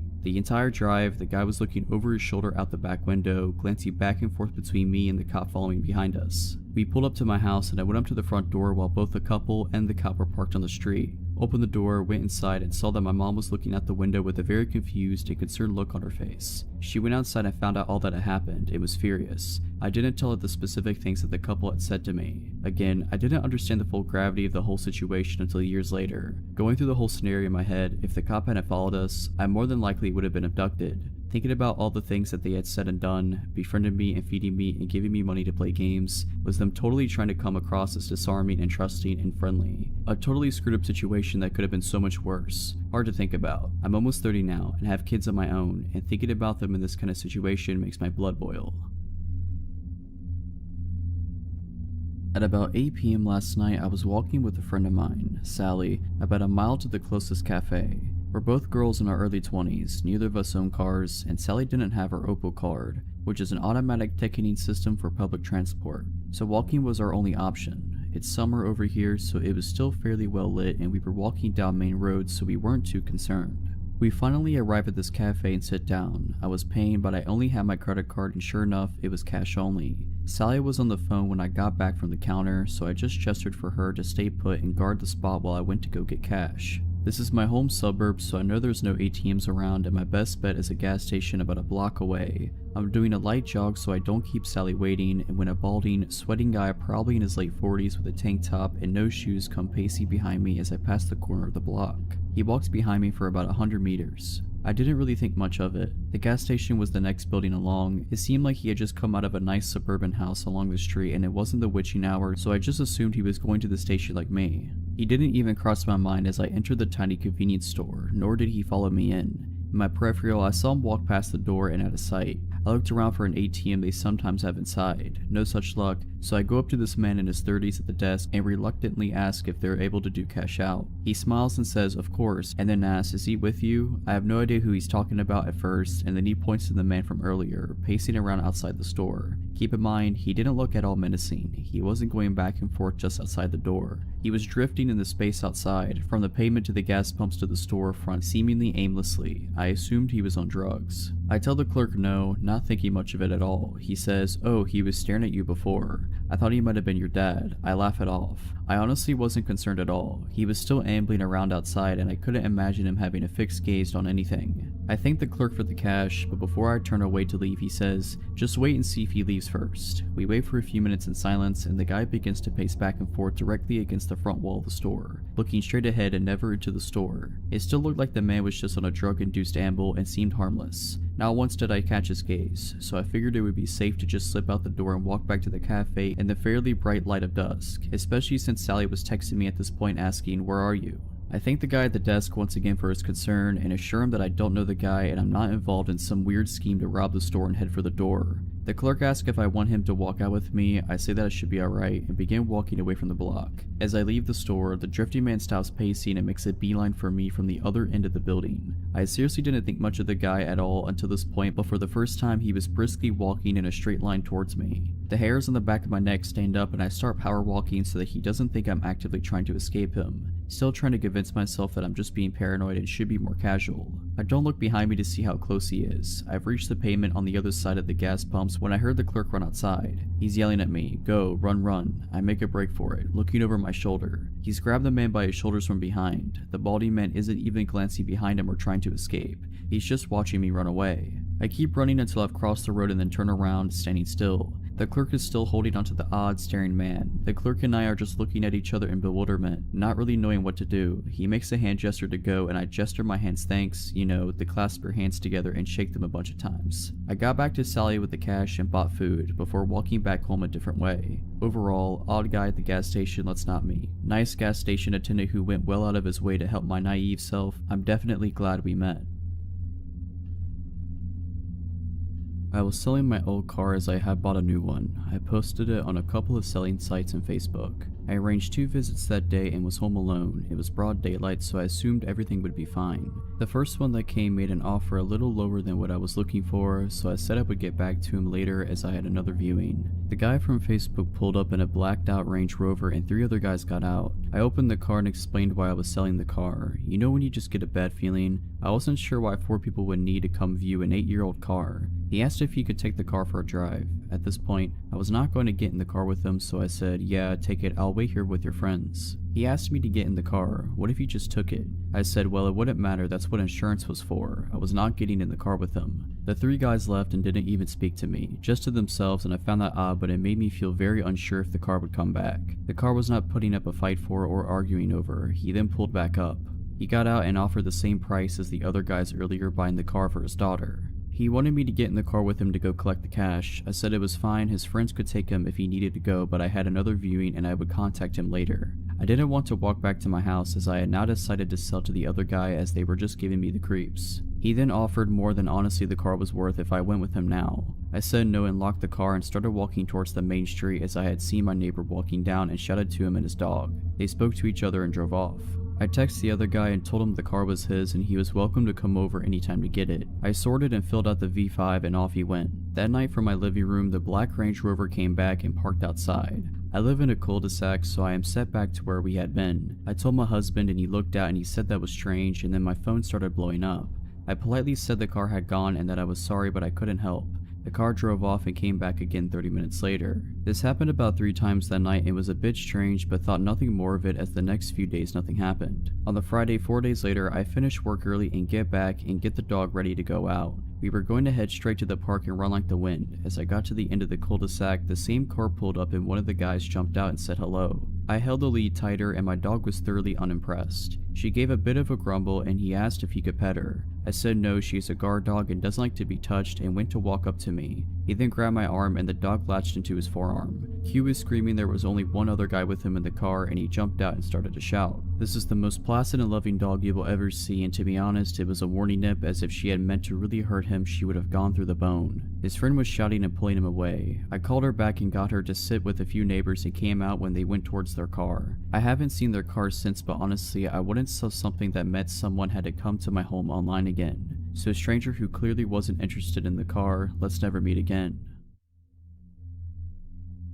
When I was 11, my single mom, 9-year-old sister, and 6-year-old brother moved into a beautiful, older, craftsman-style house. I heard it was around 80 years old back then in 1994. Soon after we moved in, we found out it was infested with cockroaches. I've never seen anything like it. You turn on the lights at night and they'd scatter from every surface. We had to store all of our food that wasn't canned in the fridge, so they wouldn't get into it. We tried bug bombs and professional exterminators numerous times with no effect. Those things really can survive a nuclear war. Anyway, they weren't the reason we lived in the house less than a year before fleeing for our lives. I remember my mom discussing our next door neighbor's creepy son with my grandma. He was in his 20s or 30s. She'd been doing dishes one day and looked up to see him standing directly on the other side of the kitchen window, staring in at her. Normally, she would have kept something scary like this from us kids, but about at that time, she told us to tell her if we ever saw him near the house, and we weren't allowed to play outside. So, one afternoon we were all doing some spring cleaning, when my brother said he found a cigarette butt in the upstairs toilet. Weird, since nobody in our family smokes. Being a dumb little 6-year-old, he flushed it before telling our mom. I still remember her trying to get the entire story out of him, being upset that the evidence was gone, and thinking he might have been mistaken or maybe he'd picked up a butt somewhere outside of curiosity. She soon dropped it and we mostly forgot about it. I think it was a few weeks later. My brother was spending the night at our grandparents and my sister and I were the only ones upstairs. Our mom's bedroom was downstairs. My sister heard a sound like a screen door slamming, but she insisted it came from in the house and she was freaked out. I told her it was just from outside and to go to sleep. A minute later, we heard a strangled cough coming from just outside our bedroom door, a man's cough, and sounded like he was trying to keep from making noise. I whispered that we needed to get downstairs. We sneaked out of the room and I had the irrational urge to turn on the light in the bathroom, which was just across the hall from our bedroom, and check to see if anyone was there. Then just as strong of a feeling to get away from the bathroom and get downstairs now. The scariest moment of my life was when we were creeping down the stairs in the pitch black. It was a spiral enclosed stairway with walls, the perfect place for someone to hide. The stairway light was burned out and the wood steps were creaky, so it was terrifying making our way down. We got downstairs and woke up our mom, panicked that there was a guy upstairs in our bathroom. She started to tell us to go back to bed, but could see we were seriously scared. She went over to the bottom of the stairway to go up and show us that there was nothing to be scared about. Then she just had strong of a feeling to close the stairway door and lock it now. She did, called the cops, they found nothing and didn't really take us seriously. The next day, she called a PD detective friend of hers from high school to come over and inspect the house. Remembering the cigarette butt in the toilet, she had him look at the upstairs bathroom window. It was a high, narrow rectangular window, not very big but just wide enough for a person. Who knows how many times the intruder climbed our roof to get in and was upstairs while we were sleeping across the hall. The window swung up on hinges. When my mom's friend let the window drop, it sounded like a screen door slamming. He said the locks on all the windows were so old they were practically useless, and we needed to get out of the house immediately. We moved into my grandparents' house that day. When my mom went with her brothers a few days later to pack up some things, a back door had been smashed open, but nothing in the house was disturbed. A few years later, we heard the neighbor's son was arrested for attempted murder. I still wonder what might have happened if I turned on that bathroom light, if my mom didn't lock the stairway door, or if we didn't leave the house when we did. Backstory: my wife and I don't live together. She had become abusive over the last few months, mostly towards our daughter. Our daughter is almost 18 months old and is my whole world. I am unemployed at the moment, but my mother had been helping me out a lot. Today at around 4 p.m, I took my daughter to the store. I usually do this around the time she wakes up from her nap. My daughter is a very active child and can't seem to sit still for more than 10 minutes without getting cranky. I usually let her walk with me, holding her hand and patiently walking at her pace. I usually get just a juice for her, but had to get some extra groceries that I was short on: flour, sugar, and some noodles. I also remembered we were low on milk and grabbed a gallon on our way back. With all that I was carrying, I wasn't able to hold her hand. I made sure to walk behind her, but that only makes her walk slowly. As we made our way to the registers, I was continuously urging her to keep walking, which she would do, but only for a second before her attention would be drawn to another rickety box with whatever was on sale, or she would see something colorful on a lower shelf. I was getting a bit frustrated, but I wasn't showing it in my voice. I kept urging her to keep walking, and she kept getting sidetracked. With everything I was carrying, I started to wish I had grabbed a basket. At the front, their customer service desk holds register 1, which was thankfully open. I want to take the time to mention that my daughter is very fond of saying hi and waving at everyone. I set everything up to get rung up, but the service attendant was busy with the return of the customer service area, so I had to wait. The entrance to the store is to my right. The only exit door is behind the service desk, which leads into the small foyer before leading to the other doors. As people enter, they have to pass the customer service desk. I was being fatherly to my daughter, trying to entertain her with patty cake and the itsy bitsy spider, while we waited for the cashier to check us out. My daughter would frequently wave at people passing and say hi in her squeaky toddler voice. Some people would smile and wave back, while others would stop to adore her. At this point, I'm used to people doing that. The lady was ready to check us out, and I told my daughter to hold my hand, since I wouldn't be looking her way. I had to pull my wallet out to retrieve my debit card to pay for the groceries and let her hand go for a moment. I kept looking her way to make sure she wasn't wandering off. The lady went to hand me my receipt when she all of a sudden yelled at someone behind me. "What are you doing with his daughter?" She bellowed as I turned to look at a man who had picked her up and started running towards the entrance doors. I was shocked. The doors didn't open since they were a one-way set of doors, and the cashier quickly picked up the phone yelling that she was calling the police. I was stunned to the point of immobilization, but quickly realized what was going on. I have a pocket knife that I usually carry on me so I can break the seal on my daughter's juice. I quickly ran after the man as someone started to make their way through the entrance doors. He didn't get a chance to run through though because I slammed my fist across his temple. I decided to not use the knife in case I might get in trouble. The man stumbled and I grabbed my daughter from his arms. He then proceeded to run out the door empty-handed. The police arrived about 5 minutes later and asked me what I had seen. I explained that I hadn't seen the man's face since he had long hair and a beard. He was also wearing a hoodie, which wasn't that much of a surprise. They took the statement of several witnesses, including the cashiers, and had already had other officers searching the area. Someone had said the guy had ran behind the building, but the officers didn't find anyone. The police took us home and then asked more questions like, "Have you seen him before? Do you know anyone who looks like this man?" And then proceeded to ask about the home life. CPS had been over earlier in the day to discuss my wife's mental health plan, and the police had been here earlier as well. The officers asked if we needed any groceries or anything. I told them no. The officers left, leaving me their cards in case I saw the guy around the area. About 20 minutes later, I got a knock at the door. To my surprise, the officers had returned with the largest box of Pampers diapers I had ever seen, a large box of wipes, about 6 large Winco bags of groceries, and a couple bag of toys. They had left us with a Christmas card saying I was a strong father to have had so much go on recently, and that my daughter was lucky to have such a great father. There was a $100 bill in the card too, wrapped in a note that said to get a drink or two if I needed it. I don't drink, so I'll probably get some extra Christmas presents for my mom and daughter. So, to the guy that tried to kidnap my daughter, I hope the police find you. Close to 10 years ago, my best friend and I scored the deal of the century. Living with her parents recently purchased and refurbished home for cheap, as Chip's rent so the property wasn't considered unoccupied and their insurance still covers it. They were planning on selling their house in the country and moving closer to town in a year. But when they spotted this place, it was perfect, so they snapped it up. They couldn't be bothered dealing with random tenants for a year, so we offered it. It was a lovely old mid-Victorian style house with a hallway running the majority of the length on the left side, and 3 bedrooms and a bathroom coming off the hallway to the right. At the back of the house was an open plan living room and kitchen and a backyard. It was an inner Melbourne suburb, so it was totally fenced in with 6-foot fence on 3 sides, and the front had a cutesy white picket fence. On the right side of the property, an outdoor gravel pathway was wedged beside the bedroom walls and the fence line. It began with a gate in the front yard and ran the length of the property to the backyard. This is important later. My friend obviously scored the master bedroom at the front, with lovely vertically opening bay windows facing the front garden and street. I had the next bedroom with the window facing the gravel path/fence, and the 3rd bedroom was our study. We lived here for close to 10 months in bliss. Great house, great company, and even though the area was considered a little dicey, the location was stellar. One hot summer night, we said our goodnights, and I went to bed and fell asleep immediately. My housemate stayed up in bed to read for a bit, with just her bedside light on. She was doing that just for over an hour before she heard a weird scratch in the front window of her bedroom. Initially, she put it down to an overhanging tree branch, till she realized there was no overhanging tree branch. She sat frozen in fear, blankly staring at her book for what felt like an eternity, till she heard the noise again and again. Scratch, scratch. Slowly looking up, she saw a dude wearing a hoodie trying to open her window, looking her dead in the eyes. She screamed, jumped out of bed, and ran straight into my room. I woke up super dazed as she was pulling my hand and whispered yelling that someone was trying to break in. She had a tendency to be a little overdramatic sometimes, but I swear I've never seen someone look so genuinely terrified. I went to grab my phone to call the cops, but we just went completely still when we heard the distinct crunch, crunch, crunch of someone walking down the side path of the house. We both rolled off my bed onto the floor and went completely still. The crunch, crunch, crunch continued, getting closer to my bedroom window. I don't know what it is about distinct sounds at night when it's otherwise quiet, but it sounded deafening.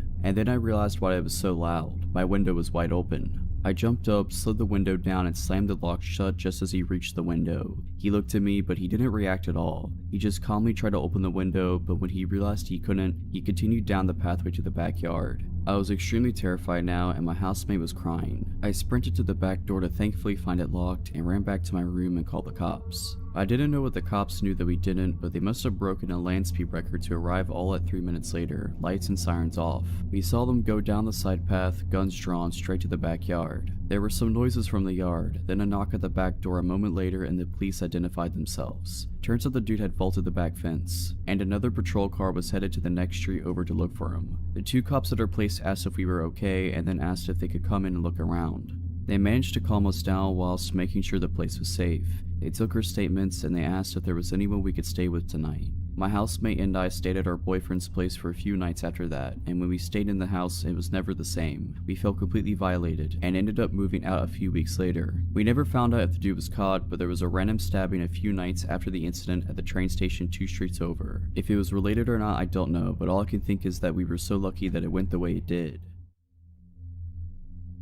This happened way back in October of 2006. At the time, I was just a 19-year-old kid always on the lookout for adventure. One Friday night, after wrapping up a shift at McDonald's, I met up with some of my friends who suggested we check out this haunted location called White's Bridge. My one buddy Brendan said he had recently learned about it and began telling us the legends associated with the 100-year-old wood-covered bridge. Never one to turn down a spooky experience, we all piled into my green Ford Taurus and headed out on our journey. Brandon gave directions, guiding me off the main road, and within minutes we were on the dirt back roads, surrounded by woods and cornfields. Our only point of reference was a blinking cell tower off in the distance. We could tell we were getting further from the city as our cell phones began slowly losing service. As we rode deeper and deeper into what legitimately felt like the absolute middle of nowhere, Brandon repeated the legend associated with the bridge. Back in the early 1900s, a local farmer discovered that his beloved wife had been cheating on him, and in a fit of rage he killed her and her lover after discovering them in the act. After committing the cold-blooded murder, the farmer left his home and wandered the dirt roads in a daze. He eventually came upon White's Bridge where the realization of what he had done finally began to sink in, and deciding he would rather die than face the consequences of his actions, he hoisted a rope up and over one of the bridge's rafters and hung himself. As far as I could tell now, the story is complete fiction, but we totally believed it at the time. After a long and bumpy ride, Brandon instructed me to turn right on an off-road I wouldn't have even noticed was there had he not pointed it out. I took the turn and there before us was White's Bridge. It looked like something straight out of a horror film, an old wood-covered bridge, aged by time, sitting alone above a river deep in the middle of nowhere. We parked the car on the side of the road and got out to explore. Immediately catching our eyes was a scarecrow lying abandoned at the entrance to the bridge. My friend Mike, who was known as somewhat of a risk taker, and a stupid one at that, picked up the scarecrow and lit it on fire. The hay body burst up into a ball of flames and Mike waved it around proudly next to the old dry wood bridge. Realizing the risk, I told him to throw the thing in the river and put it out, which thankfully he did. After making sure there weren't any rogue embers that could ignite the bridge, Brandon suggested we get back in the car and pull it onto the bridge. He explained that the legend was that if you parked your car in the middle of the bridge, put it in neutral and killed the engine, the spirit of the dead farmer would push the vehicle forward to get it off the bridge. Naturally, we had to try this. We piled back in and did exactly as he said. We parked halfway across the rickety old bridge and killed the engine. We sat in the pitch black, saying nothing, waiting for anything to happen. The only sounds were the creaking of the bridge, the river flowing beneath us, and footsteps. Suddenly, the back driver's side door opens and a woman abruptly enters the back seat, cramming in next to my two friends back there. She looked to be in her late 20s/early 30s, long straight black hair, slim, and wearing a plaid shirt and blue jeans. It's been a while, but this is essentially how I remember the conversation going. "I saw your fire signal for me," she said. Wait, what?" I replied, totally freaked out and at a complete loss of words. "I'm so glad you came. My boyfriend's car broke down that way. I need a ride back." My brain was doing its best to compute the situation. "I'm sorry, but who are you?" I asked. "What are you doing out here? I told you." She responded curtly. "My boyfriend's car broke down over there. Can you please just give me a ride so I don't have to walk all the way back?" She was pointing ahead, towards a narrow road that forked off to the right on the other side of the bridge. My friend Mike, the scarecrow burner, and never the gentleman added, "I mean, if you need a place to stay, you're more than welcome to come crash at my place." I got plenty to drink and I interrupted him. "No, lady, listen, I'm sorry, I don't know who you are. You just got in my car and this is all really weird. I'm sorry, but you have to get out." She glared at me in the rearview mirror. If looks could kill, I would have been done for, but you signaled for me. She responded in an irritated tone. "We weren't signaling for you, get out." She let out an angry sigh and got out, walking back in the direction from which she came and disappearing into the night. I started the engine right up and looked at my friends. They all had looks of disbelief on their face. Without saying a word, I put the car in drive and slowly rolled forward and off the bridge. We needed to turn around and go back across the bridge to get to where we had come from, and the only way to do that was to pull onto the side road that the woman said her boyfriend's car had broken down on, and then reverse. As I pulled onto the side road, my headlights illuminated the 3 posted signs that I hadn't been able to see from the bridge: "No trespassing, private property, and do not enter." Looking up the road, there was no sign of the woman. Wherever she went, it didn't appear she went that way. I didn't want to stick around though, so I backed up and crossed the bridge again, and from there began the journey home. We didn't have much to say on the ride home. I think we were all equally stunned, except for Mike, who asked if he knew anyone that would be awake at this hour that he could score some weed from. I visited White's Bridge a couple other times after that, but nothing of note happened in my subsequent visits. Sadly, some people burned down the old White's Bridge some years ago. It was rebuilt, but from what I hear, it's just not the same as the original. I don't have any plans to go and check it out. To the strange lady who entered my car out in the middle of nowhere at 2 a.m., let's not meet.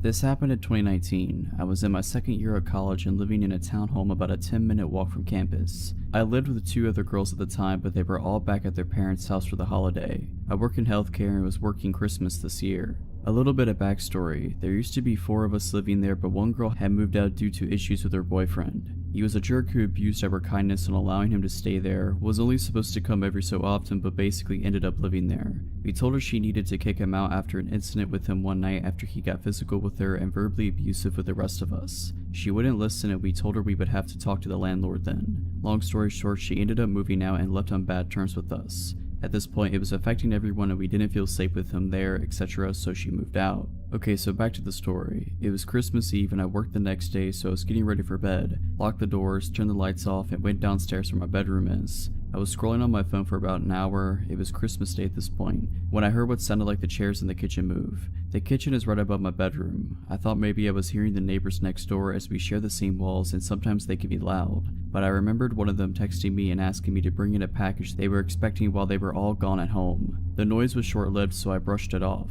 Next thing I know, my bedroom door is being opened slowly, but my phone screen is lighting up my scared jaw-drop face. so I can't act like I'm asleep. Where I'm laying in bed faces directly to the door, so we're just looking right at each other. So there I was laying in my bed while this guy has one foot in my bedroom with the door cracked open. It felt like an eternity, but in reality it was probably more than like 10 seconds of us looking at one another. He slowly takes his foot out and closes my door. I sit there just in complete utter shock. I couldn't make out what he looked like as my eyes were adjusting to the dark again from the phone screen. All I could see was a backwards baseball cap.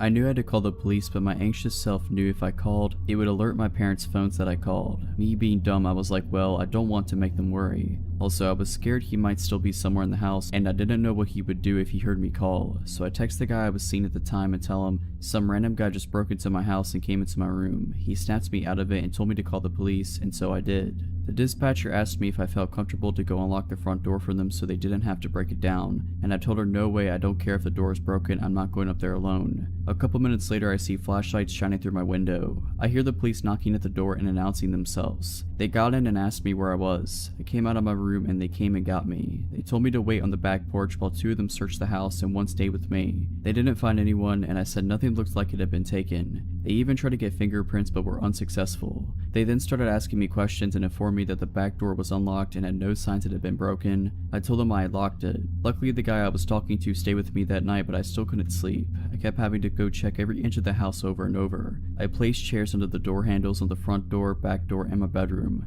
The next day I informed our landlord and she refused to come out and change the locks, and she never ended up changing them for the rest of the time we lived there. Every time I go to bed now, I triple check all the doors have been locked. Doesn't matter where I am. I have a dog now and he helps my anxiety of intruders, as well as a recent purchase of a Ring doorbell. I believe it was our old roommate's boyfriend. I think they may have made an extra key for him because he was basically living there, but I don't understand why he didn't do anything to me, the house, or our belongings. If it were someone random, I don't know why they wouldn't have done what they intended, and that could be many different possibilities. I don't know what their intentions were that night, but to the man who broke into my house on Christmas Eve, let's not meet again.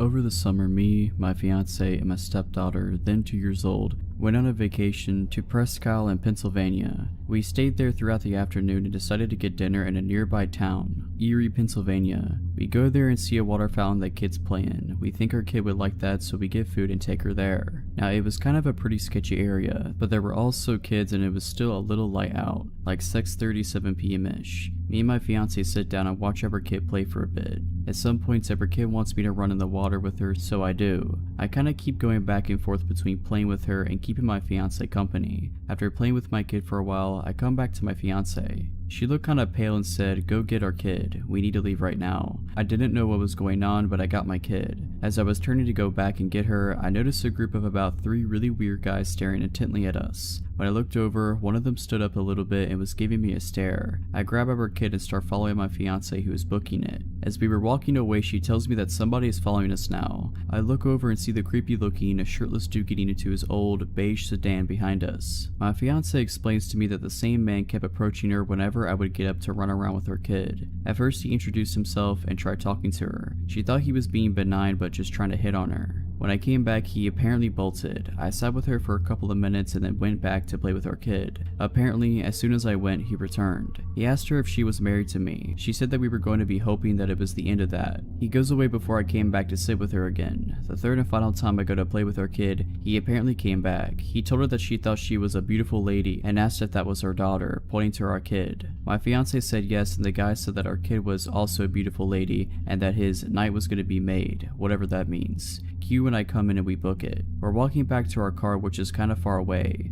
Erie in general was pretty abandoned outside of the park, and we noticed the car pull out and start driving extremely slowly in a street parallel to us. At this point, I don't think he knew we saw him. My fiance's freaking out, and I tell her to wait near the vestibule of a closed Starbucks where we weren't in this guy's vision. We stayed there for about 5 minutes and I was watching the roads, not seeing anything. We continue walking but are still on high alert. I found my car parked outside of a McDonald's and we're now power walking to it holding our kid. I look behind and lo and behold, the same beige car going at 3 miles per hour just barely inches out from the side street so I can see it. As my fiance and the kid are getting in, I turn around and stand at the back of the car and shoot this guy the death stare. After looking at his car for about 10 seconds solid, he peels out and speeds off past just nearly hitting me. Not sure what this guy's problem was. I assume that he wasn't tailing us for any good reason. Afterwards, I bring up the 3 guys that were staring at me. My fiance said that the pervert following us was sitting with them when he wasn't coming over to her and saying creepy stuff.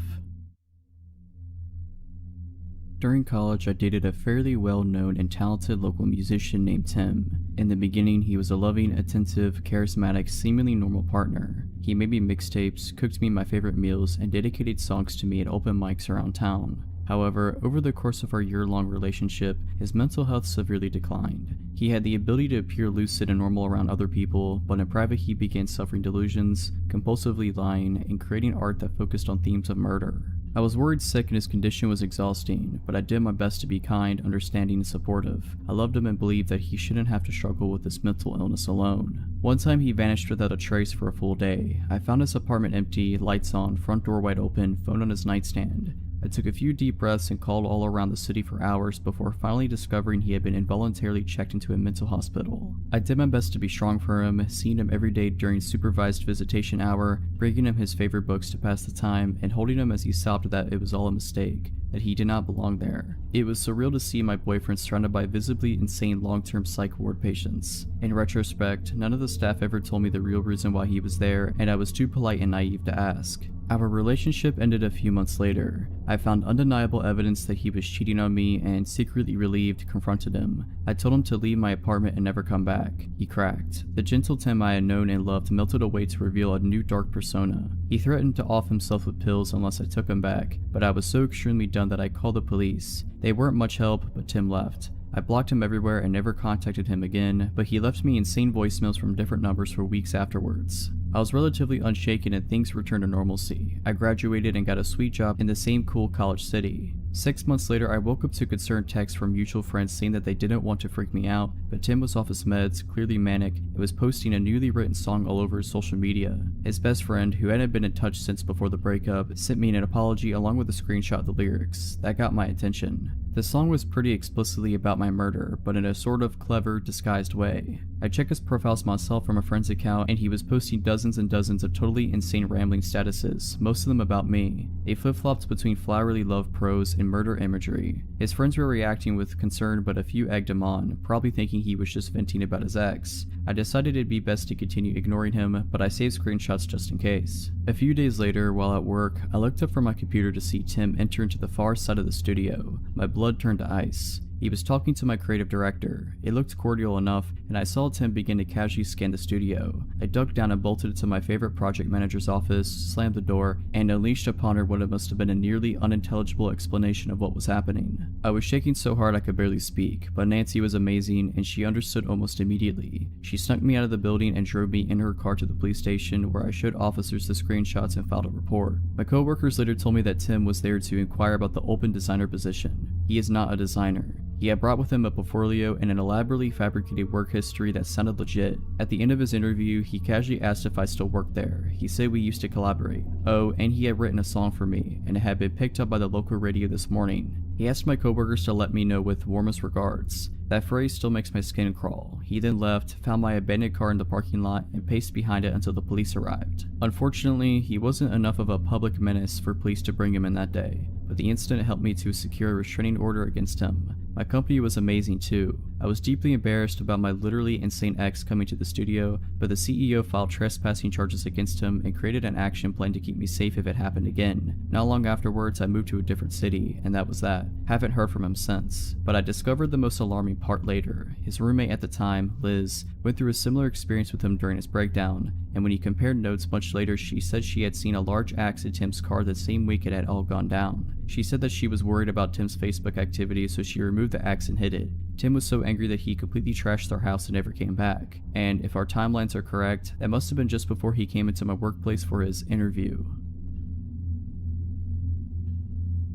When I was about 12, I decided making a newspaper for my entire neighborhood was a really great idea. My friend and I were both in middle school and decided to get together once a month and write absolutely enthralling articles about the weather or when the pool would be open, and then deliver our front/back one-page newsletter to every single house in our 2-street neighborhood, whether they wanted it or not. We kept this up for about 2 years until the time of the story. So we were on our once-a-month paper route, if you could call, walking around our small neighborhood and putting a single sheet of paper in every mailbox of paper route. It was raining this particular time, so we had umbrellas and we were carefully walking to each mailbox, trying to keep our newsletter as dry as possible. This also meant all the cars that came by had their headlights and windshield wipers on, and also made sufficient noise with their tires splashing through the puddles. My point is that we knew when a car was approaching behind us. We were about halfway through on the street we weren't so familiar with, the one we didn't live on, when we noticed this souped up old white car coming really slowly up the street. Now, the way my neighborhood was set up, the only reason why you would be on the same street as us is if you lived there or you made a wrong turn. So there were even less cars on the street, and the ones that passed usually were people that we knew. We continued walking from mailbox to mailbox, while periodically checking to make sure the white car wasn't just parked. It was moving very slowly, and the headlights and windshield wipers were either broken or just not turned on. This car drove slowly past us as we walked, going roughly the same pace as our steps if not slower. Something was so off about everything. There was no reason for this car to be on this road in the first place. We definitely didn't recognize it or the driver inside, and it was going so incredibly slow. Car trouble? I don't know. We pretended one of the houses was ours and walked up the driveway to avoid the car as it got close to us. It continued at the same pace, and we watched it until it eventually disappeared around the corner. We laughed about it, thinking it was weird, but nothing happened. It was all well and good until the car showed up at the end of the street behind us again, going just as slowly as it had before. What was this person doing? We were so confused and walked a little farther from the curb to avoid the car again as it came by. We didn't laugh about it this time. The car showed up a third time at the end of the street, and at this point we decided we should cut through some yards to get home. Better safe than sorry, right? We crossed the street, but the car passed again and we shrugged it off and kept going. The fourth time this car came around, it pulled up right next to us and the driver had his window down. Being 12 and living in a bubble, my friend and I hadn't really experienced shady people, but we knew something was up with this guy. He had a white towel draped over half his head, was wearing a white tank top, while we were in long sleeves and rain jackets, had his window down, and when he spoke his speech was slurred. We were polite and said hello, and he asked us what we were doing through his open window. We continued walking as this interaction took place because we knew this dude seemed sketch, but at the same time we didn't want to assume anything and be rude. When we told him we ran a newspaper, he immediately perked up and enthusiastically asked us about placing an ad. He also took his hands off the steering wheel and leaned over so he could get closer to the window. He smelled of cigarettes. My friend and I looked at each other. We knew something was wrong. We told him no, we don't place ads in our newspaper, even though we did. He told us we were pretty girls and probably cold. Our idea to cut through some yards was decided. We hurriedly said something about needing to go home, and he began shouting at us from inside the car as we crossed the street. We bolted to a neighbor's backyard when we heard the car begin to move quickly and hid in some bushes until we were sure the car was gone. We stopped writing our newsletter after that. Meeting a creepy person while you're alone in the rain in your own neighborhood was a good deciding factor for calling it quits. So, weird and probably high dude that tried to talk to a 12-year-old me and my friend, let's never meet again. To start off, I'm a 16-year-old female. Okay, I was visiting my mom's apartment for the weekend with my sister. We go there every weekend or every other weekend to see her. We arrived at about 10 in the morning and brought in our pillows and movies or whatever from my grandma's car. We get inside and chill there for a couple hours watching TV before my sister says that she's hungry. My mom asked, okay, what do you want? I said I was okay with having a pizza, and my mom said that she would have to run to Kroger's, which is less than a mile away. She said she would also get some movies from Redbox. My sister then asked if she could go with my mom to Kroger's. My mom said she could and asked if I would be okay in the apartment by myself. I said I would because I knew I would. I'll be gone in 20 minutes tops, my mom said. She didn't like leaving me alone, but she thought it would be okay as she told me later. Now, my mom's apartment is kind of in a crappy place, where people have been spotted with drugs and thieves and stuff, but I was on the 3rd floor in one of the many surrounding apartment buildings, with tons of neighbors. I would be fine. Okay, lock the door, and you know not to open unless it's me. They left soon after, and I was sitting in the couch, on my phone with Jerry Springer playing in the background. It was about 10 minutes after they left when I heard the doorknob jiggle. I looked up, not feeling scared right away, but also feeling a little wary. I should mention that I carry a pocket knife everywhere with me, and the blade is about 3 to 4 inches long.